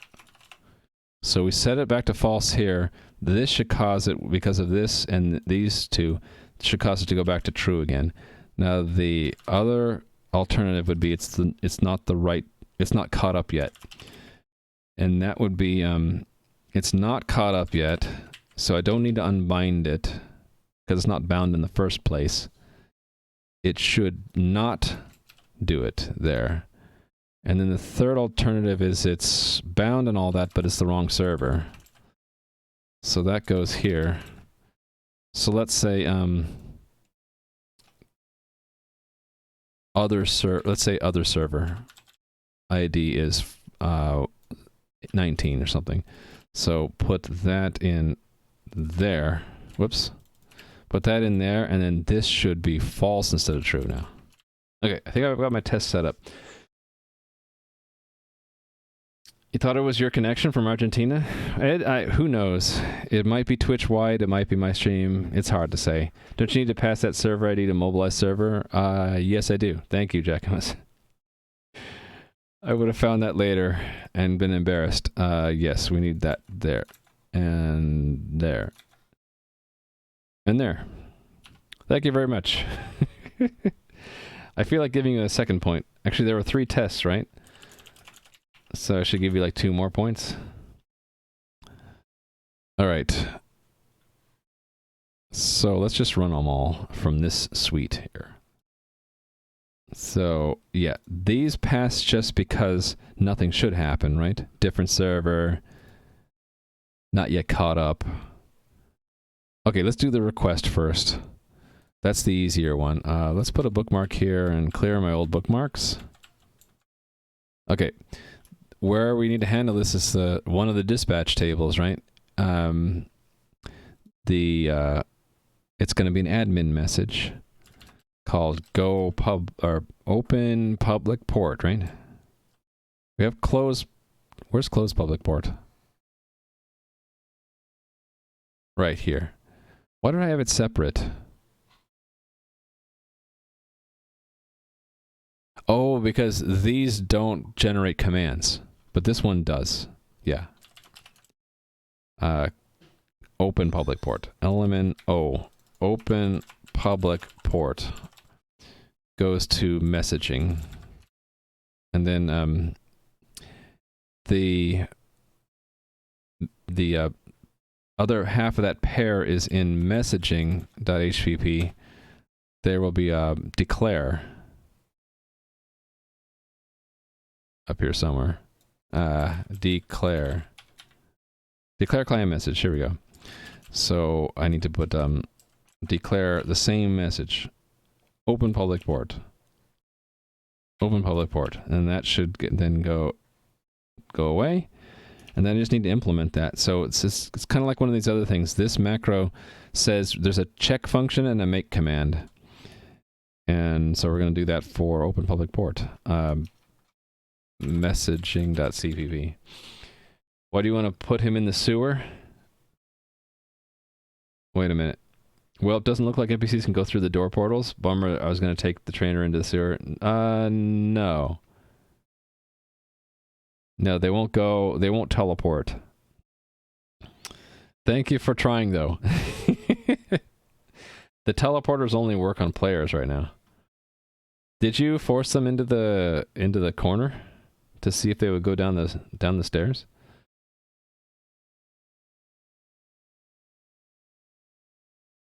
I'll have to see what you did.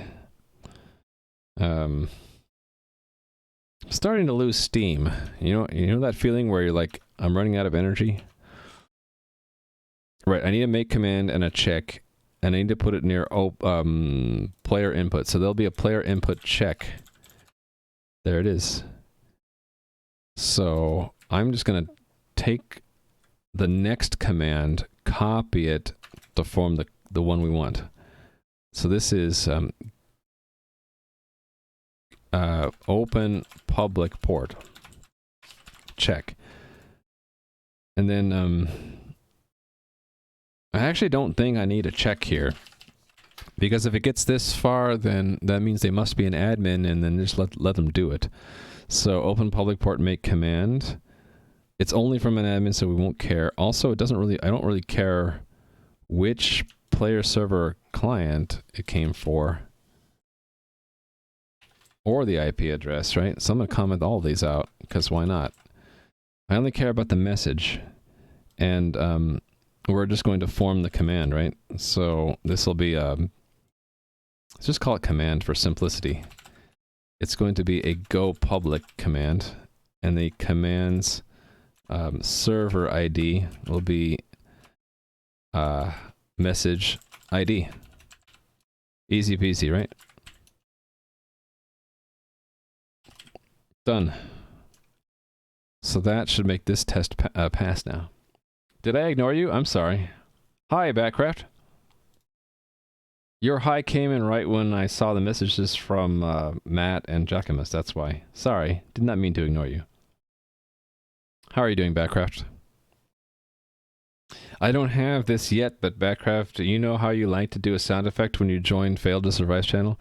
In the future, not too distant future, when I add my own stream helper, I'm planning to add sound effects that can be triggered by chat. So I don't know if I will use your same sound effect, but we'll have to have some sound effect for you, right? Probably limited so you can only do it once per stream. I don't know if Fail does that for you or not. Like, are you allowed to say that more than once per stream? Like what the cooldown is? I don't know. I think we ought to let people have their own custom, you know, short, tasteful sound effect once per stream, don't you think? In fact, I'm going to write this down. I think that this is, I don't know if anyone else has ever come up with this idea. Probably because I never come up with unique ideas. That's not my nature. Do I have something there for the stream helper? Community. Here we go. Yeah, let's put it up here. For the stream helper. Do I have a stream helper anywhere else here? I don't. Let's have stream helpers actually be its own section with a new thing that allow viewers to define their own custom sound effects. They would, of course, need my approval. Define their own sound effects, which they can play up to play once per stream to announce their presence. Actually, or whatever else they want, right? How do you spell presence? Or whatever else they want. There we go. It's in there now. That means we have to do it. Spent way too much time putting NPCs in rooms. Thank you for all the testing, Matt. I appreciate it. Let me know if you find any bugs. But yeah, there will be limited corralling of NPCs because we don't want NPCs to move through you, but you should be able to move through them, right? Yeah, so the rules are kind of weird, especially with multiplayer. Okay, then I'm running this test, right? And it passes. Sweet. Let's move now to this one. So for these to work, I have to do the command execution delegate, which is here. And I had that set up here with a to-do, so we're actually going to do it here. So I need to recover the command and see if it's for us or not. And I have to check this caught up to cluster thing as well. So there we go. So I don't need that anymore, but I do want to have a marker there. Don't need that. Okay, here we go. Let's mark it there. Paste. If we're not caught up to the cluster, we're going to ignore it, right? Otherwise, we're going to recover the go public command and say if the command server ID is our instance ID, then we are going to go public. So that is webgate bind public. And that can actually fail, so what do we do if it fails? I don't actually know what we do. Oh, we actually have a flag. Oh, I should just repeat this then, shouldn't I? Ah, yeah. Yeah. It could fail. Right. So yeah, I forgot about that. It's gonna try to. Oh, because we never cleared that. So then, I could repurpose that flag. Then that could be what we use. What we do. It could just set that flag to false. Problem is though, that other function's called by someone else. This try bind ports, where is that called?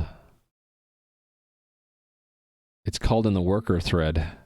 Actually, that's not a bad. That's not too bad. All I just need to do then is in the test wait one worker thread loop. Yeah. So after we publish this, we have to do coordinator wait one worker thread loop, and I should do that down here as well. And here. Cool. So then I just need to rename that flag because it's a little bit misleading. It's not public port bound. It's like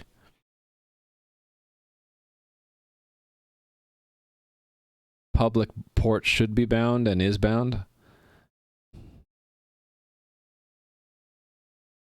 You know, I'm just going to leave it the way it is. It should just work. It would basically retry every worker thread loop if it couldn't. And it'd only try again if it's false, right? So the only time we ever set it to false should be where we tell it to go public again, right here. I think that should just work. Yes, it just worked. Let's view all of the tests for this section and run them all. And let me run all the tests. Okay, let me think. Am I missing any pieces? It's going to make the command if we ask it to. Executor doesn't care. Coordinator will come back, and if it's them, they'll go public again. So this should actually just work. Actually, you know what? It'd probably be a good idea is if I get this to work, I'll probably make that a good stopping point for the stream so that I'm not late for my kids' teacher-parent conference thing. And have some time to eat. So my reward for getting this to work will be I get some time to eat lunch. Yeah, some of these tests take a while to run. How long is this taking? 20 seconds to run the chatbot? Golem is the whimsical name I gave to my game's chatbot for Twitch.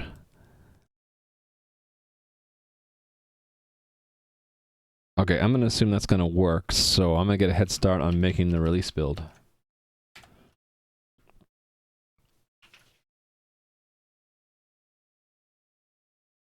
And then I need to, did I connect the button? I didn't connect the button yet, did I? Okay, all the tests passed. So while this is making the release build, let me connect the button in the cluster status.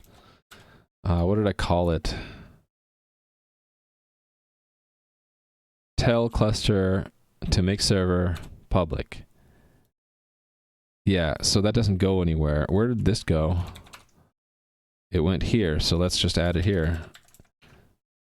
Tell cluster to make, so let's put it in the correct alphabetical order. And then define it.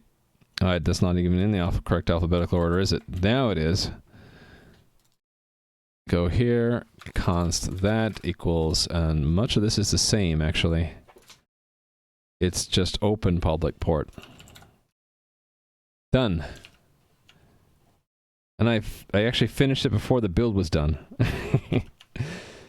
How much XP do the ogres give? You can't tell? Let's look it up. I'm waiting anyway. Might as well look it up while we're waiting. Fetch NPC classes. It's this guy. 50.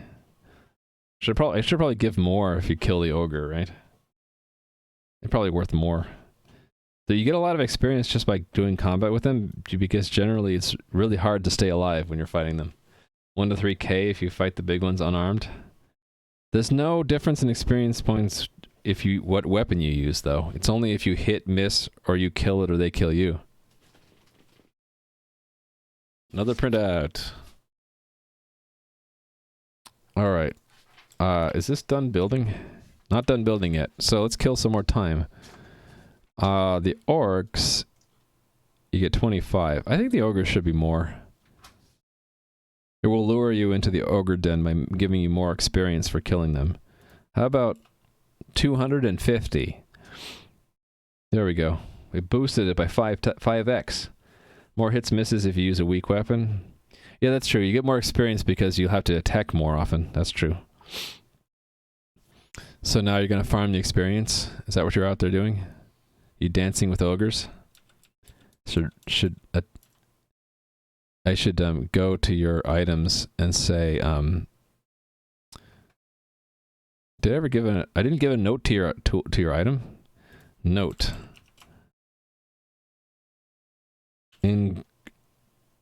Engraved on the pommel are the words, actually, let's move the quote.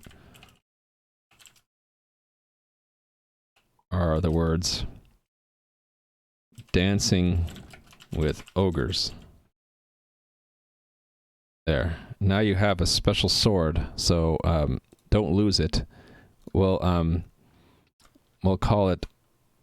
Wait, actually, what happened to the pie sword? Oh, wait a minute, that's the wrong sword. Okay, well, your other sword had something, a note on it, right? Yeah. So now your other sword also has a note.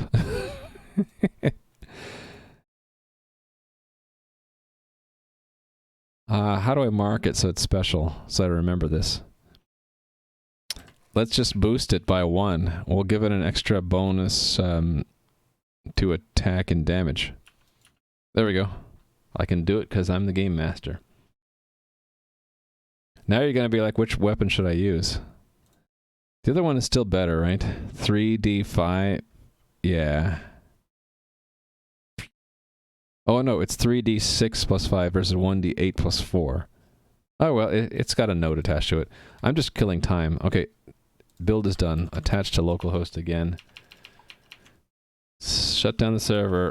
Run the update command. Then serve again. PySword is significantly better, yeah. Early adopters get perks, right? Specialized weapons. Okay, why is this happening? Oh, there's a race condition there. I'll have to try to remember that. Okay, let me write that down. Because I know I've seen that before, but I forgot to write it down. Let me put it under triage. I'll figure out where it goes later. So, if the admin client starts when the servers are all down, it never connects. Then if you then click on the cluster status panel, it crashes. There. Record that for myself. Alright, back to this. Alright, so I'm going to take a server, preferably one I'm connected to. Actually, it doesn't matter. Let's just take it private. Now I'm going to tell it to go public. Oh, wait a minute. It's going to go to the wrong server. Okay, I need to fix that. It can't go to the server we're not connected to. It's got to go to... Actually, if I just remove the ID... Actually, the ID was in the wrong spot. The ID needs to be there, not there. It needs to send it to the game, but to not specifically that server because we can't talk to it yet. We need to send it to some server. Send to game will fill in the recipient based on just random which one we're connected to. It doesn't matter because we just need to get the message through. How do you do the created at in to do? That was a nifty little setting in the JS in the settings. Not this file, the other file. This one. One of these. I think it was this one. To do timekeeping created enabled. So that one. If you set that one to true, then every time you hit Alt Enter to make it a to-do item, then it adds a date.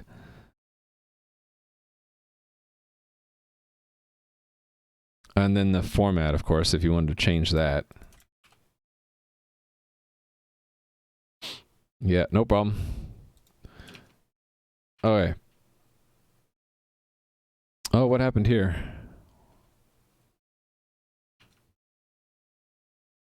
Wait a minute. What? Is the server down? Oh, I bet it's the certificate problem. HTTPS localhost 8084.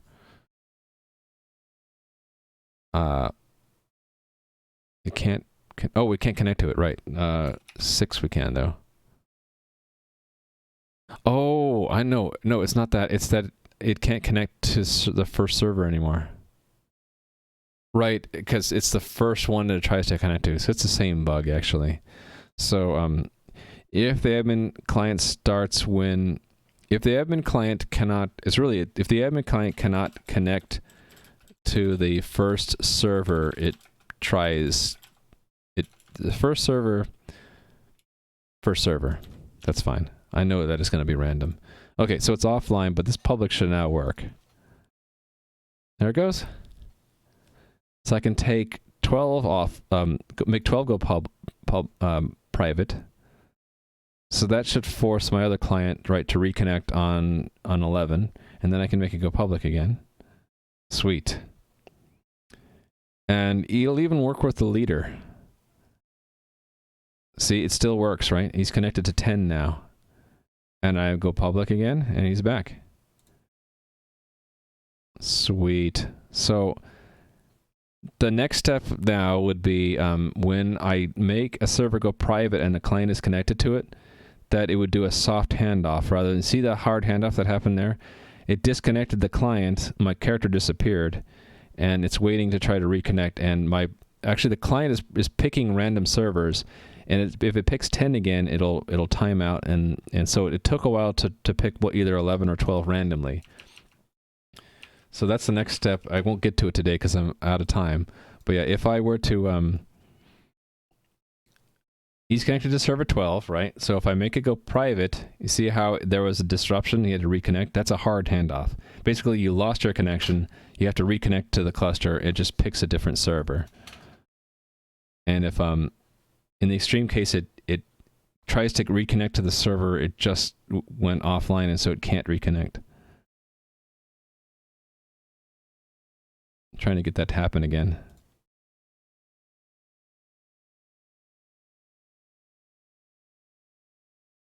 There we go. I saw it was a little bit longer there.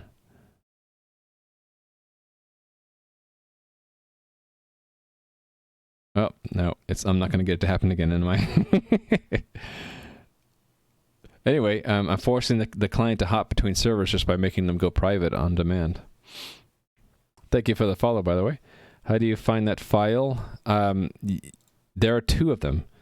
If you go to open preferences JSON, it'll open the one in your app data roaming code user settings.json. If you put it there, it affects every project. So that's one thing you can do. It's your personal preference. I tend to make changes in the global setting. These are your global user settings, only if you want it for every project. And I'm like, I don't know if I want this for every project. If you want to make it specific to a project, you have to make a new settings JSON locally to the project. And the way you do that is you make a directory called .vs code, and then just put another settings.json inside here. And it has the same format as your global settings, but they're project local settings, and they take precedence over your global settings. So you can put some global default here, and then override it in your project-specific settings if you want. So yeah, you have to create this .vs code settings.json. So create if it doesn't exist. That one. I had to put something in front. I put some dashes in front. It kept thinking it was a command. All right. Anyway, I think that's going to be it for me because I got to get ready for some parent-teacher conferences. So I have this feature. To sum up what I did today, The game runs on a cluster of servers that are all connected to the internet, and I can disconnect anyone from the internet that I want. So disconnect the server, and then it forces the clients to hop to other servers. And then I have another way, a way through the connected servers can tell the disconnected server to reconnect through a game command, which sometimes takes a while. I'm not sure why, but there we go. Hey there, Playing with Scissors. Pleasure lurking here today. I'm glad you were here to lurk. I think what I'll work on tomorrow is the next stage of this, where the objective will be, if I make a server disconnect from the internet and there was a client connected to it, you see how the that was it flashed really quickly, but the player will disappear briefly sometimes. It's hard to replicate that. I'm trying to make it happen. It's hard to do. There we go. See how the character's gone? Because it just got forcibly disconnected from the server, and it's trying to reconnect to the game, and it tried to connect to 11 again, and had to wait for it to time out, and then try 12. So the next, I'll be working tomorrow, not tomorrow. My next stream is on Friday, so in 2 days, I'll be doing the next step, which would be right when we tell the server to go private, before it actually disconnects from the internet, it's got to tell the client, hey, I'm about to disconnect. Please connect to either 10 or 11. And then the client will do that first before disconnecting from 12. And then once 12's client connection goes to 0, then it will go offline. Actually, I can make it a little bit easier by having it not accept new connections. And then before closing its client connections, just tell the clients, hey, you need to go talk to these other servers instead. That's what I'll be doing on Friday. So my schedule, I think it's going to have to go back to 13 for next week.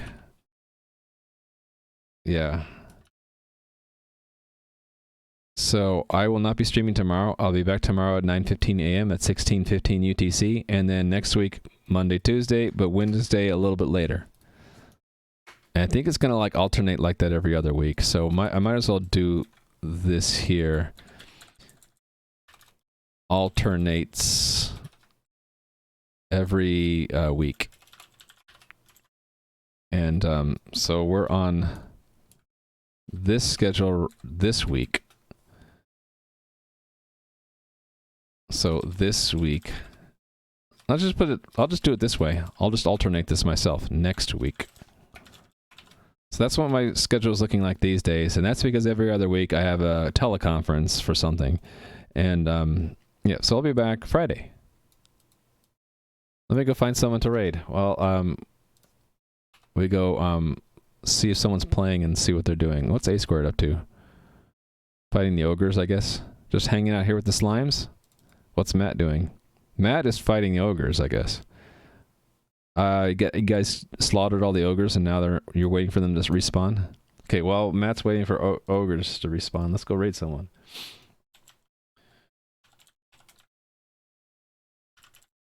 Yeah, you too, Toulouse. Thank you for being here. Hope you have a pleasant rest of your day. And a good Thursday as well. I won't be back until Friday, but I'll be hanging out and lurking in other channels. Let's see, who shall we raid? If only we could raid this failed to survive guy. Why don't we raid Chris? Because I don't see many other... Well, there are other people, but I feel like raiding Chris. The question came up earlier, what's this chat thing above my head?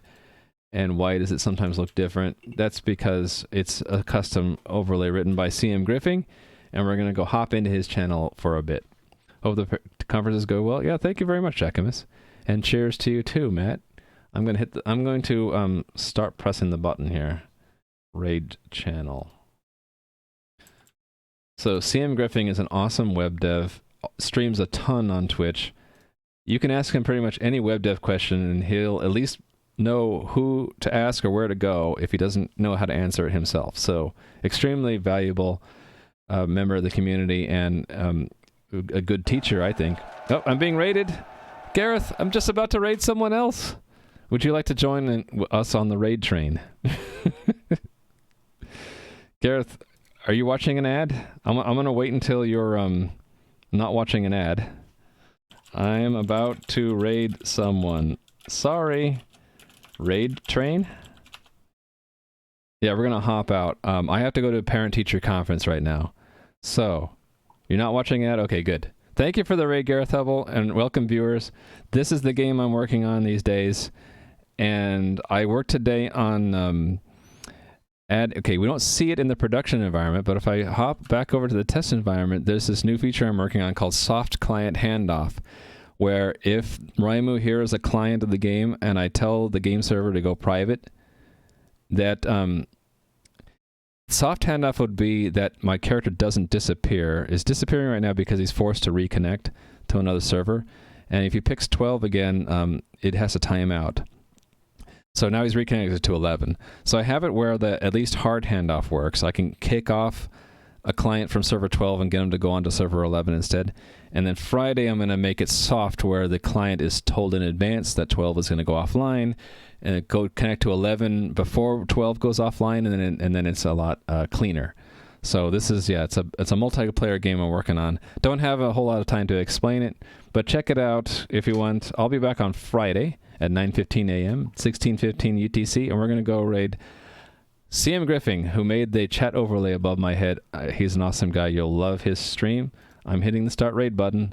Sorry we have to do the raid train, Gareth, but yeah, gotta run.